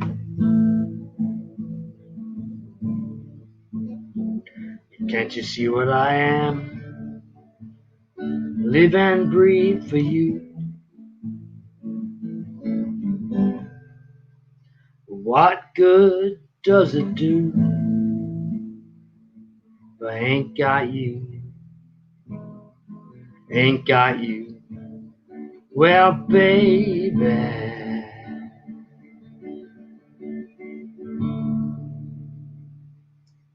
well, you don't know what it's like. Baby, you don't know what it's like. Love somebody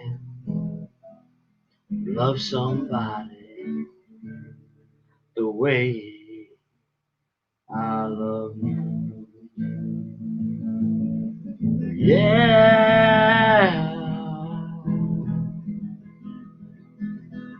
you don't know what it's like. Baby, you don't know what it's like to love somebody the way I love you.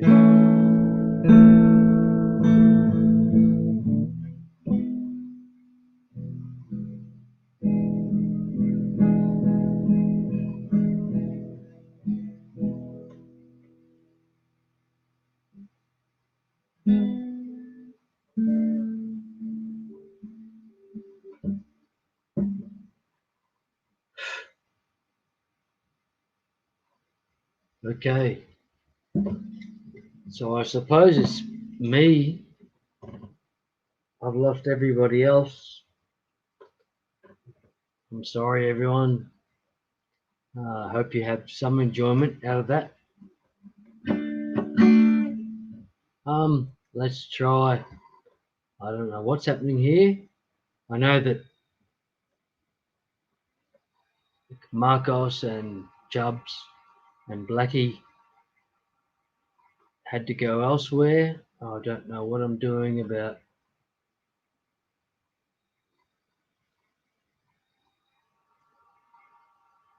resharing it. If anybody wants to come up, please feel welcome.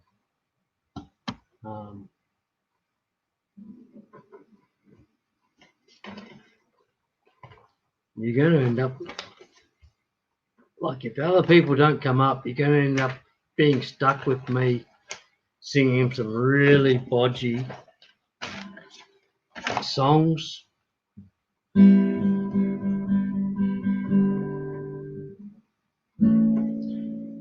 Possibly out of key, possibly out of tune, but we'll see. We'll try again. I'm still here, and thank you all. I think I've got 7 people still watching. Thank you for that 7.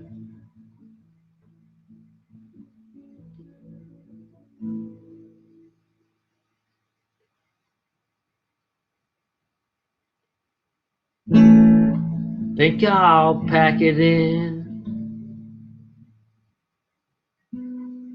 Bye. No, that was horrendous. I'm sorry about that. That was a bad attempt. Think I'll pack it in. Buy a pickup. Take it down to LA.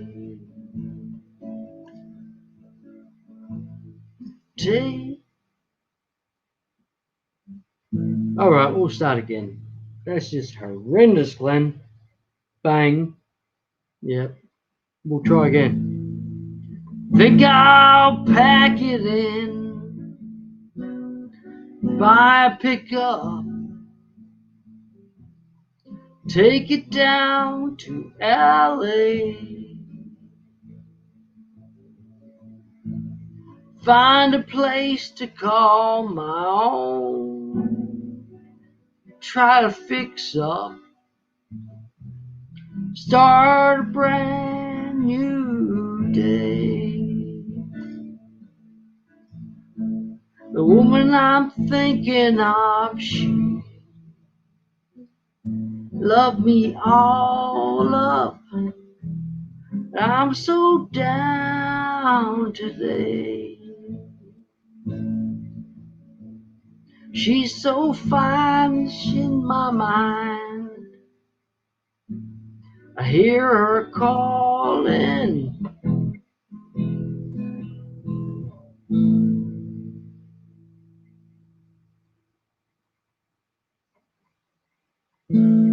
See the lonely boy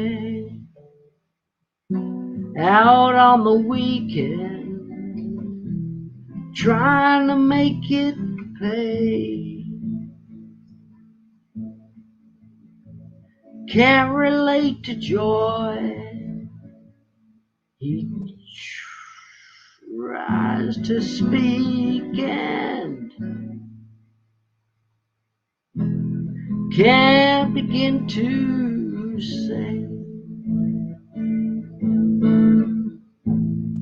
She got pictures on the wall, make me look up from her big brass bed.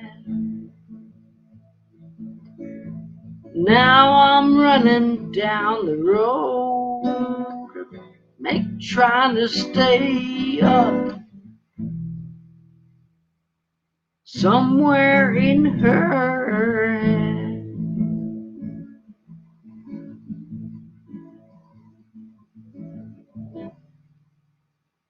the woman I'm thinking of, she loved me all up, but I'm so down today. She's so fine, she's in my mind. I hear her calling.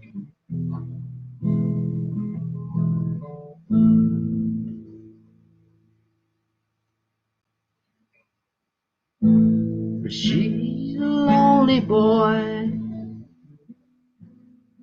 on the weekend, trying to make it pay.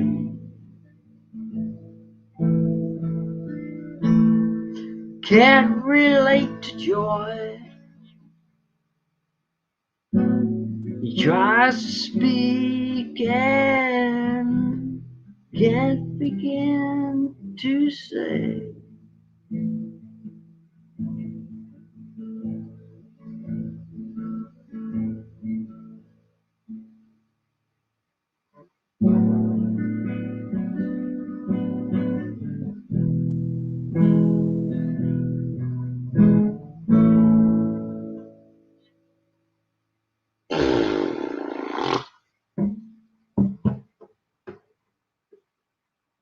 Okay.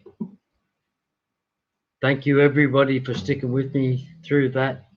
That was a bit painful, I'm sure, for everybody. But that's a song that I love called Out on the Weekend by Neil Young. I'll chuck the old link out if anybody wants to join the link, but don't know, we haven't any takers yet. So if we're not getting any takers, I'm sorry, I'm going to play more music.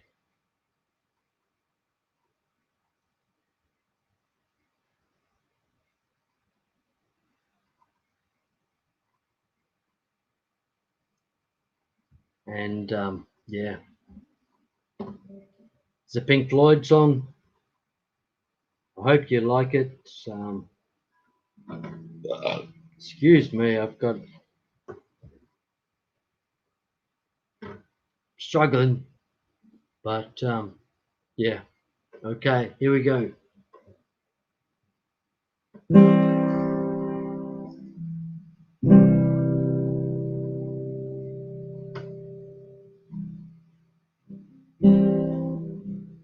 Mama loves her babe.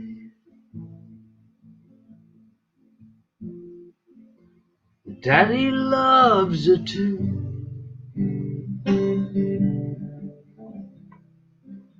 The sea may look warm, to you, babe. The sky may look blue.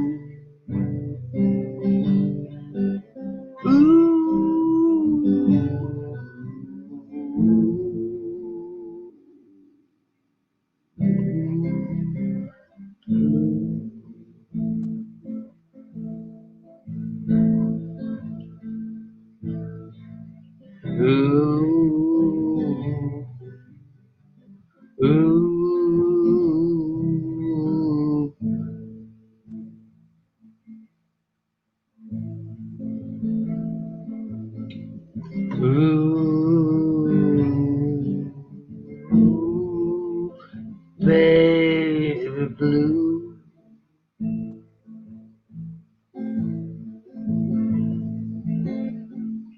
Ooh,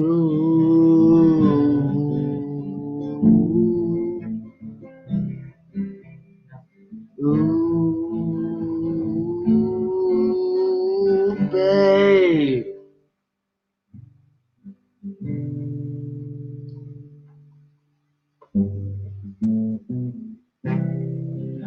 If you should go skating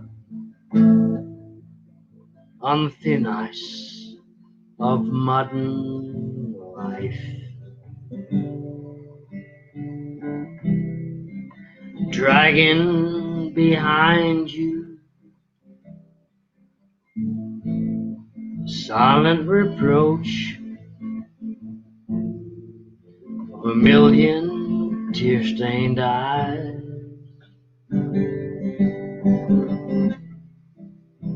Don't be surprised when a crack in the ice appears under your feet. You slip out of your deathbed, out of your mind, with your fear flowing out behind you as you claw the thin ice.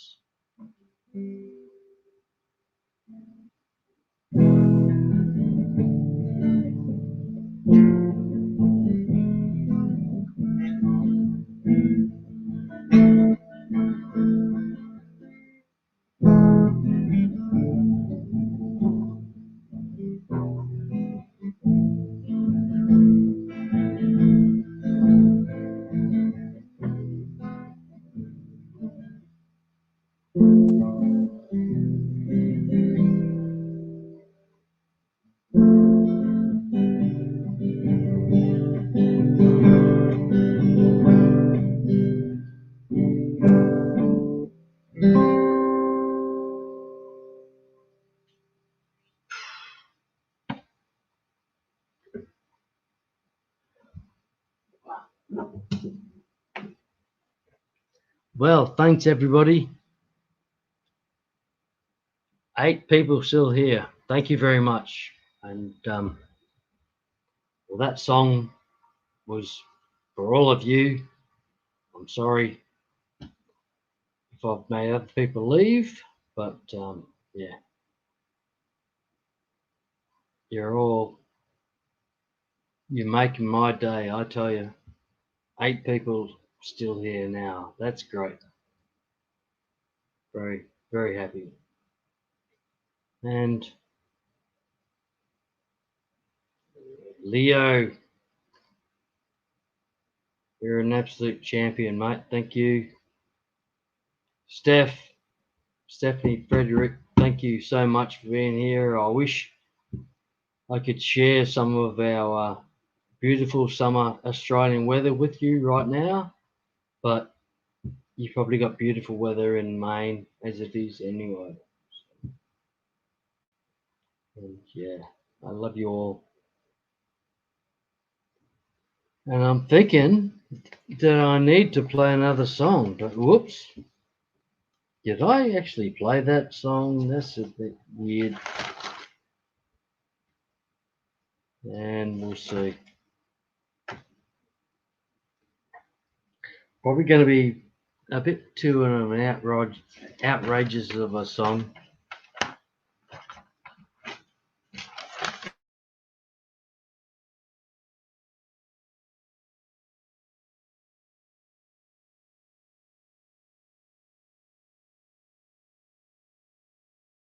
Maybe not. Okay. Sorry, all. I hope you're capturing it. No, you may probably not capturing this. I'm sorry.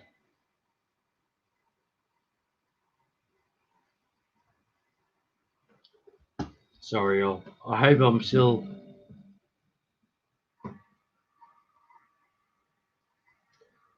I'm hoping. Well, I'm hoping that you're all with me still. And I can play one more song. I'll try. Well, if you ever change your mind about leaving me behind, oh, bring it to me. Bring your sweet lovin'.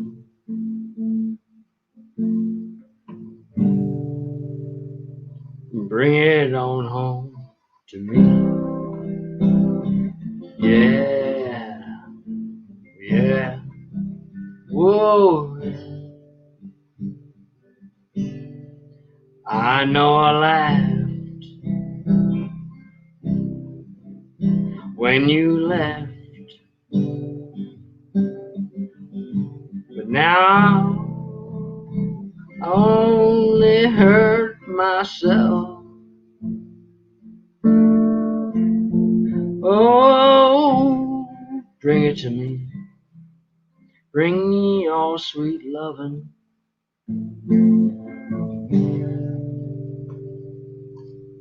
Well, bring it on home to me. Yeah. Oh, yeah.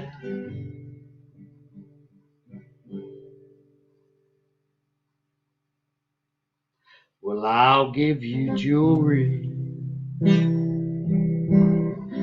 and money too. That ain't all. Well, that ain't all I do for you. Whoa. Well, bring it to me. Bring your sweet lovin'. Bring it on home to me. Yeah, yeah. Whoa, yeah.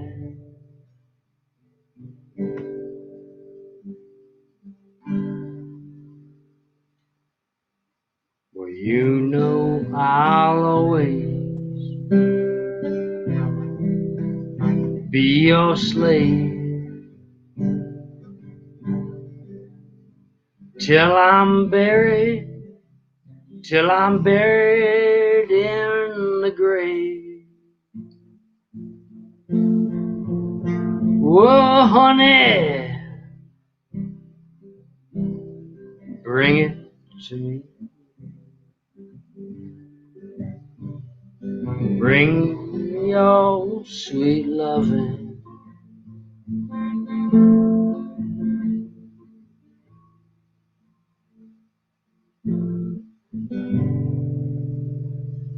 Well, bring it on home to me.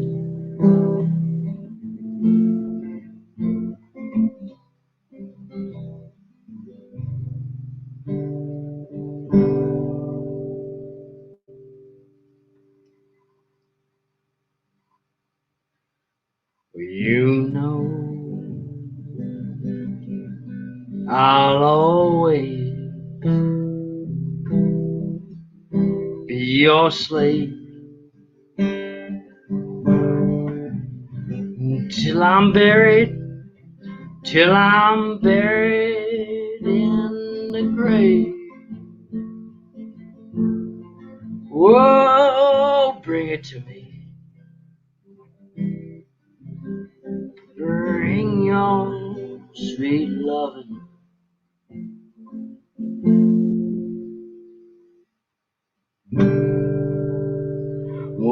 Well, bring it on home to me.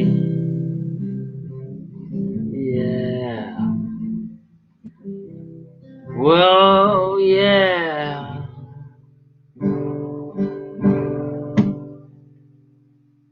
Well, I've tried to treat you right, but you stayed, yeah, you stayed out all night. But I forgive you. Bring your sweet lovin'.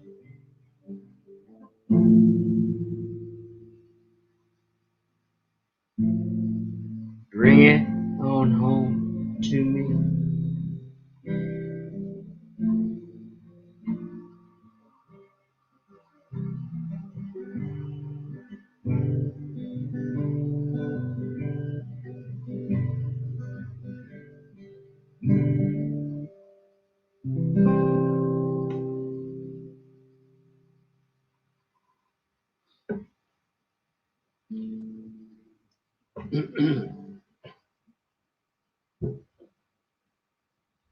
Okay, sorry everybody.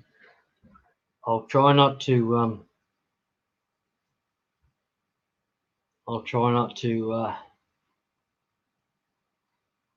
sing songs and neglect the chat. I'm sorry. Got some ouch, very painful fingers for playing songs. But everybody, thank you. Thank you for being here.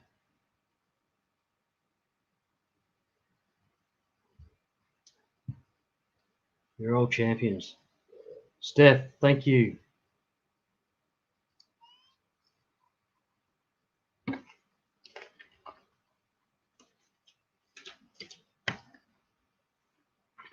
I don't know don't know how many songs I've played,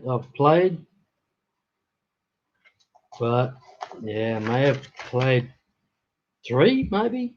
I'm sorry. And you may have to put up with more songs. I'm sorry, but thank you everyone for being here. What have we got? We got 10 people maybe watching. Thank you very much, everyone. And you're making my night, I tell you. It's I never thought that I would experience having so many people watching me, and I'm so nervous about just walking to my letterbox, let alone trying to play songs. So thank you all very much. NKR Fishing and Outdoors. Thank you, mate. You're an absolute champion. Thank you, my friend, for visiting.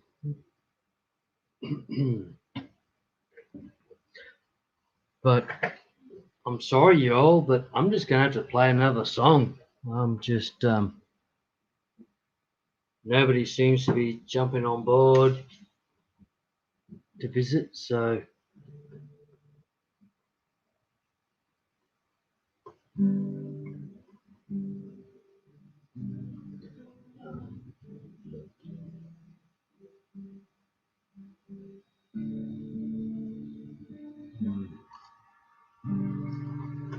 Oh, well, I should learn. Maybe I should learn songs before I try to play them. I know you loved him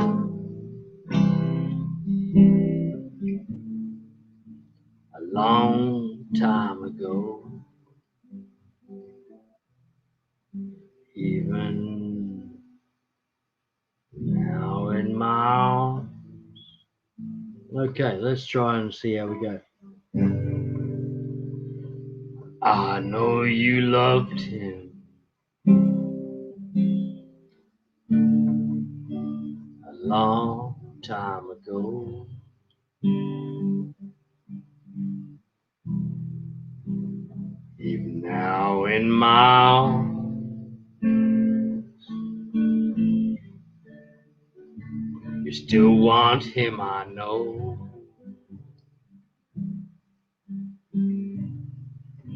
But darling, this time, let your memories die. When you hold me tonight,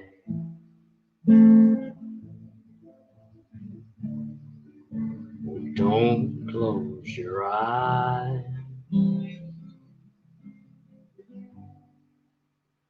Don't close your eyes. Well, let it be me. Don't pretend it's him in some fantasy. Darling, just once, yesterday go, you'll find more love than you've ever known. Just hold me tight when you love me tonight. Don't let me, don't close your eyes.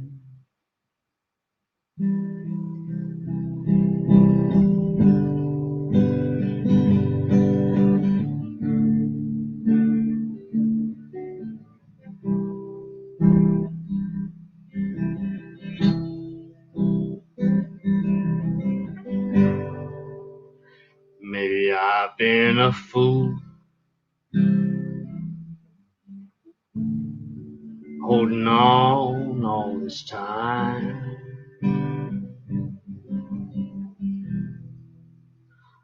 Lying here in your arms,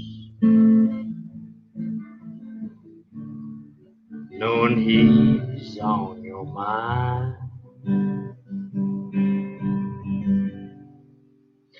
But I keep hoping someday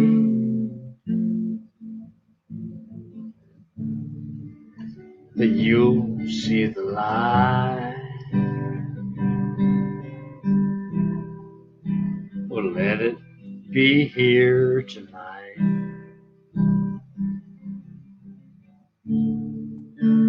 Don't close your eyes.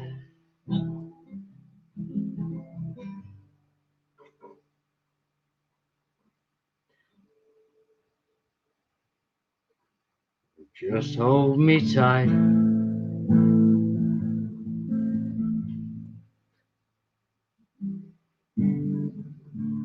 Will you love me tonight? Don't close your eyes.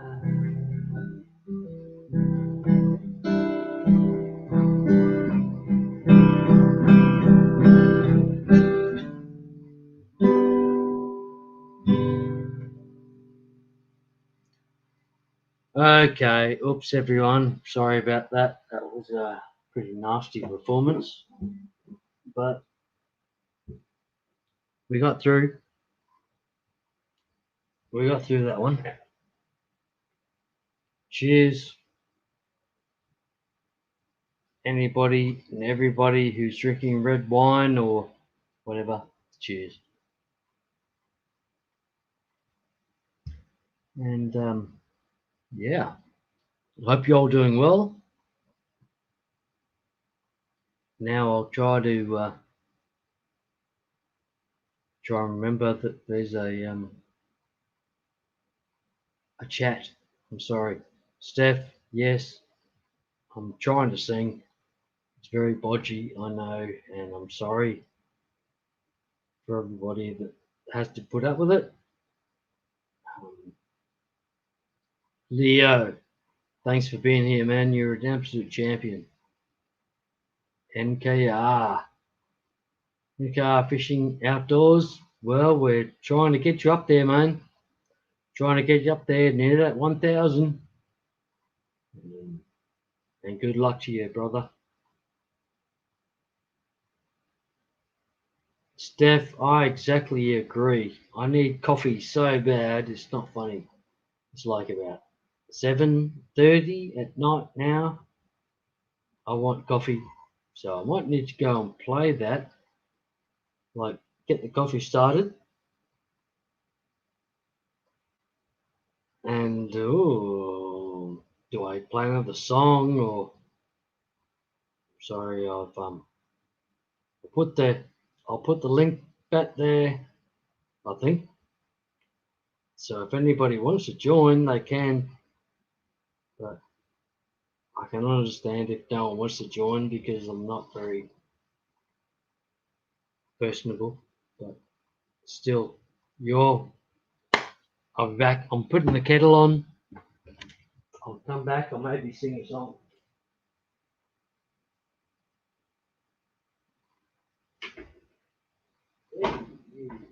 You're fucking nerdy.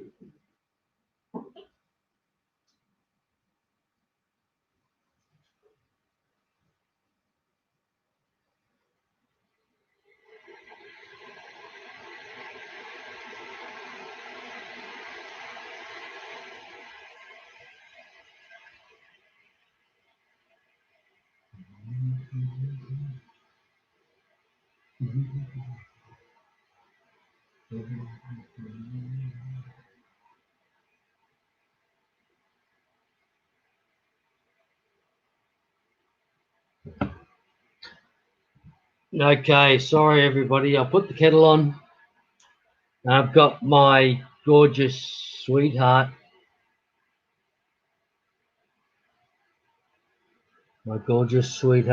here to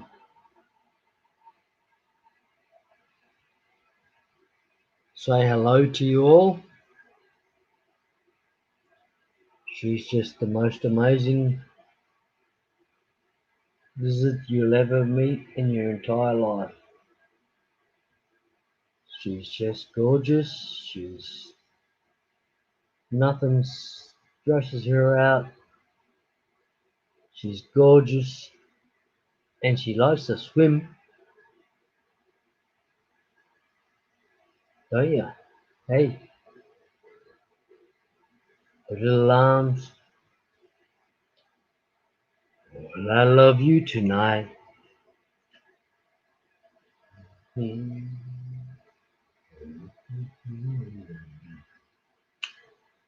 She's so clean. She loves baths. Loves getting a bath. But look at her little arms waving. Hello, hello, hello, hello, hello, hello.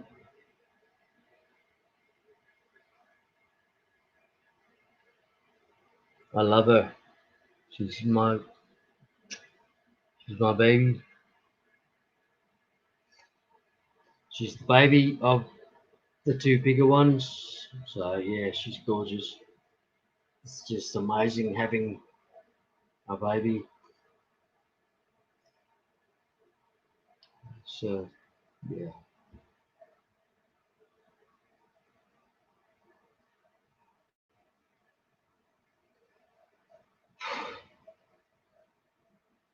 You the old love bear sitting here. Okay, sorry, Steph. I didn't know how it's all becoming or how it's all coming across to everyone. I'll try to stop apologizing. I love you all for being here. It's just amazing.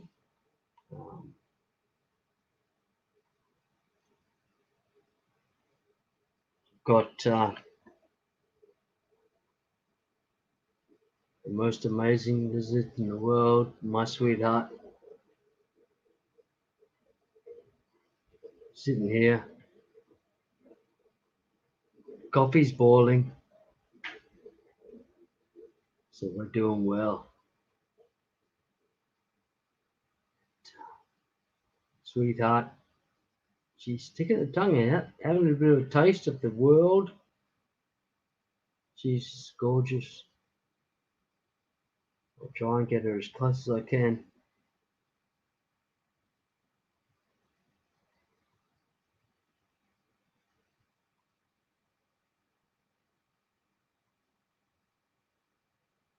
You gonna do any tongue?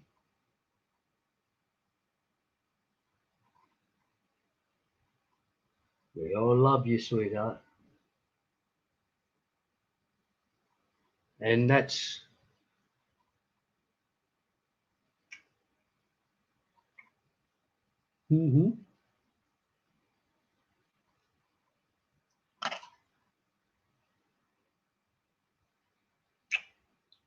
that's my sweetheart, who I love to death. She's just the most gorgeous thing.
Ouch.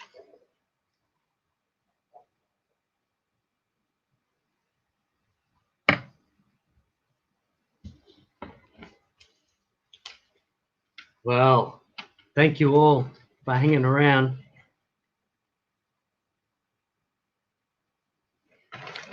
I don't know how far I've gone with songs and stuff. I'm sorry if I've just if I've offended everybody with the songs that I've sung. I don't think any of the songs have been offensive yet,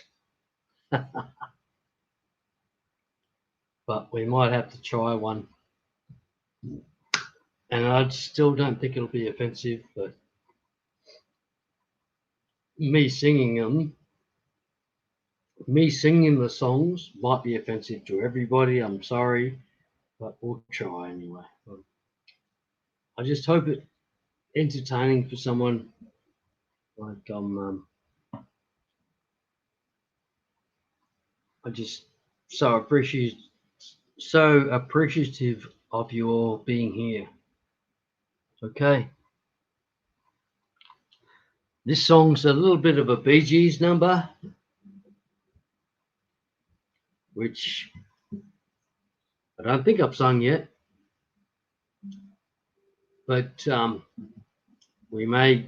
we'll see how we go. Well, there's a light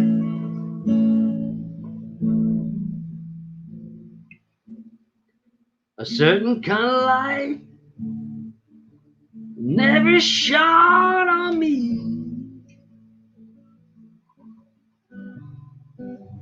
I want my life to be lived with you. Whoa, live with you. Well, there's a way. Everybody say, do each and every little thing. What good does it bring if I ain't got you? Ain't got you. Baby, you don't know what it's like. Baby, you don't know what it's like to love somebody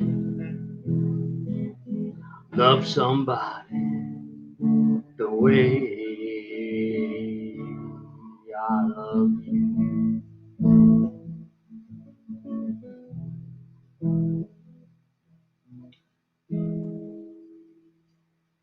In my brain,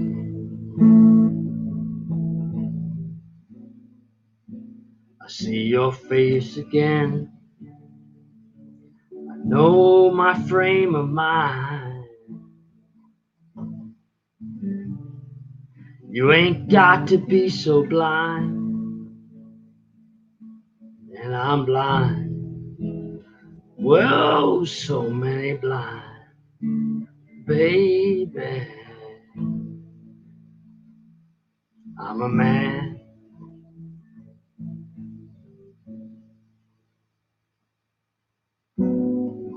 Can't you see what I am?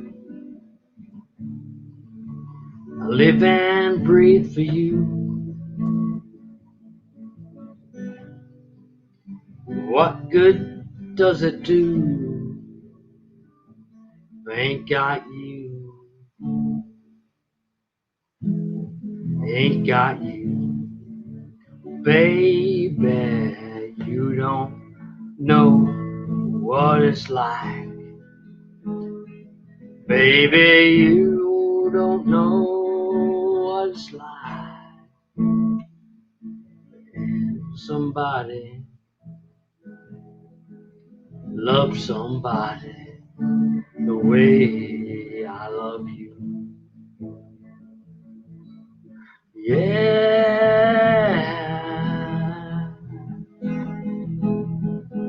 Well, you don't know what it's like, baby. You don't know what it's like to love somebody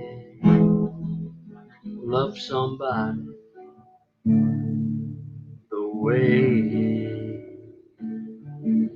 I love you.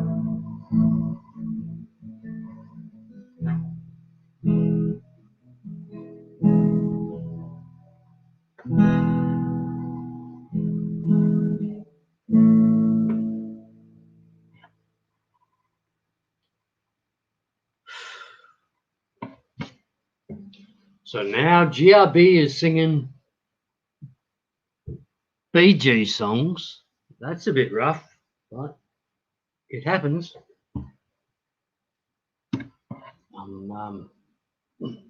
Thank you everybody for being here. I think we've got 9 left sitting here. Thank you. I wish I could do something to make more people want to visit, but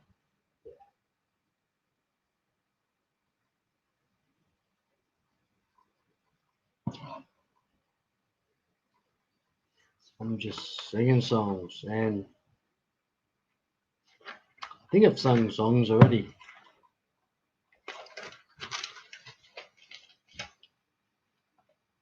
Maybe another song. Does anybody want another song or more songs? No songs.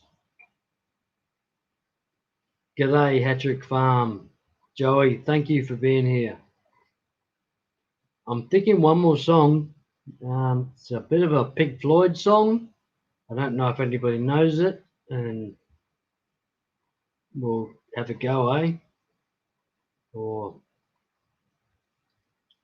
I can, I'll put the link there again. Anybody that wants to join can. Thank you. I'd appreciate anybody joining, but looks like I'm going to sing another song. Excuse me all, but we'll see how we go. Okay, here we go. Good luck all. Well, mama loves her baby. Daddy loves you too. The sea may look warm to you, babe. Sky may look blue. Ooh,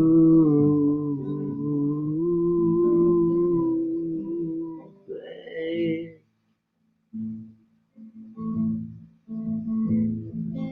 Ooh,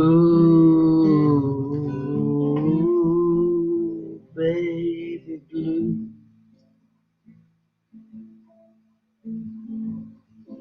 Ooh,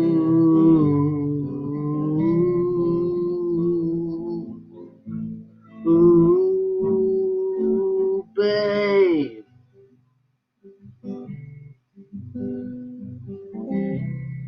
If you should go skating on the thin ice of modern life,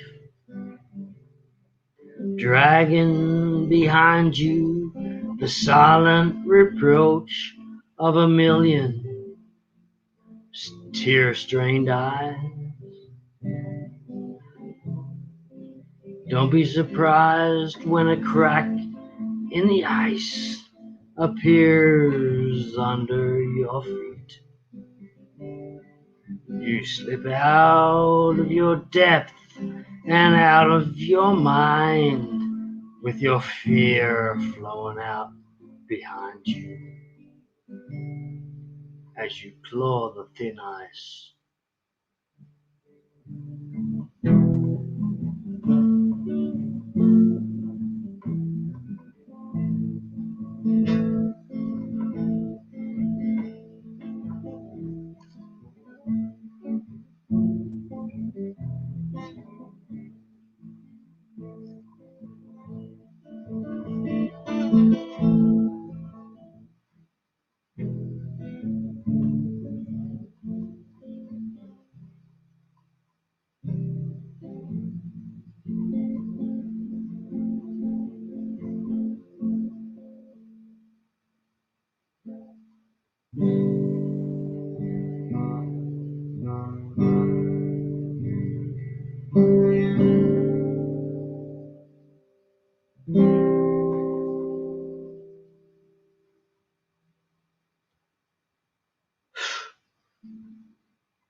Sorry everybody, but that's where we're at this minute.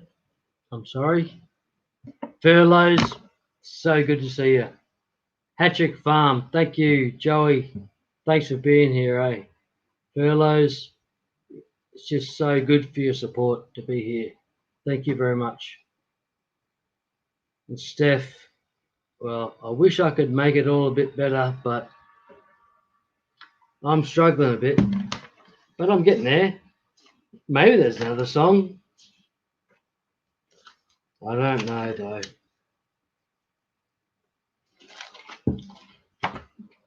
Real tough song here.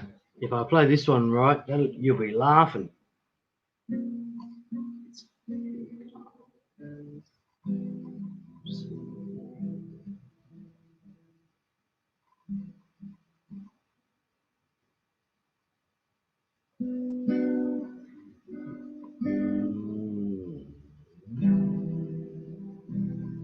Oh, I don't know. I'm sorry, I can't play that one.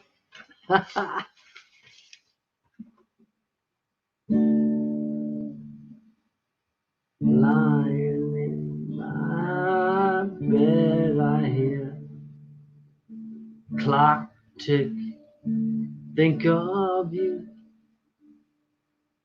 turning in cycles, confusion, nothing new.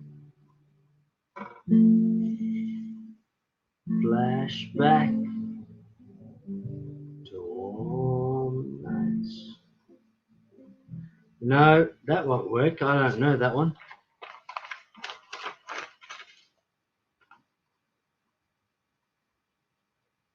Tell me.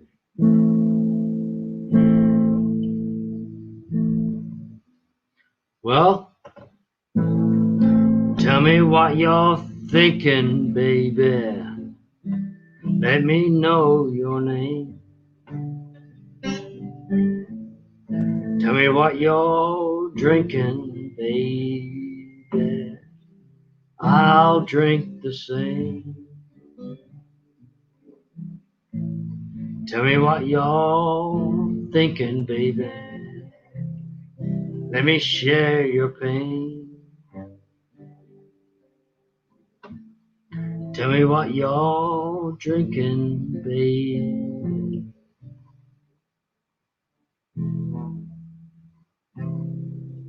I'll drink the same, and it'll get better.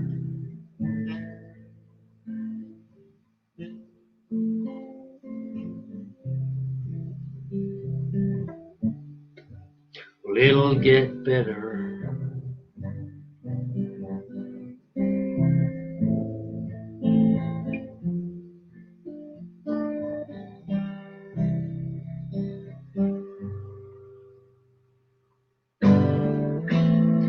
Tell me what you're thinking, baby. Let me know your game. Tell me what you're drinking, baby. Let me drink the same. It'll get better.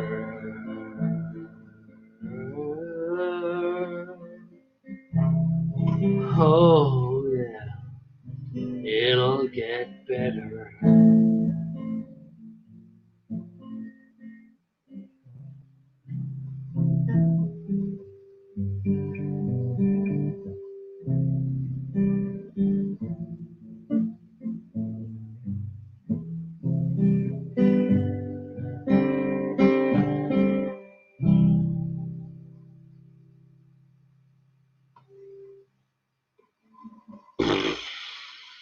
Okay.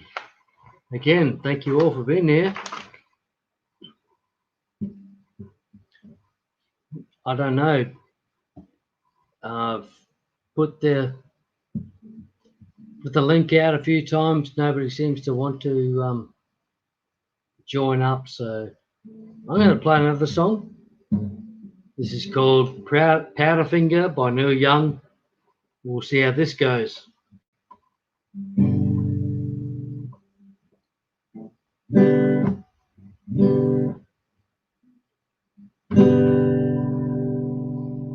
Look out, mama, there's a white boat coming up the river with a big red beacon and a flag and a man on the rail. I think you better call John. Don't look like they're here to deliver the mail, and it's less than a mile away.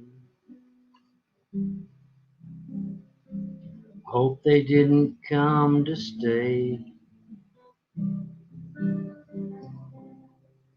It's got numbers on the side and a gun, they're making big waves.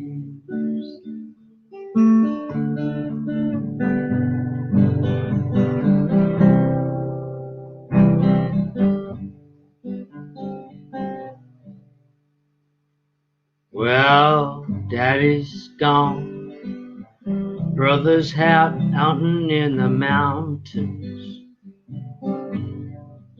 Well, Big John's been drinking since the river took Emmylou.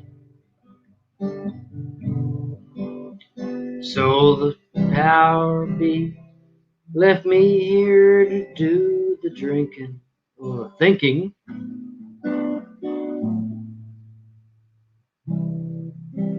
And I'm less than a mile away. I hope they didn't come to stay.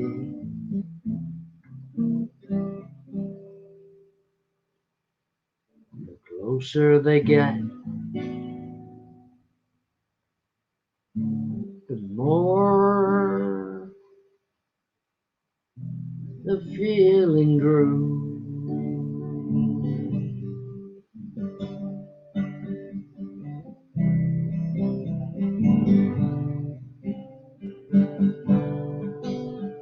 When the first shot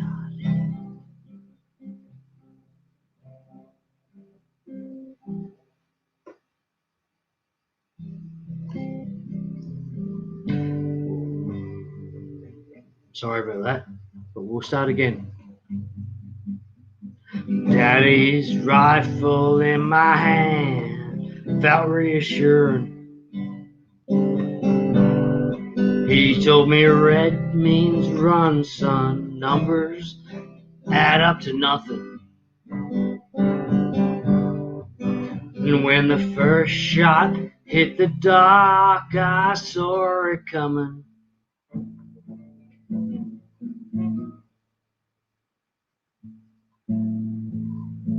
Raised the rifle to my eye. Never stopped to wonder why.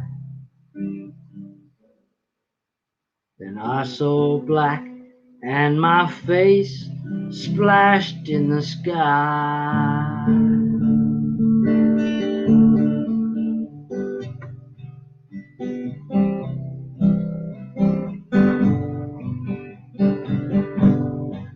Well, shelter me from the powder and the finger. Will cover me with the thought that pulled the trigger. Just think of me as one you'd never figure.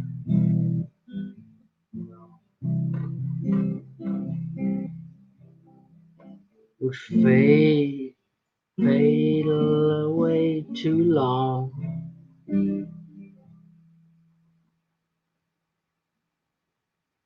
With so much left undone. Remember me to my love, I know I miss her.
Okay, sorry everybody, I forgot you're all here joining me.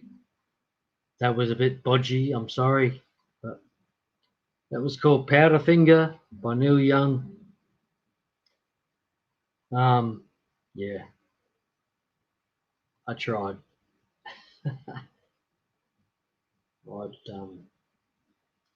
Sorry if there's nobody else here joining me.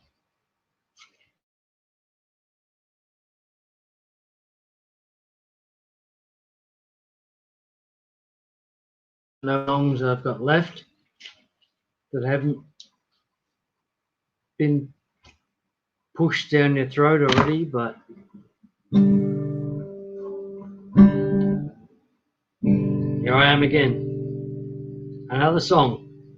Thank you.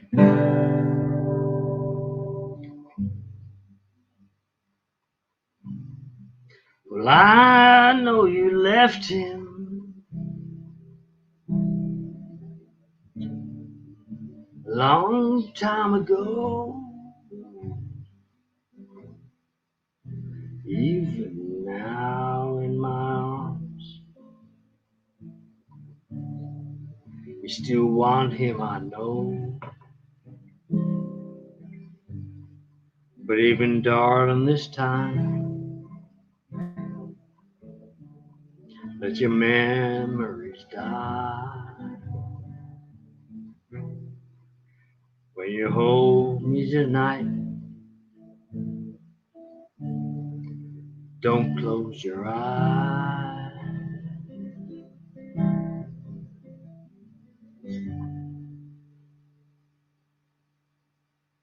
Oh, don't close your eyes, let it be me. Don't pretend it's him, some fantasy. Darling, just once, let yesterday go, and you'll find the love you've ever known. Just hold me tight when you love me tonight. Don't close your eyes.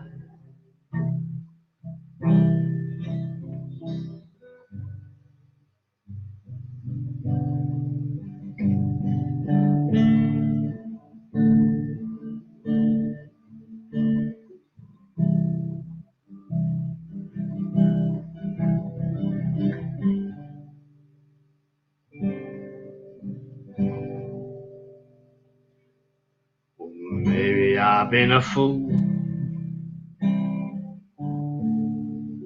holding all this time, lying here in your arms, knowing he's on your mind.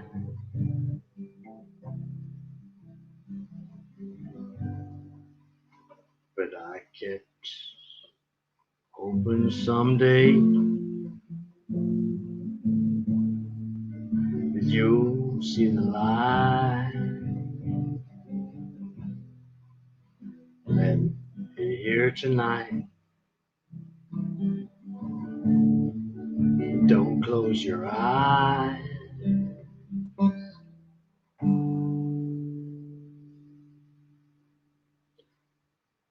Don't close your eyes.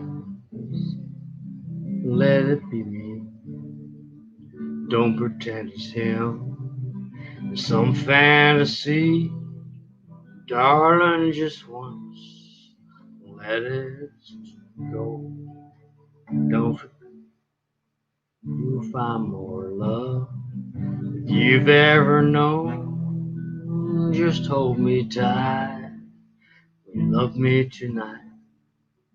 Don't close your eyes.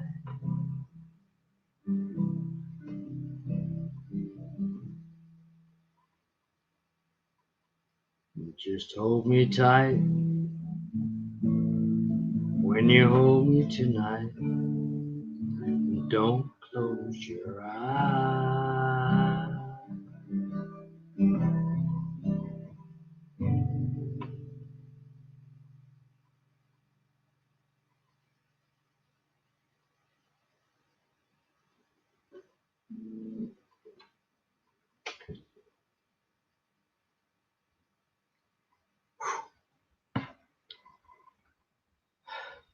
Thanks everybody for being here.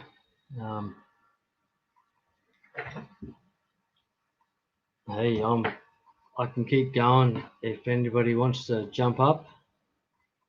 I'll put the old link up again.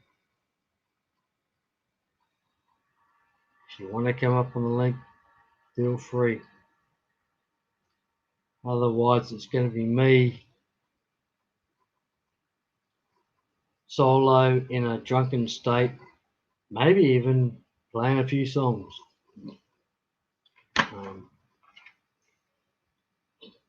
I hope I don't offend anybody.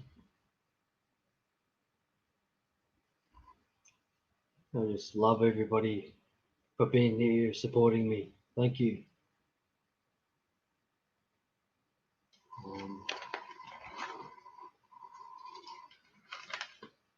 I think I've probably sung all the songs, have I?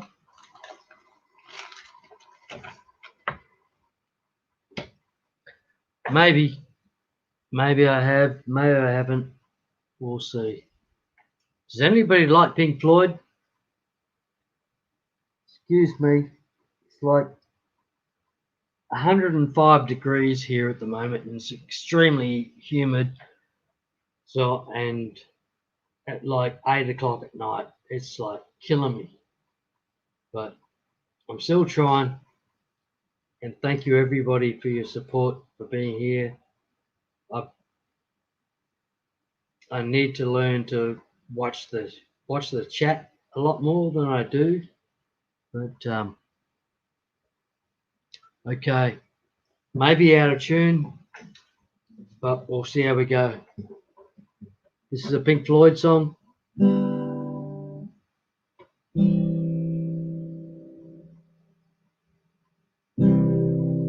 Mama loves a baby.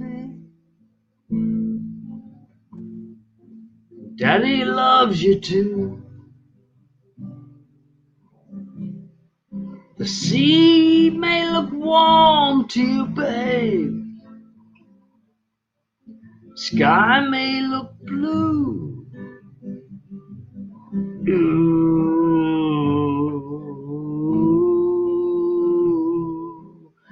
babe. Ooh, baby blue.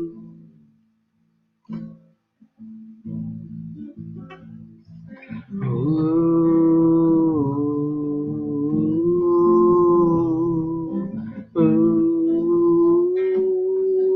babe.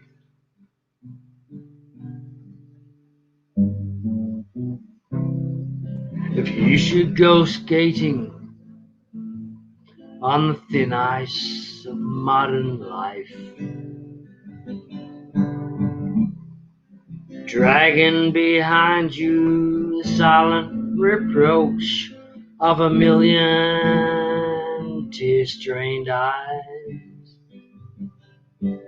Well, don't be surprised when a crack in the ice appears under your feet. You slip out of your depth and out of your mind with your fear flowing out behind you as you thin floor ice.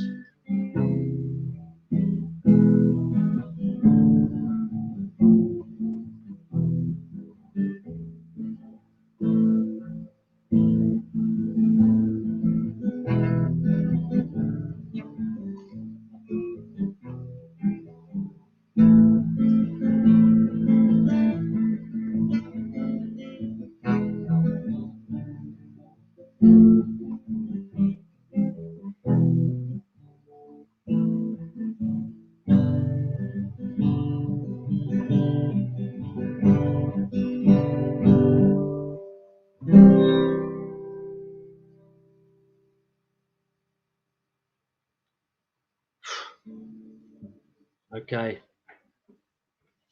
Did anybody hear that? Does that come through? I don't know how that, like volume wise, does that come through at all? Or I'm so happy that you're all here, but I'm not so happy if I can't make my music come across to you all. Did you hear that? Anybody?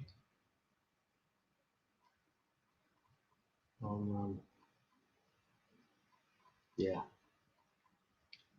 I'm so sorry for boring you if I had to bore you there, if it was all boring to everyone, but I don't know if I've got any songs left in my repertoire, but we'll see. Maybe. Maybe a song left.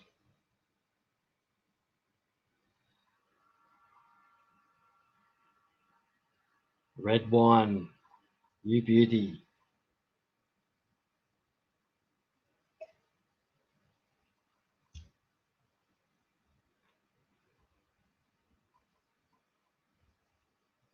Okay. Well, I don't know if you ever heard of Golden Earring.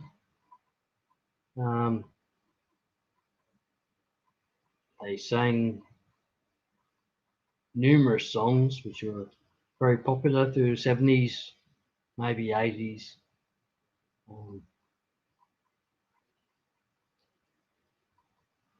Yeah, one of the songs is Twilight Zone. I don't know if you've heard that song before, but yeah, it's a favourite song of mine.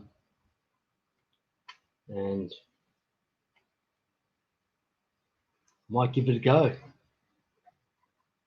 Ooh. In a minute, maybe. 1 minute. Give me 1 minute.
Well, hello you all. I'm back. I'm sorry for the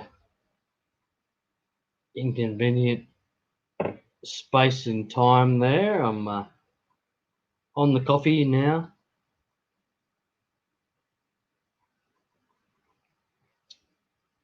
It's about 9 p.m. or maybe 8:30, close to 8:30 p.m. here in Western Australia. Craig, I do have a couple of Thin Lizzy songs in my, but yeah, no, not at the moment. I'm sorry. I have no idea what I'm doing with those songs. But yeah, I've got a couple of target songs from Thin Lizzy that I'm trying on. And I don't know if you like Radar Love. If you know that band, that song is sung by Golden Earring. And I'm just about to try one of those songs, if you don't mind. I'm sorry, everybody. You're going to have to put up with it again, but I'm going to give this one a go. It's called Twilight Zone.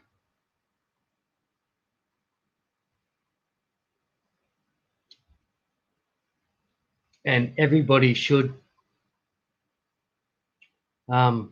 scan through Haley's oh my god, I've forgotten what it's called. Sorry. Okay, we'll just forget about it.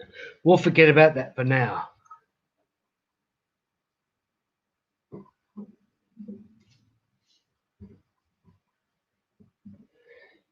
But here we go.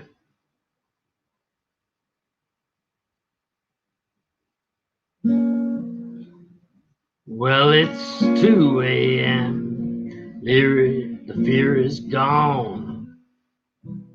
Sitting here waiting, the gun's still warm.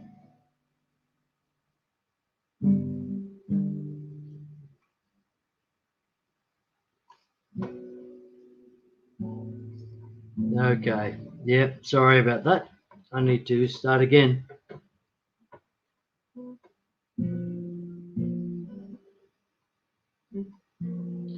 Well, it's 2 a.m. That doesn't sound right at all. Something's wrong there. Well, it's 2 a.m. Fear is gone. I'm sitting here waiting, the gun's still warm.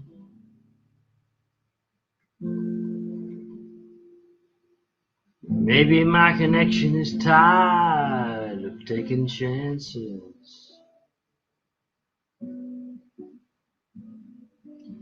Yeah, there's a storm on the loose, sirens in my head. Wrapped in silence, all the circuits are dead.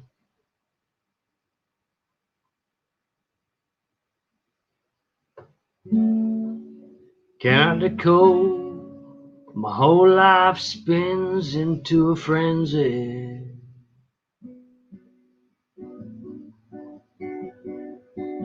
Help, I'm stepping into the twilight zone. Place is a madhouse, feels like being cloned. Beacon's been moved under the moon and a star. Where am I to go now that I've gone too far? So you will come to know when the bullet hits the bone. Or you will come to know when the bullet hits the bone. Well, I'm falling down a spiral, destination unknown. Double-crossed messenger all alone. Can't get no collection, can't get through, where are you?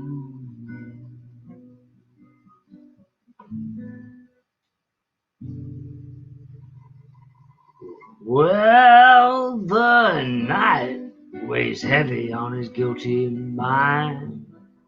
This far from the borderline. The hitman comes, he knows damn well that he's been cheated. And he says, help me, I'm stepping into the twilight zone. Place is a madhouse, feel like being cloned. Beacon's been moved under the moon and a star. Where am I to go now that I've gone too far? So you'll come to know when the bullet hits the bone. Yeah, you'll come to know when the bullet hits the bone. Yeah, you'll come to know when the bullet hits the bone.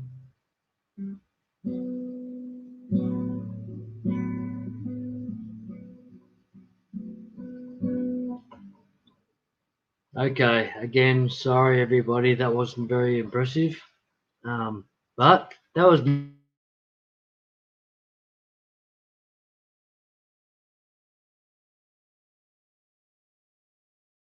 really bad choice now. Lying in my bed, I hear the clock tick and think of you, turning in circles, confusion, there's nothing new. Flashback to warm nights left behind. Suitcase memories, time after some time. You picture me. Well, I don't know what the fuck's going on there. Excuse me, everybody. That was very pleasant.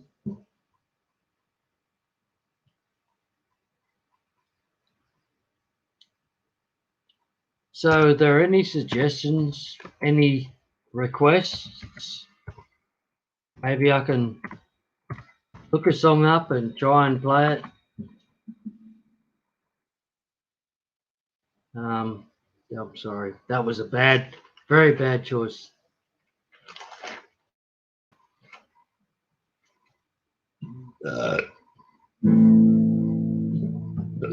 Oops. Well, looks like I've been bumped again. I hope I haven't been bumped again, but okay. Okay, this is a bit different, this one. This is a I made this song, I wrote this song. It's nothing special, I know, but still, I wrote this. Different the other ones where I'm trying to copy songs from other people. But yeah, here we go.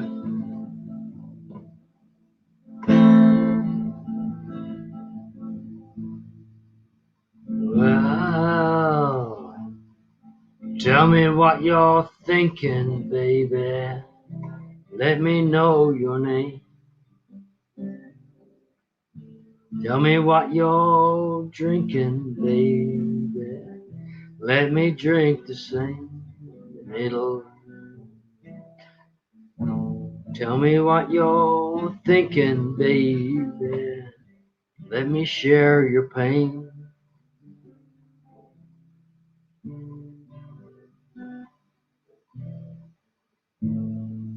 Tell me what you're drinking, baby. I'll drink the same. It'll get better.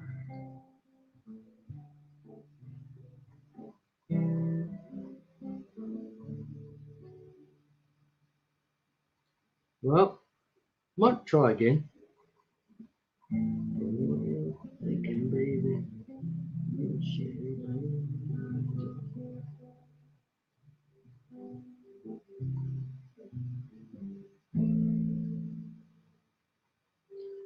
Why don't I know what's going on there? Oh well. Okay, I'm sorry, everybody. Tell me what you're thinking, baby. Tell me your name. Tell me what you're drinking, baby. Let me drink the same. Tell me what you're thinking, baby. Let me share your pain. Tell me what you're drinking, baby. I'll drink the same. It'll get better.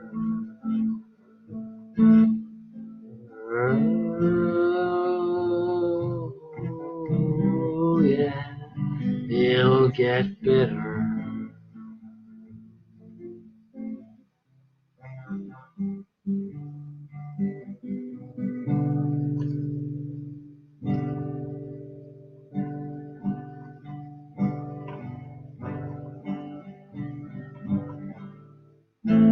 Tell me what you're thinking, baby. Let me know your game.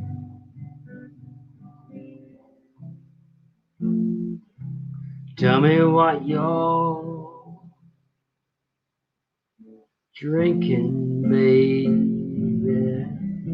I'll drink the same.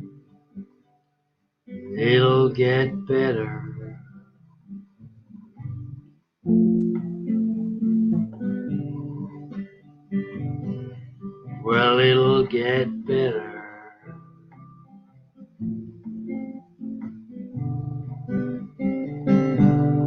It'll get better.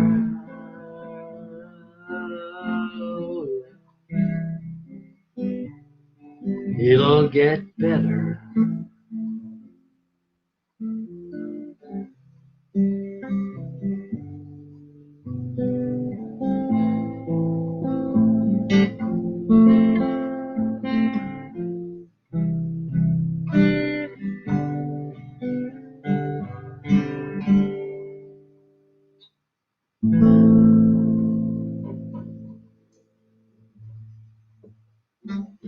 Oh, again, everybody, thank you for being here. Hope I didn't disrespect anybody by my singing and everyone, but yeah, you're all champions for being here. Yeah, I don't know if I've got any songs left from my repertoire, whatever you want to call it. He's all champions. Anybody know Sam Cooke from the 60s? He's an absolute god to me. The greatest singer that I know of. He's just brilliant. So maybe I should try that. I've got one song maybe that I can try. Sam Cooke. Again, I can't do anything like he can do. He's a magician. He's the most amazing songs that I've ever heard. But red wine and beer.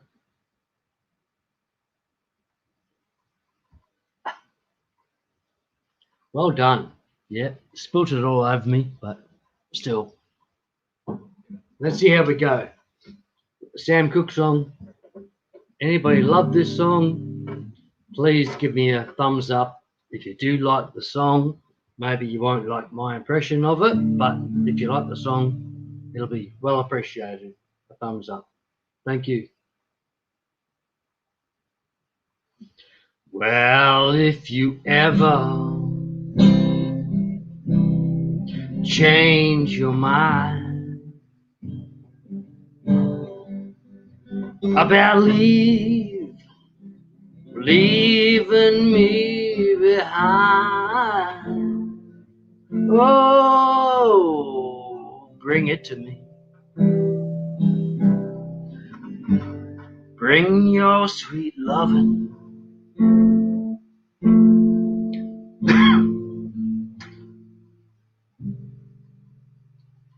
Bring it on home to me. Yeah. Oh, yeah.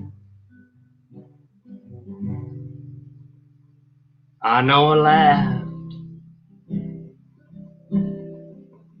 when you left, but now I know I only hurt myself. Oh, bring it to me.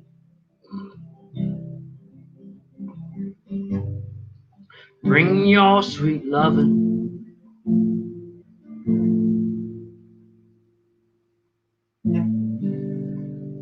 Well, bring it on home to me.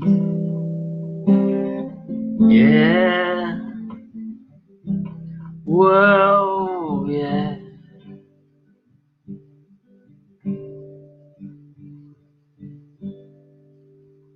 Well, I'll give you jewelry and money too, but that ain't all. That ain't all I'd give for you. Whoa, whoa, bring it to me.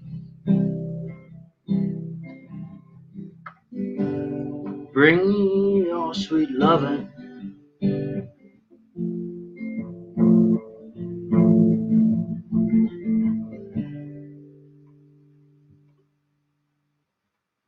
Bring it on home to me.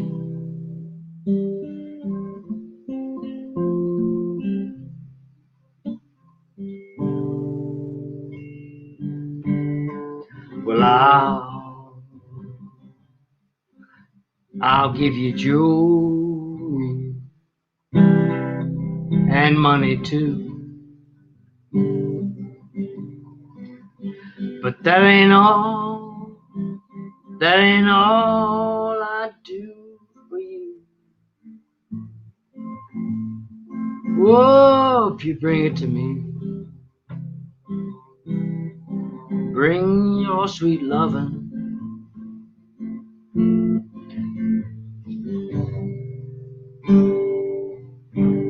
Well, bring it on home to me, yeah. Oh, yeah.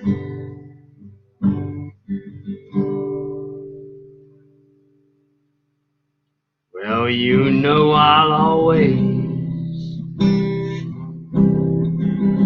be your slave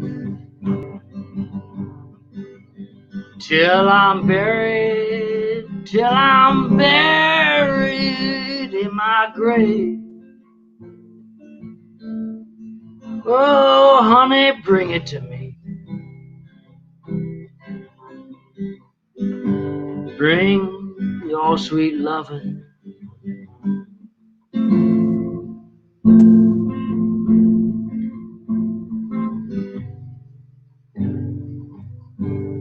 Well, bring it on home to me.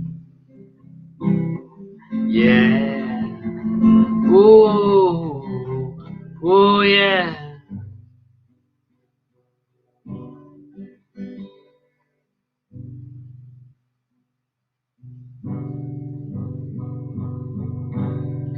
Well, I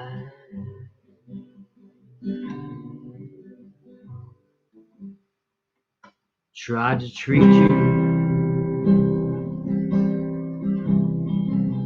right, but you stayed, yes, you stayed out all night. Whoa, but I forgive you. Bring back your lovin'.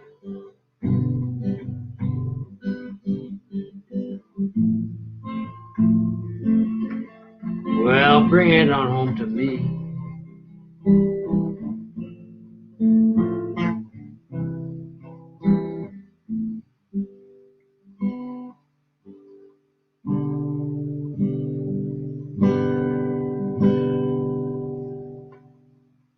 Well, I tried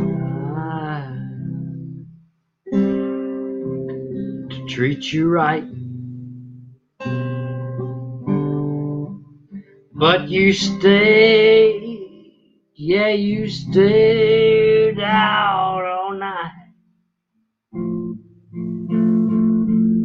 But I forgive you. Bring it to me. Bring your sweet love in.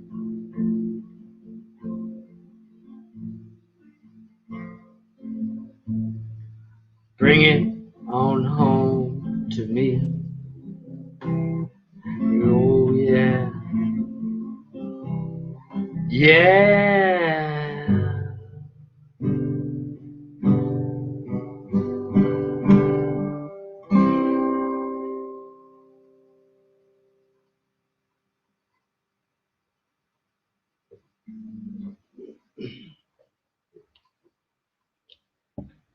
Okay, again, thank you everyone for listening.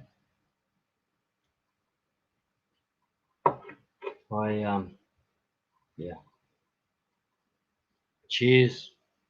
Cheers to everybody.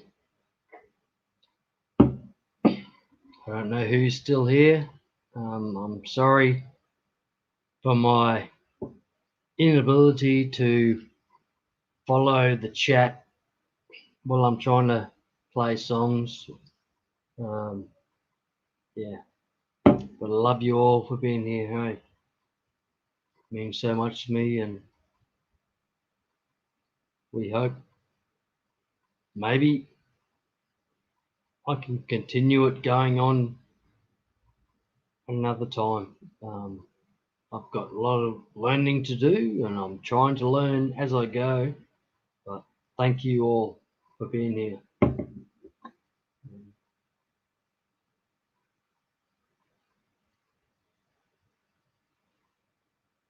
As I said, I love you all. Love the support from everyone.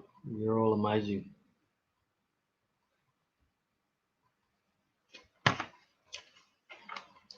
I don't know what songs I've sung already. Probably sung some. I haven't sung some. I don't know. Who knows? And with thank you so much for Dr. Black for coming up and visiting, and Marcos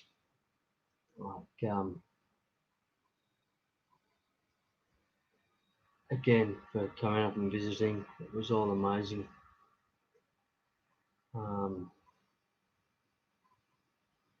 Yeah, so I appreciate everybody's support. But it looks like I'm going to have to sing another song because I don't know why, but just the way I am.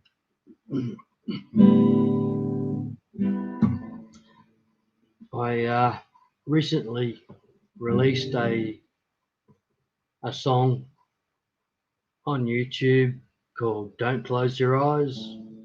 It's a copy of a cover of a song. I'll try and sing it. I don't know where I am at the moment. I'm probably have no idea on how this song goes, but we'll see how it goes anyway.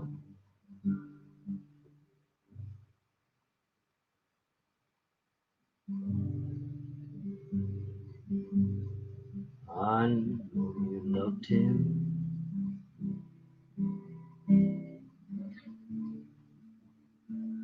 a long time ago. Even now, my arms, you still want him, I know. But darling, this time, let your memories die. When you hold me tonight, don't close your eyes. Don't close your eyes. Let it be me.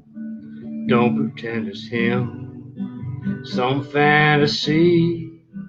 Darling, just once. Let yesterday go. You'll find more love than you'll ever know.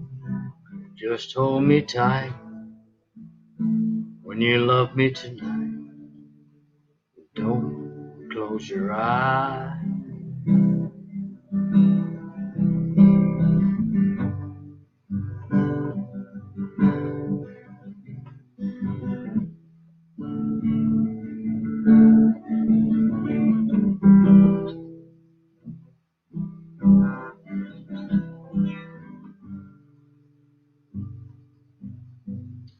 Maybe I've been a fool, holding on all this time,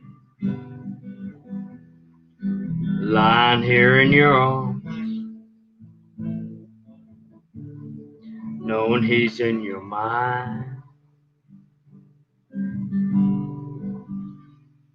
But I keep hoping someday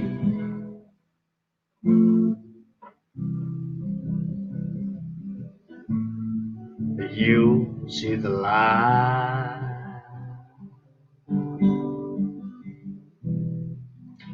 Let it be here tonight. Don't close your eyes.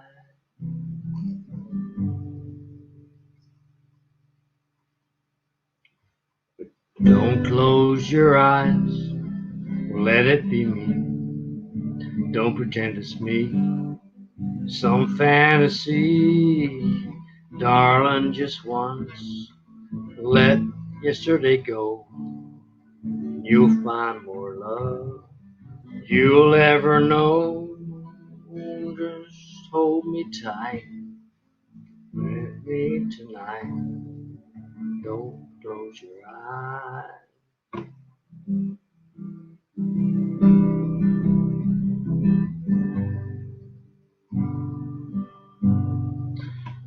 Just hold me tight when you love me tonight. Don't close your eyes.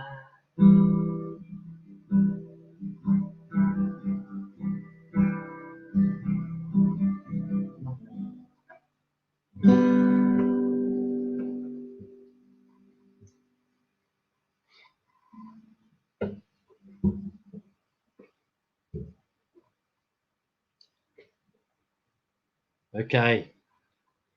Thank you everybody for still being here. I'm sorry for that. If that offended anyone, no, I don't think that's an offensive song. I hope that everybody can just, accept it and have fun with it and be happy with it. And all that jazz.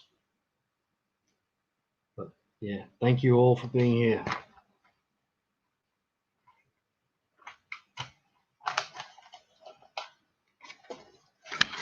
I'll put the link up again. If anybody else wants to come up, please do. I'm probably a little bit boring at this stage, but I'd love to see anybody come up and visit. Otherwise, you're probably going to end up with me trying to sing another song, which is probably not very pleasant for you all. I'm sorry, but it is what it is. Sunset Jen, thank you very much for coming and visiting. Awesome. So good to see you. As it is so good to see everyone else. Have I sung a Bee Gees song yet? Probably not, but maybe. If I haven't sung a Bee Gees song, you're all in for a treat. Or maybe not, but let's see how we go.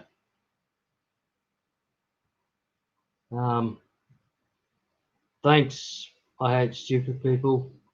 I'm trying, as you say, I'm doing my best. It's all I can do. And I hope I'm entertaining you and you all in some way. But I've got a Bee Gees song. I may have sung a Bee Gees song already, but I don't know. But we'll have a go. Well, there's a light, a certain kind of light, never shone on me.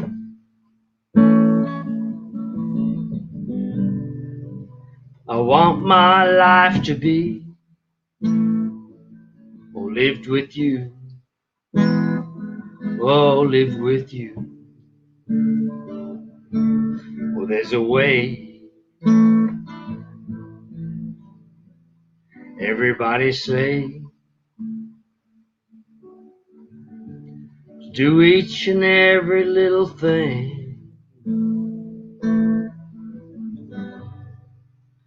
But what good does it bring if I ain't got you? Ain't got you. Whoa. You don't know what it's like. Baby, you don't know what it's like to love somebody. Oh, to love somebody the way I love you.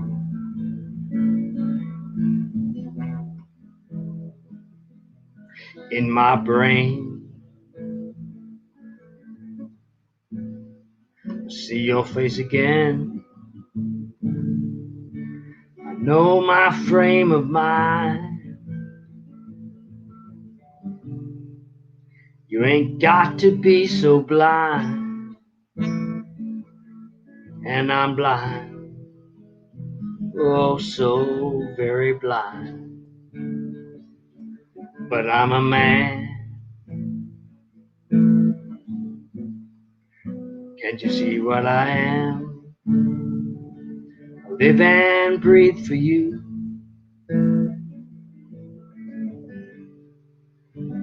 What good does it do if I ain't got you?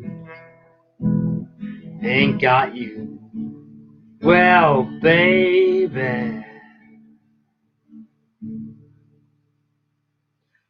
Well, you don't know what it's like. Baby, you don't know what it's like. Love somebody. Love somebody the way I love you. Yeah.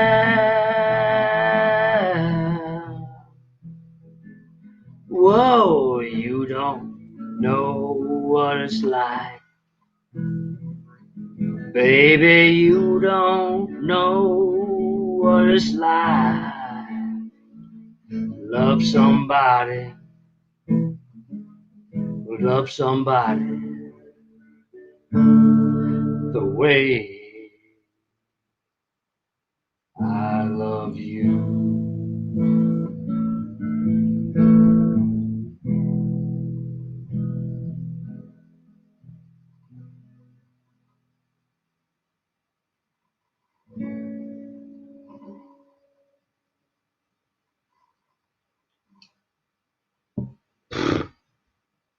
Don't know. Did you hear any of that? The remaining 9 people left in the stream. Did anybody hear that? I don't know how the volume comes through. I hope it worked. And I love you all for being here, and I wish I could follow the chat more than I do, but I don't, so that's a little boring. All right, probably already done this. I may have already done this song, but we're going to go again. Where have I been going?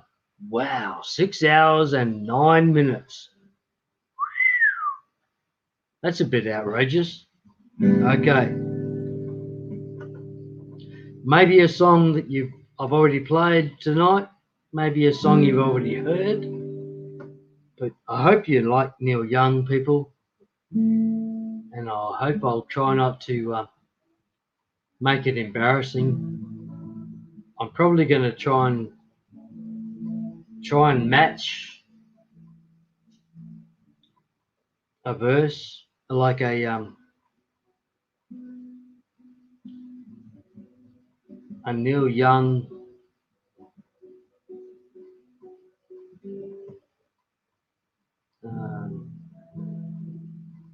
excuse me, but try and match a Neil Young.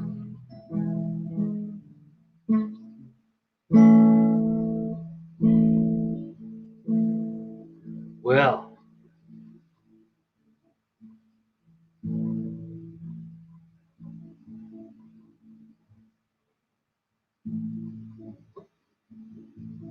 I'll try and match a Neil Young vocal verse or whatever it's called. Okay, let's go for it.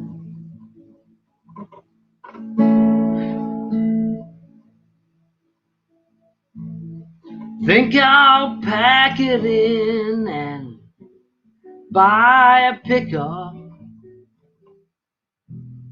take it down to LA, find a place to call my own, try to fix up, start a brand new day. The woman I'm thinking of, she loved me all up, but I'm so down today. She's so fine, she's in my mind. I hear her calling.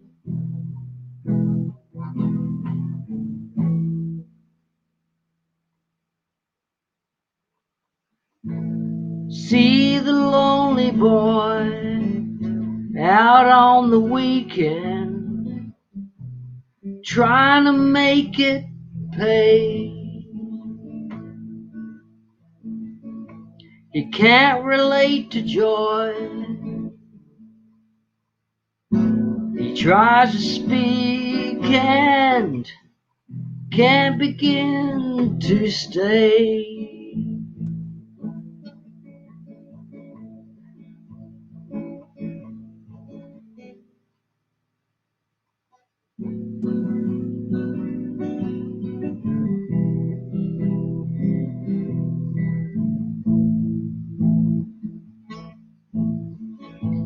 She got pictures on the wall.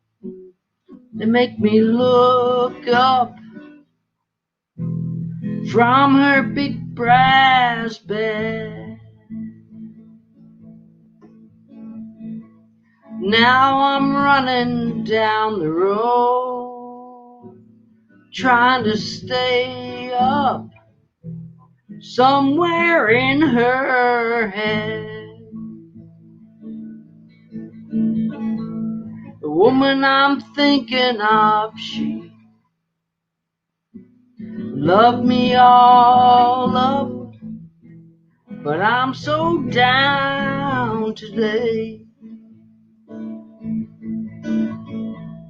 She's so fine, she's in my mind. I hear her calling.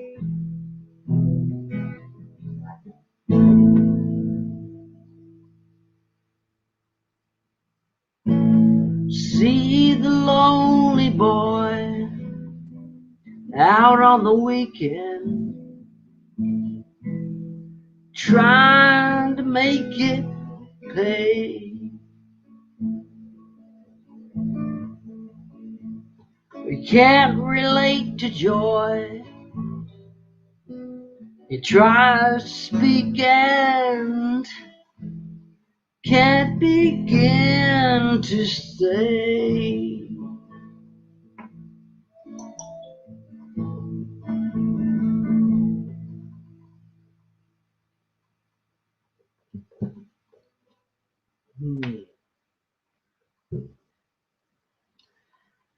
Okay, again, thank you everybody for being here. I hope I didn't piss too many people off from singing songs that might be offensive. I didn't mean them to be offensive to anybody, but yeah.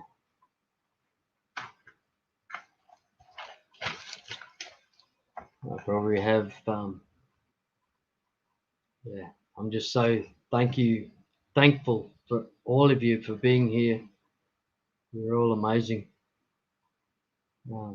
Craig, Steph, I hate stupid people, Sunset, Jen,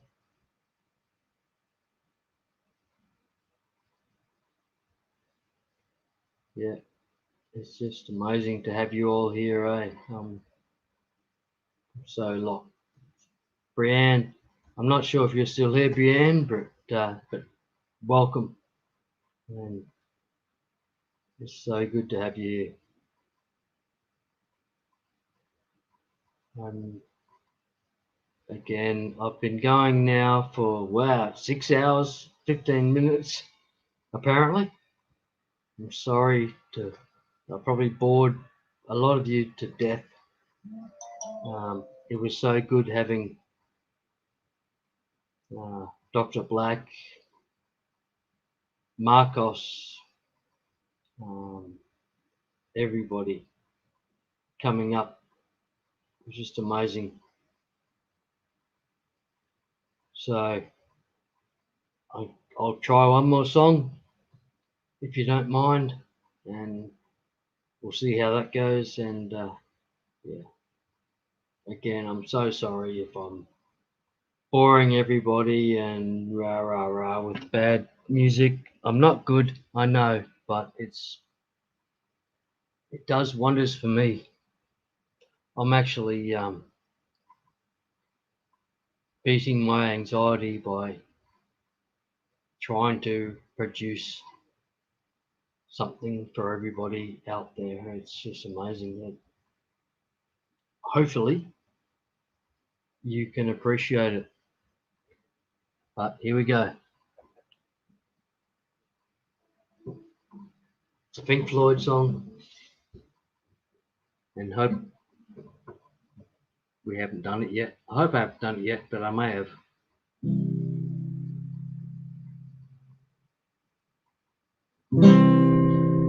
Mama loves a baby,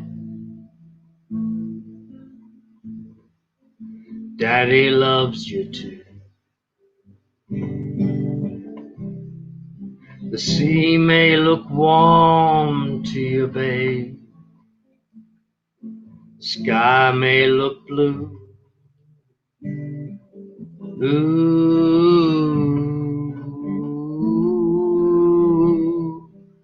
babe. Ooh, baby blue.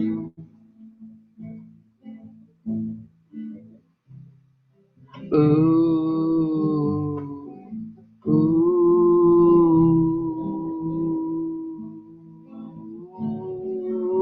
babe.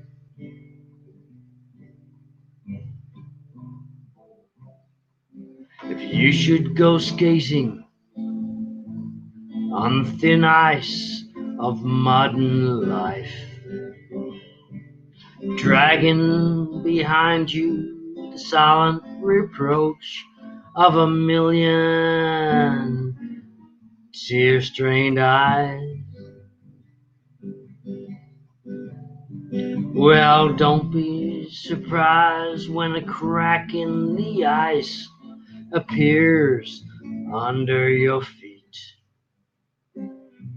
You slip out of your depth and out of your mind with your fear flowing out behind you as you claw the thin ice.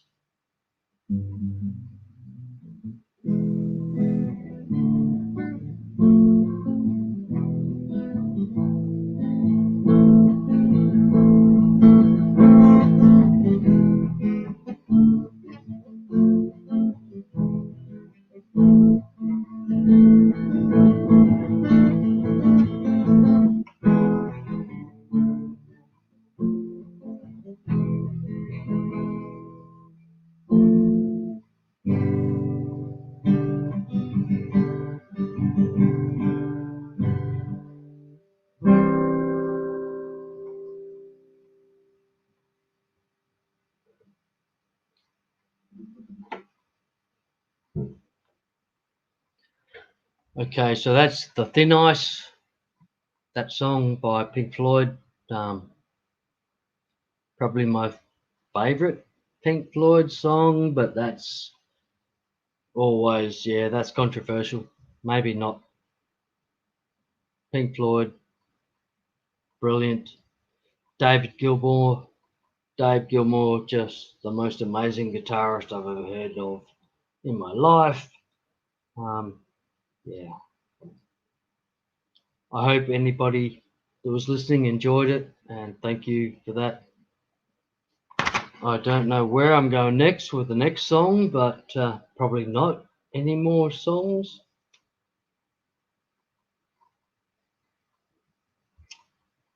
But I still have beer left, so could be another chance of another song. And again, all I can do is try and post the link. If anybody wants to come up, feel free, please. I'd love to have some support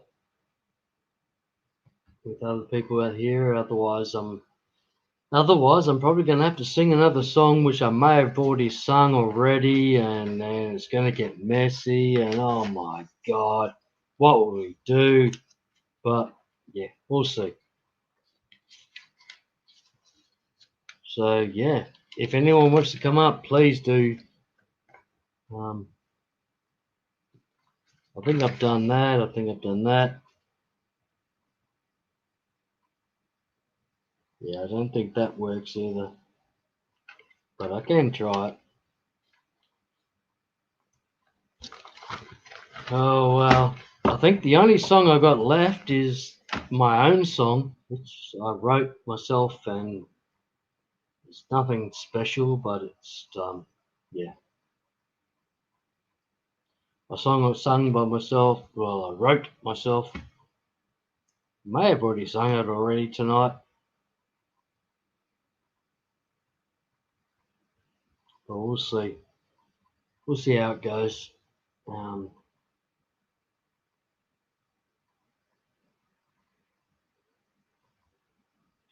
Jen, awesome. That's amazing. You saw them in the 80s. I missed them in the late 80s. I missed in Brisbane. I missed a concert there by I got ill at the time of the concert, so I couldn't go, and I was just heartbroken. And yeah, that was my one and only chance of seeing Pink Floyd live, and yeah, heartbroken. But, oh well, them the breaks. I saw Bruce Springsteen, Dire Straits,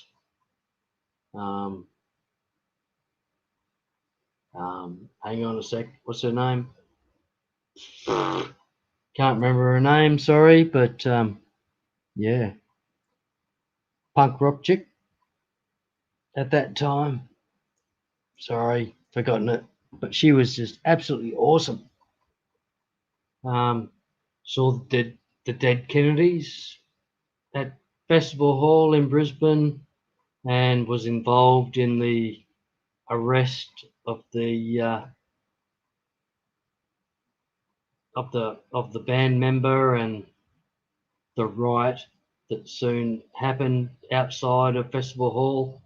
Because of that, it was quite amazing experience. This is all in the mid 1980s in Brisbane. Brilliant stuff. One of the most amazing memories of listening to bands was seeing the Angels in the mid 80s. Before that, I'm not sure if that was in Festival Hall, but I believe it was, and they are just the most amazing live band that I've seen, probably. Just incredible. I'm a huge fan of The Church, another great Australian band. And if you've never seen The Church Reptile on YouTube, just check it out. The song is called Reptile, and amazing. But okay, I'll give you all. This is a song that I've tried like, well, basically I've wrote, I suppose. It's nothing special or anything, but it's there, and we can maybe kill a couple of minutes.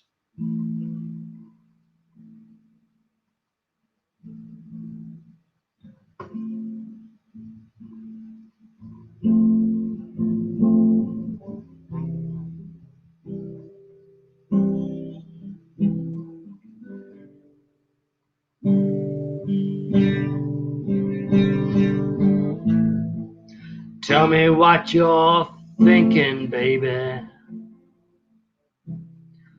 Let me know your name. Tell me what you're drinking, baby. I'll drink the same. Tell me what you're thinking, baby. Let me share your pain. Tell me what you're drinking, baby. I'll drink the same. And it'll get better.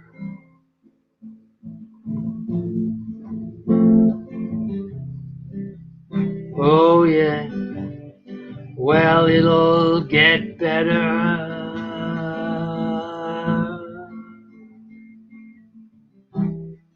Oh yeah.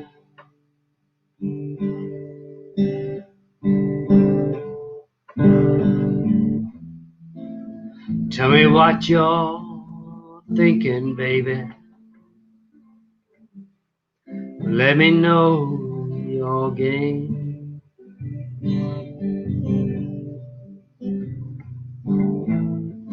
Tell me what you're drinking, baby. I'll drink the same.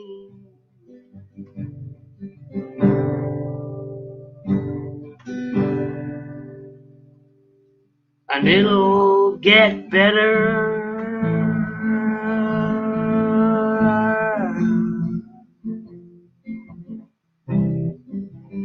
Oh, yeah. But it'll get better.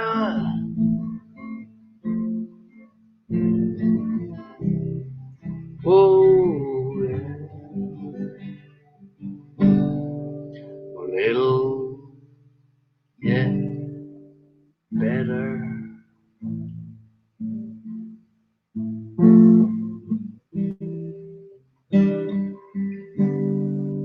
It'll get better.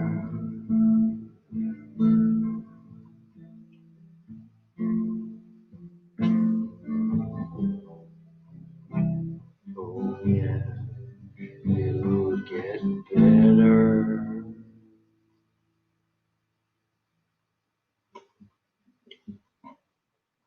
Yeah, sorry everybody. That was a GRB composition song. So I wrote that song. I suppose it's pretty bodgy, I know, and I just love seeing you all here. Chevy Fish, thank you so much for being here. It's so good to see you. Oh, look out! I've got a message.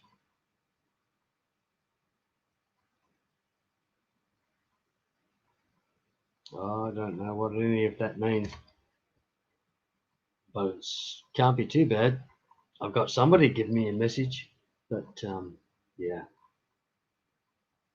Chevy Fish, thanks so much for being here. It's great to see you. It really is. It's great to see everybody. Jen, Jay's Better Room, thank you so much for being here, man. Awesome.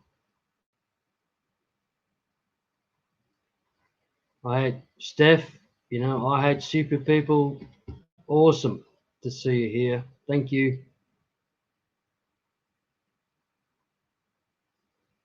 Herb Diversity, that's amazing that you're here. I'm so happy to see you here. You've been a great supporter so far. Yeah, support you. Just love seeing you here. Greg the Guppy Guy, good morning to you. You're doing well.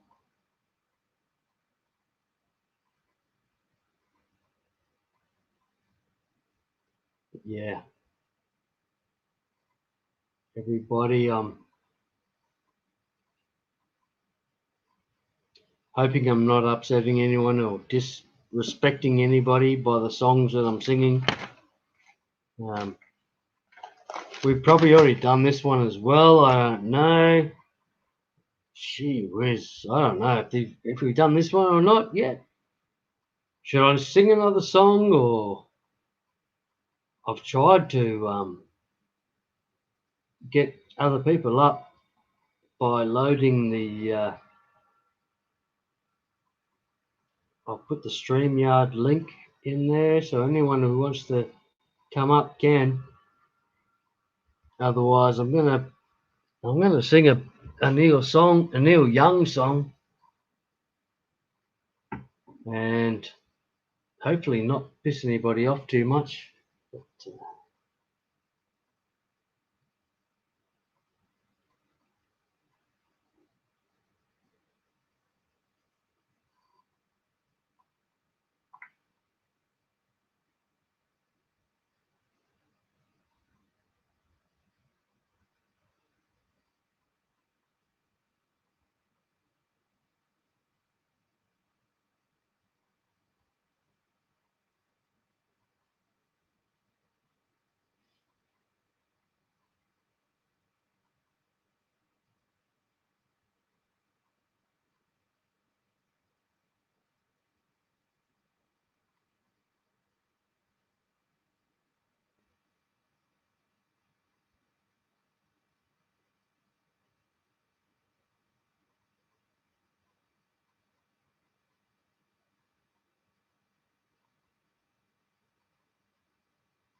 okay, what have we got here? Sing on, Sunset Jen. Okay, I will. I've got one more song left, I think. Chevy.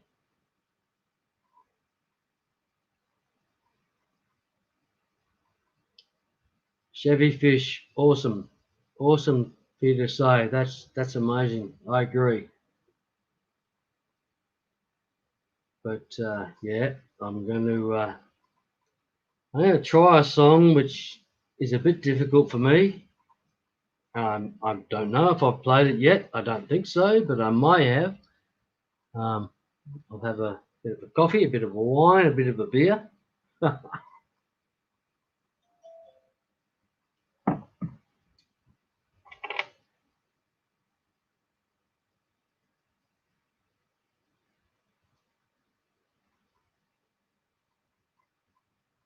Well,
okay, so I'm sorry, everybody. I'm just answering a message from somebody, from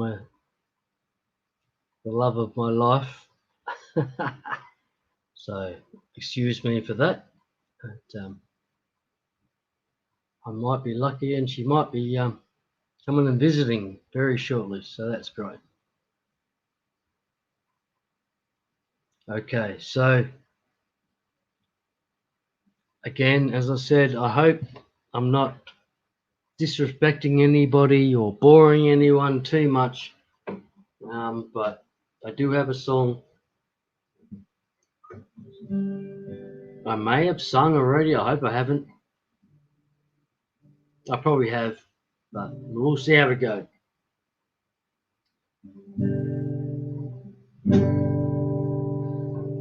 Look out, mama, there's a white boat coming up the river with a big red beacon and a flag and a man on the rail. I think you better call John. It don't look like they're here to deliver the mail, and it's less than a mile away. I hope they didn't come to stay. It's got numbers on the side and a gun that's making big waves.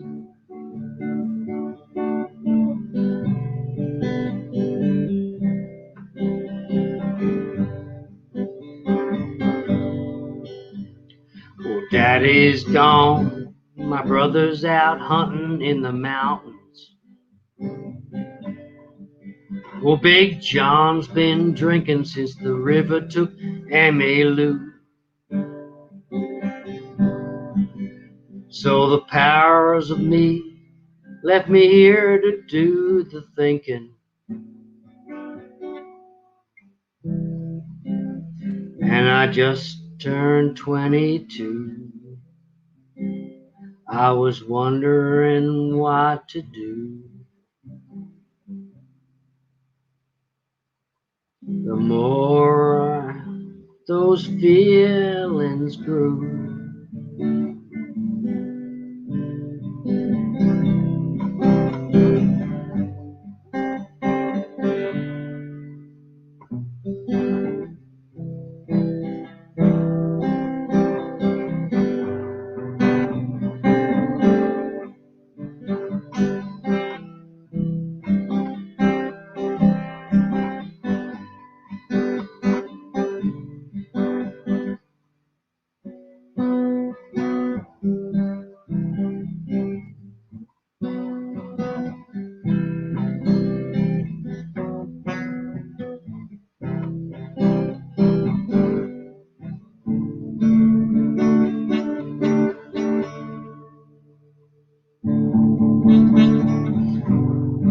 Daddy's rifle in my hand felt reassured. He told me red means run, son. Numbers add up to nothing. And when the first shot hit the dock, I heard it coming.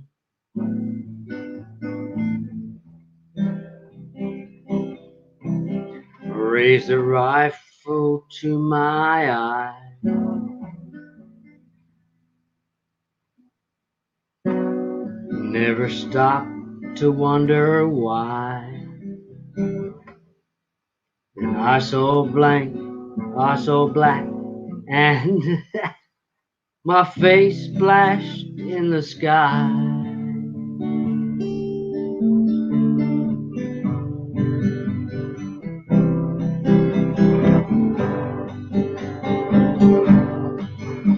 Well, shelter me from the powder and the finger. Come on, cover me. Cover me? What is that? Cover me? Cover me? Thought that pulled the trigger. Just think of me as one you've never figured.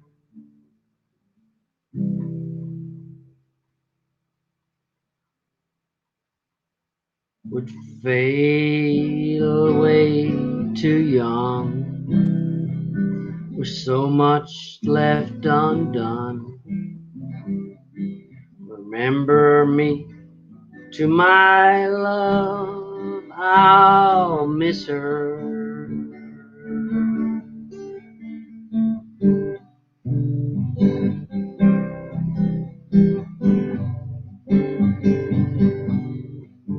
Here now.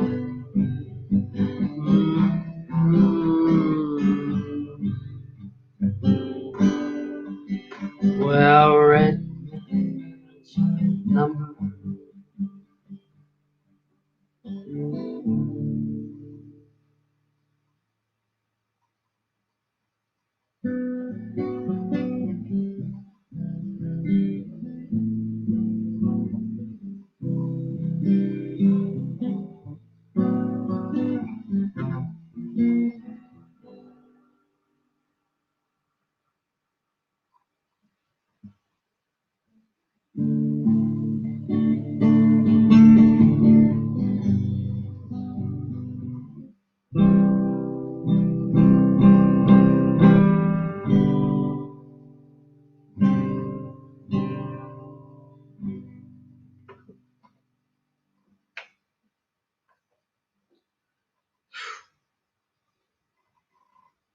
Okay, thank you all for being here.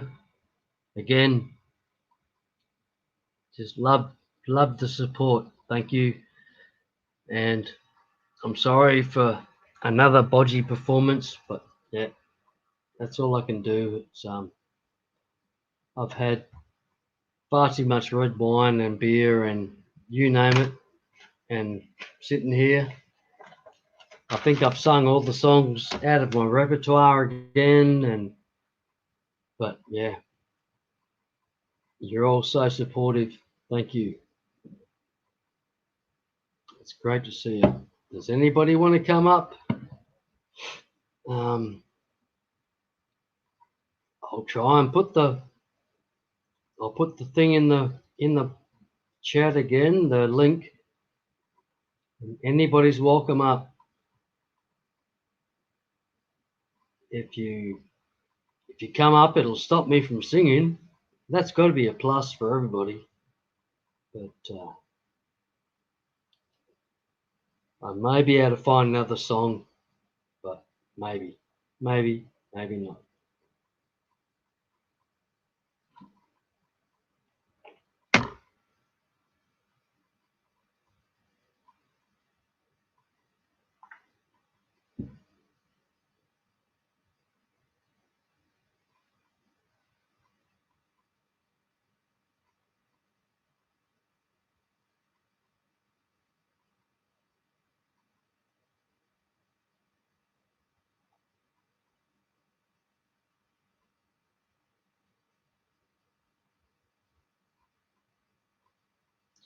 Oh well. Well, it may appear that my lady friend's not going to be able to link up at this moment. So yeah, can I play another song? Or I'm sorry I can't move around and show you my fish. I haven't got that technology sorted out yet. But yeah, my fish are going well. They're all, it's sort of changing. We're still in a bit of heat wave at the moment, but like winter is coming. Winter isn't far away, so yeah, I've got to start moving fish into warmer climates, like into inside instead of outside. So yeah, I'll see how we go there.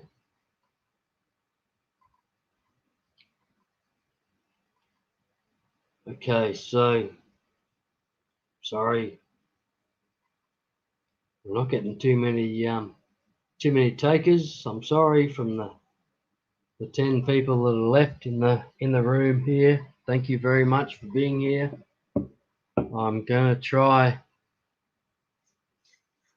a Sam Cooke song. If you don't know Sam Cooke, he's got to be the most fantastic singer. Died too young. Yeah, and maybe this is my tribute to him. I don't know. Maybe I've already just done this, but we'll try again. Well, if you ever change your mind about leaving me behind, oh, bring it to me. Bring your sweet lovin'.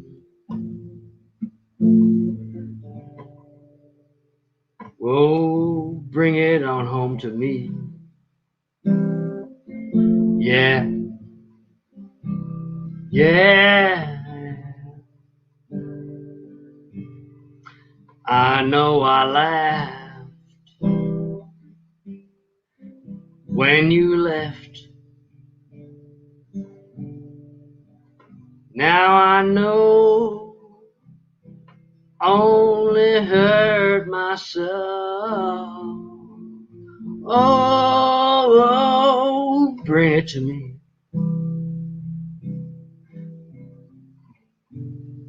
Bring your sweet lovin'.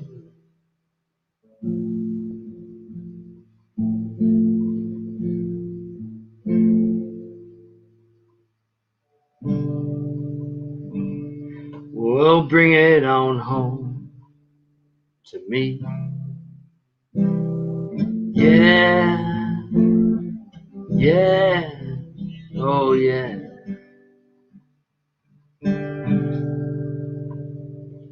Well, I'll give you jewelry and money too,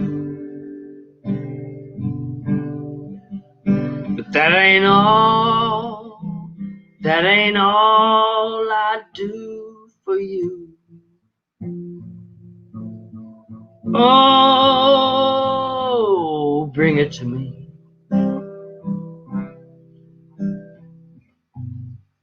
Bring your sweet lovin'.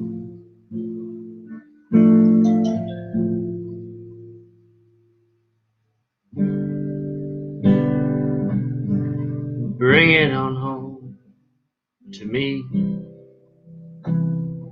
Yeah. Well, yeah. You know I'll always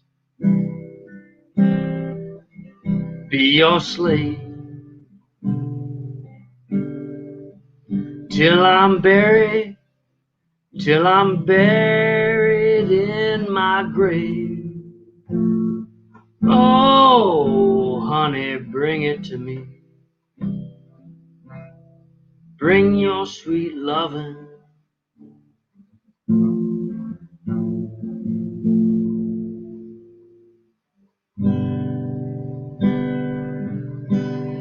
Well, bring it on home to me. Yeah, oh yeah. Come on, yeah.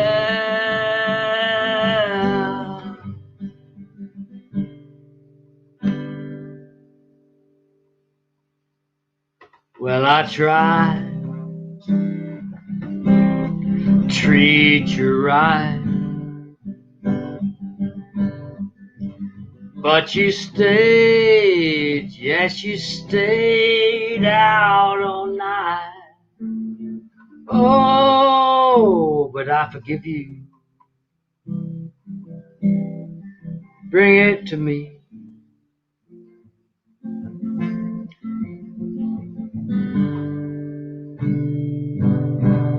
Oh, bring your sweet lovin'. Oh, babe.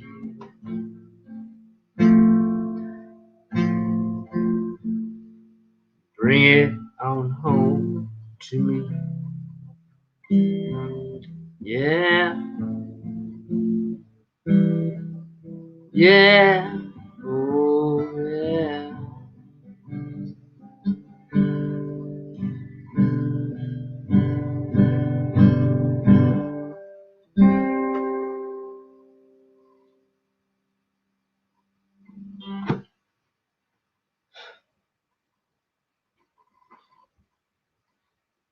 Okay, again, thank you all for being here. I don't know. I can't do any traveling to show you my tanks.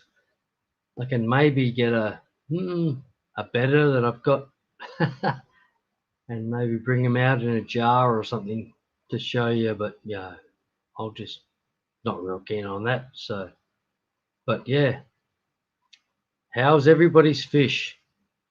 I hope you're all the fish are going well. I just thank you all so much for being here, and you're amazing people just for following me and seeing this. What is it? 6-7 hour stream now. I'm sorry.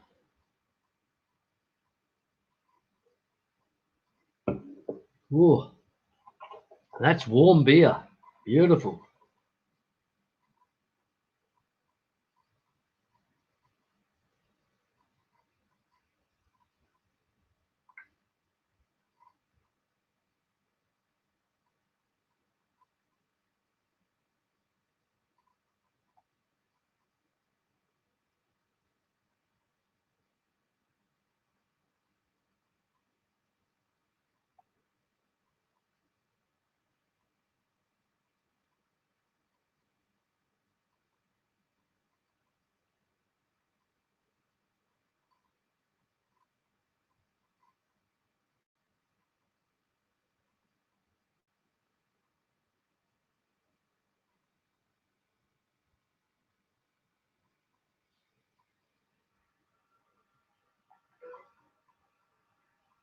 Well,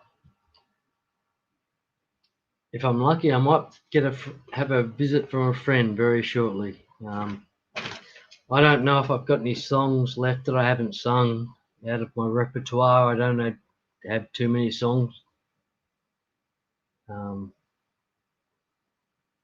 Anthony's Fish. Is that Anthony's Fishy Friends? It is, Anthony. Thank you, Anthony, for being here, man. That's amazing. So good to see you. Wow. Blowing my mind. I'm starstruck from seeing Anthony here. If you haven't been checked out Anthony's Fishy Friends, amazing tanks and fish. I highly recommend go and check it out. It's just amazing. Yeah. And what do I do now? I say, well, there may be a song that I may have already done, but I may not have, but I'm going to try and sing it anyway. I'm going to do it again. It won't take long. I'm sorry, everybody, but we'll see how we go. Used to spend my nights in a bar room.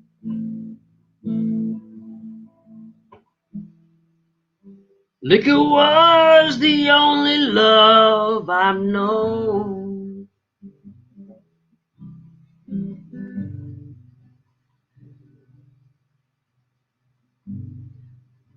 Rescued me,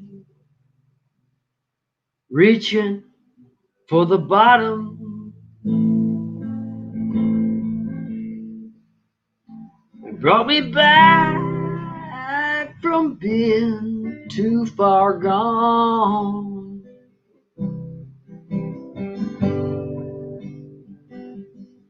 Well, you're as smooth Tennessee whiskey. You're as sweet strawberry wine.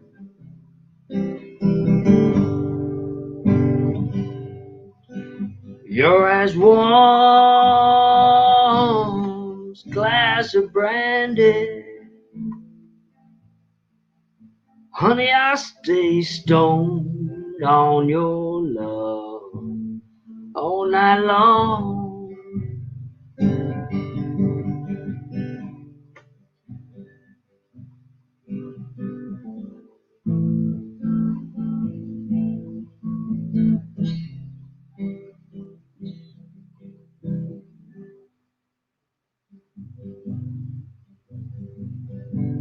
But I look for love in all the same old places. Found the bottom of the bottle's always dry. But you poured out your heart. I didn't waste it.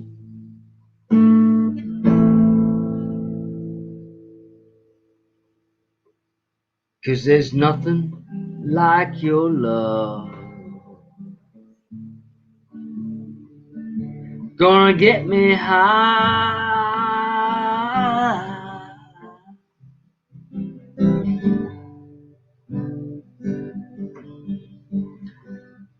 You're as smooth Tennessee whiskey. Tennessee whiskey. Tennessee whiskey.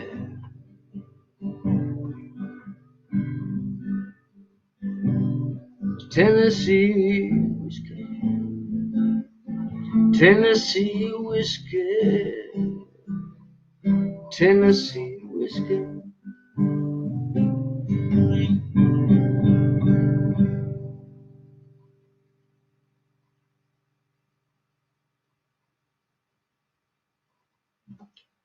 Well,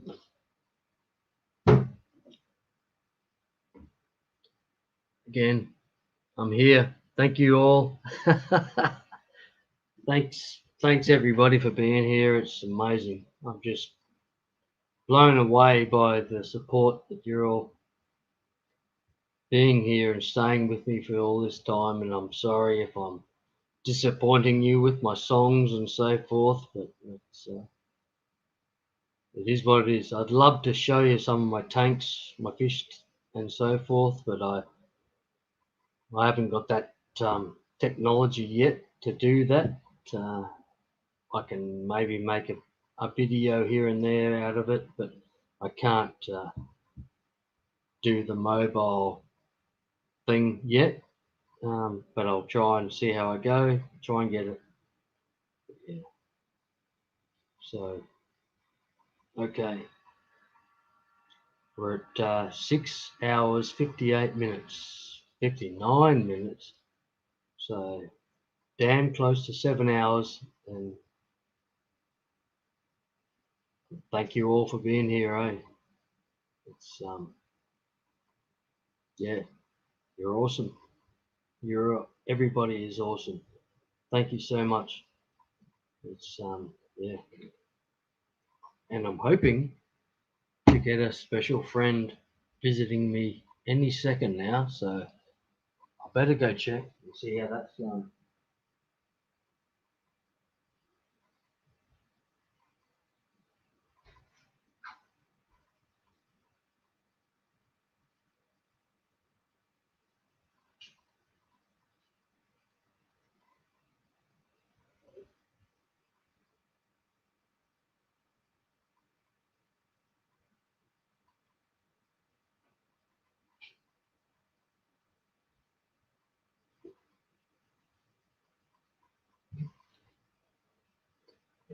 Oh well, I'm back.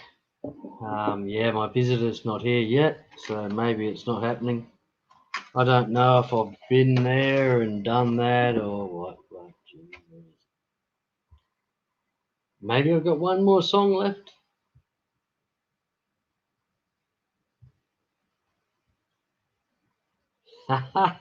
Alan, thank you. 5 hours, champion effort, mate.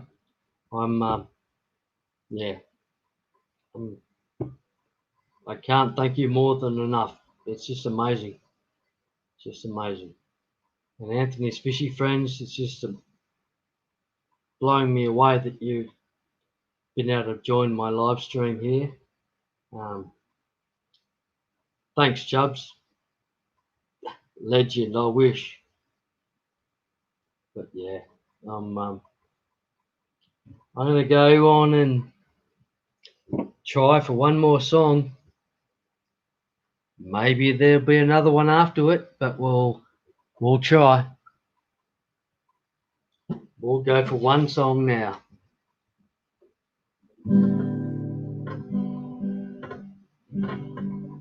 I'm not really sure about this one.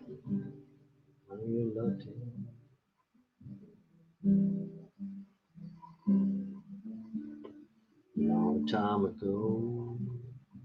Okay. All right. Let's see how we go.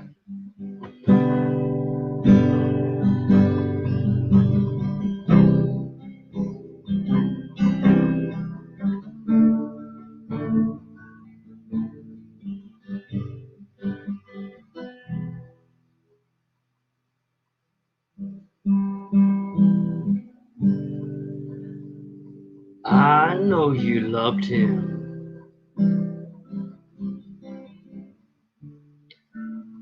A long time ago. Even now in my arms, you still want him, I know.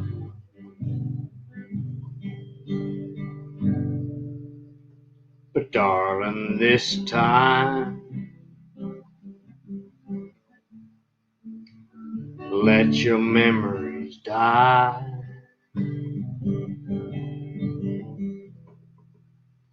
When you hold me tonight, don't close your eyes.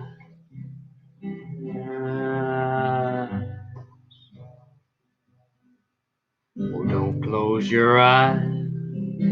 Oh, let it be me. Don't pretend it's him. Some fantasy. Darling, just once, let yesterday go. You'll find more love than you'll ever know. Don't close your eyes.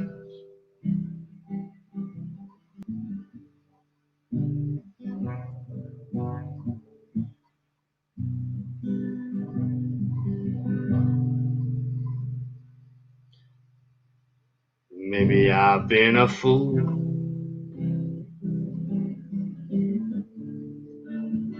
holding on this time, lying here in your arms, knowing he's on your mind.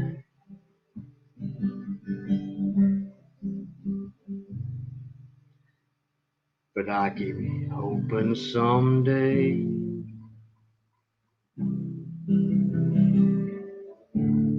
that you'll see the light.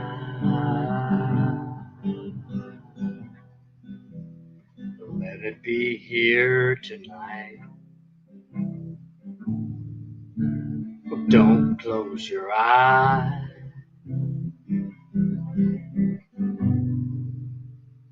But don't close your eyes. Or let it be me. Don't pretend it's him. Some fantasy. Darling, just once. Yesterday go. You'll find more love that you'll ever know. Just hold me tight when you love me tonight. Don't close your eyes.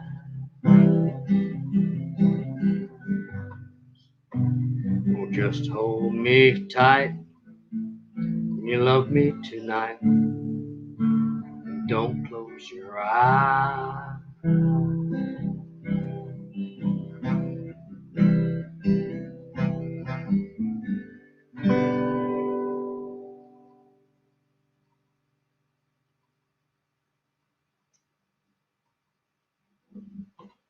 Okay.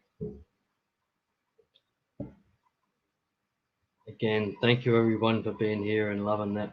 Lee Wilcox. Hello, Lee. So good to see you, man. I hope you're doing well. Yeah, that's amazing. I think of it. I've got most of my audience from America and the UK, and like, wow. Lee, thank you so much for being here. It's great to see you. I hope you're doing well, man. Yeah, I don't know. I'm sorry, everybody. I don't know what more I can do. I can't show you my fish because I just don't have that technology to wander around. My fish are around, but yeah, it's 9 or 10 o'clock at night now, so my fish are pretty much asleep anyway. But yeah, it's still. I'm just honored, totally honored that you're all here with me. And oh, gee whiz, I don't know. I think we've done the Bee Gees song already, but that's possibly going to be the next one. So run away, everybody.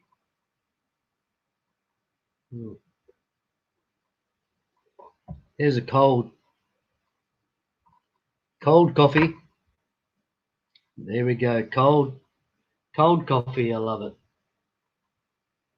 That's how easy I am with coffee. I don't mind if it's cold, hot. It doesn't matter. It's just, I just love coffee. Steph, thank you so much for being here, Steph. Yeah, champion effort. You put up with all my crap and everything for hours. But yeah, thank you so much. And I'll catch up with you next time.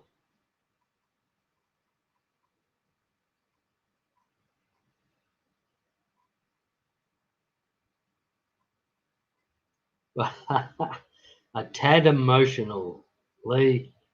Well, thanks, mate. It's awesome. It's so good to hear you say that it gets you emotional.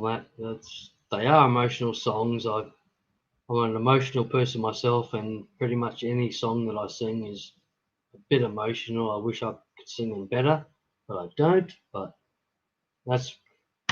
it is what it is. I don't know if anybody knows Neil Young. I'll put the link out again, and hope that somebody comes out and wants to join in.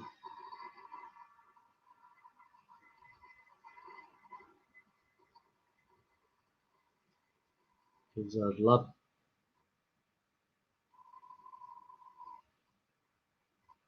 I would love to have some other people come up and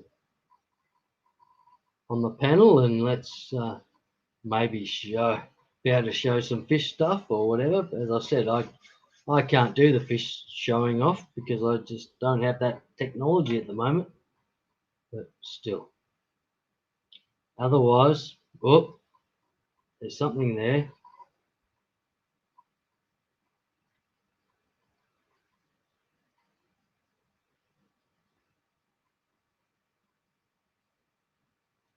Okay, well, if Sue says sing a Neil Young song now, I better do it. I'm sorry. The problem is I'm probably going to try and match a Neil Young vocal key, which is like pretty scary, but we'll see.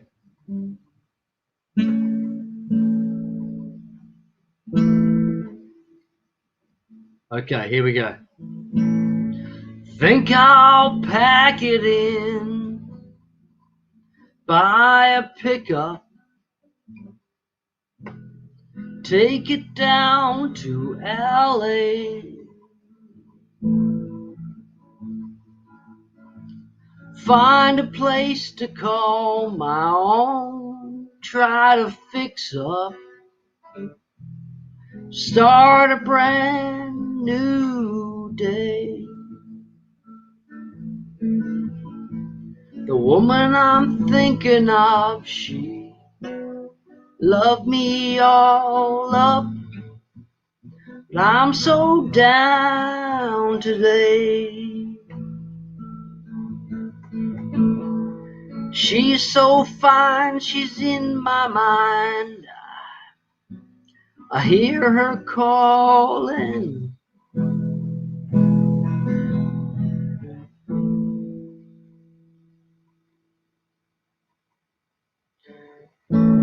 See the lonely boy out on the weekend, trying to make it pay. He can't relate to joy. He tries to speak and can't begin to stay.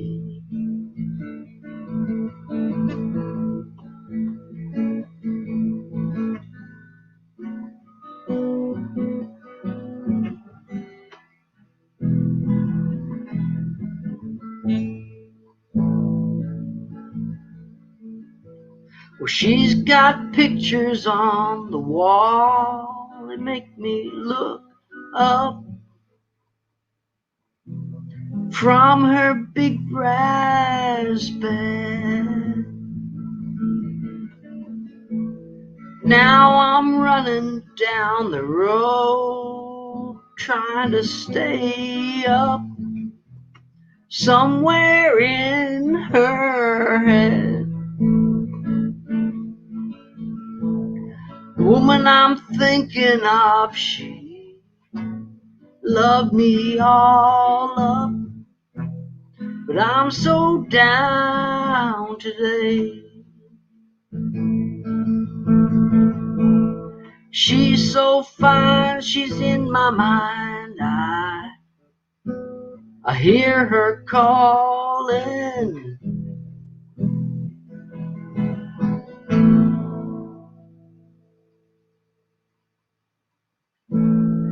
See the lonely boy out on the weekend, trying to make it pay.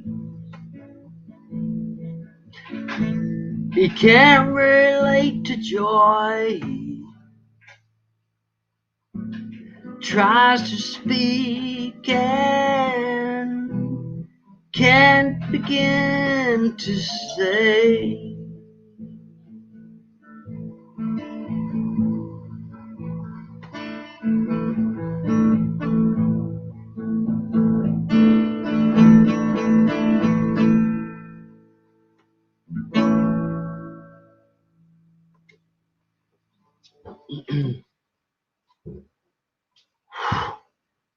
Wow. Okay. Again, thanks for motivating me to get up and try and perform that song. But thanks, Lee. I hope C may have enjoyed it. But yeah, Lee, thank you very much. And thank you, Sue, for suggesting it. That was my Neil Young performance, which probably won't go any longer. You guys are amazing. Everyone. GRB can go all night. Well, I hope I can, Patty. I'd love to be able to go all night, I tell you. I've got half a can of beer, half a glass of coffee, and half a glass of red wine. So doing okay. I've got enough sausages, or whatever you want to call it. Lee says, I recorded that and Sue, so wait for that to come out soon. Whoa, look out. Really? I hope Sue is appreciating that, but yeah, I'm sorry for everyone. It's not as good as it should be, but oh, I'm just loving the beer. Loving a couple of beers. A bourbon, maybe. I wish I had a bourbon. Haven't got a bourbon. A wine, sorry. And a coffee. Loving every minute of that.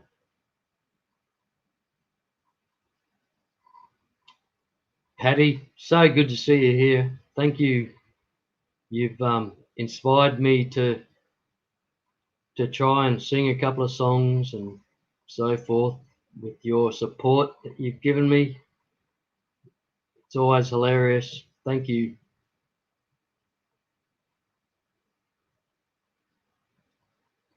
Yeah, I just, well, hang on. A message coming through. Hopefully it's good news. I don't know.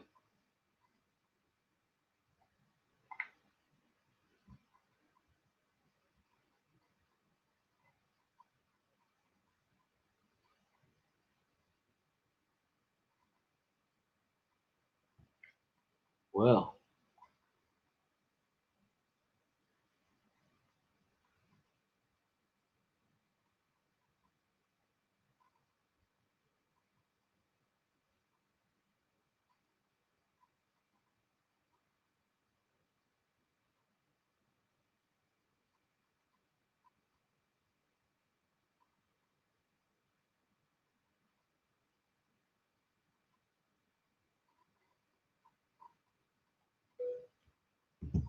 okay. Well, it looks like, yeah, my hopeful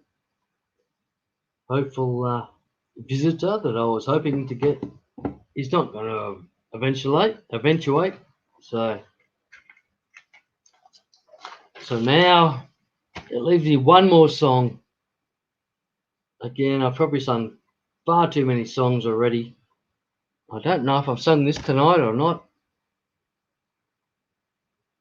but this is it's a difficult thing to say if this is my favorite Pink Floyd song. Definitely one of my favorite Pink Floyd songs. Pink Floyd are just so amazing. David Gilmour is like my favorite guitarist ever in the world. So yeah, we'll see how we go. Should we? Should we try it? I don't know if I've done it recently, but we'll have a go again.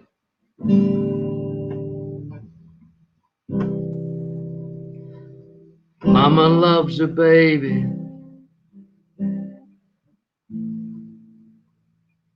Let's start again. Mama loves her baby.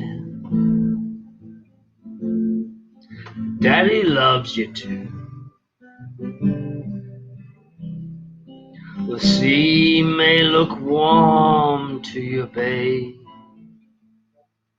The sky may look blue. Ooh, babe. Ooh, ooh, baby blue. Ooh, ooh, babe.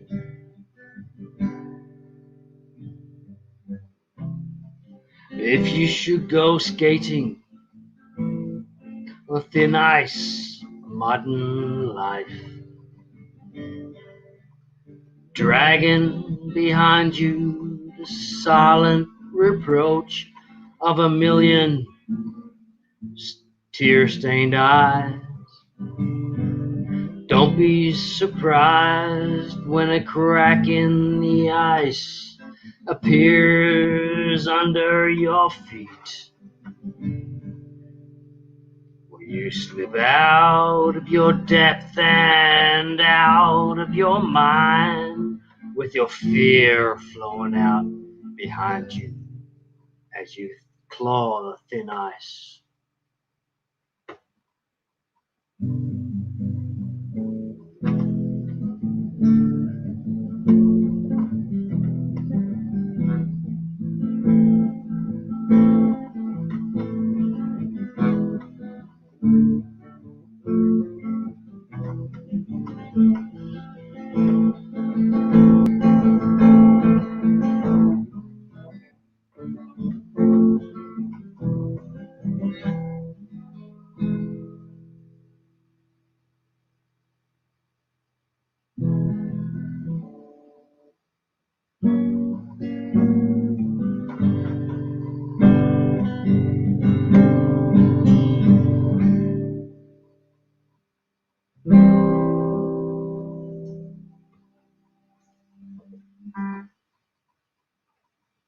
Okay. Lee, that was Pink Floyd, The Thin Ice. I hope you recognised it. Maybe I'm not good enough for it to be recognised, but still, I hope you recognised it and enjoyed it. Lee, it's pretty well dedicated to you tonight, mate. That one. Pink Floyd, David Gilmour are just gods to me, so yeah. As you are too, Lee. But thanks. Uh-oh. Look out.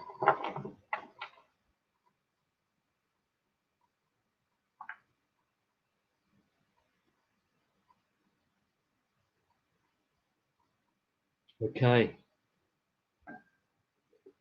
So it's been 7 hours, nearly 7.5 hours at the moment, which is amazing.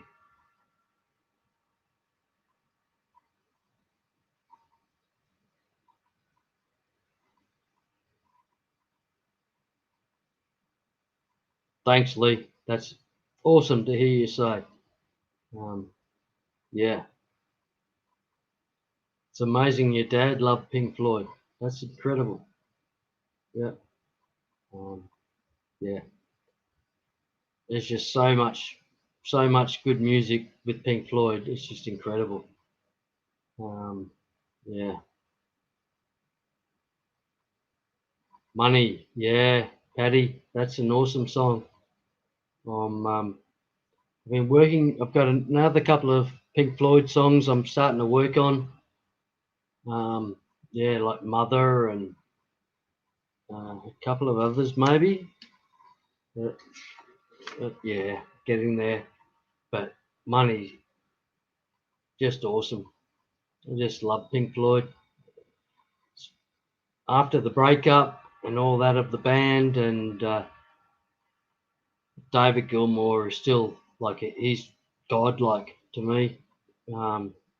The guitar and singing ability of that man just blows me away. He's got a his recording studio off the boat is the canal next to his house, but the boat is his recording studio.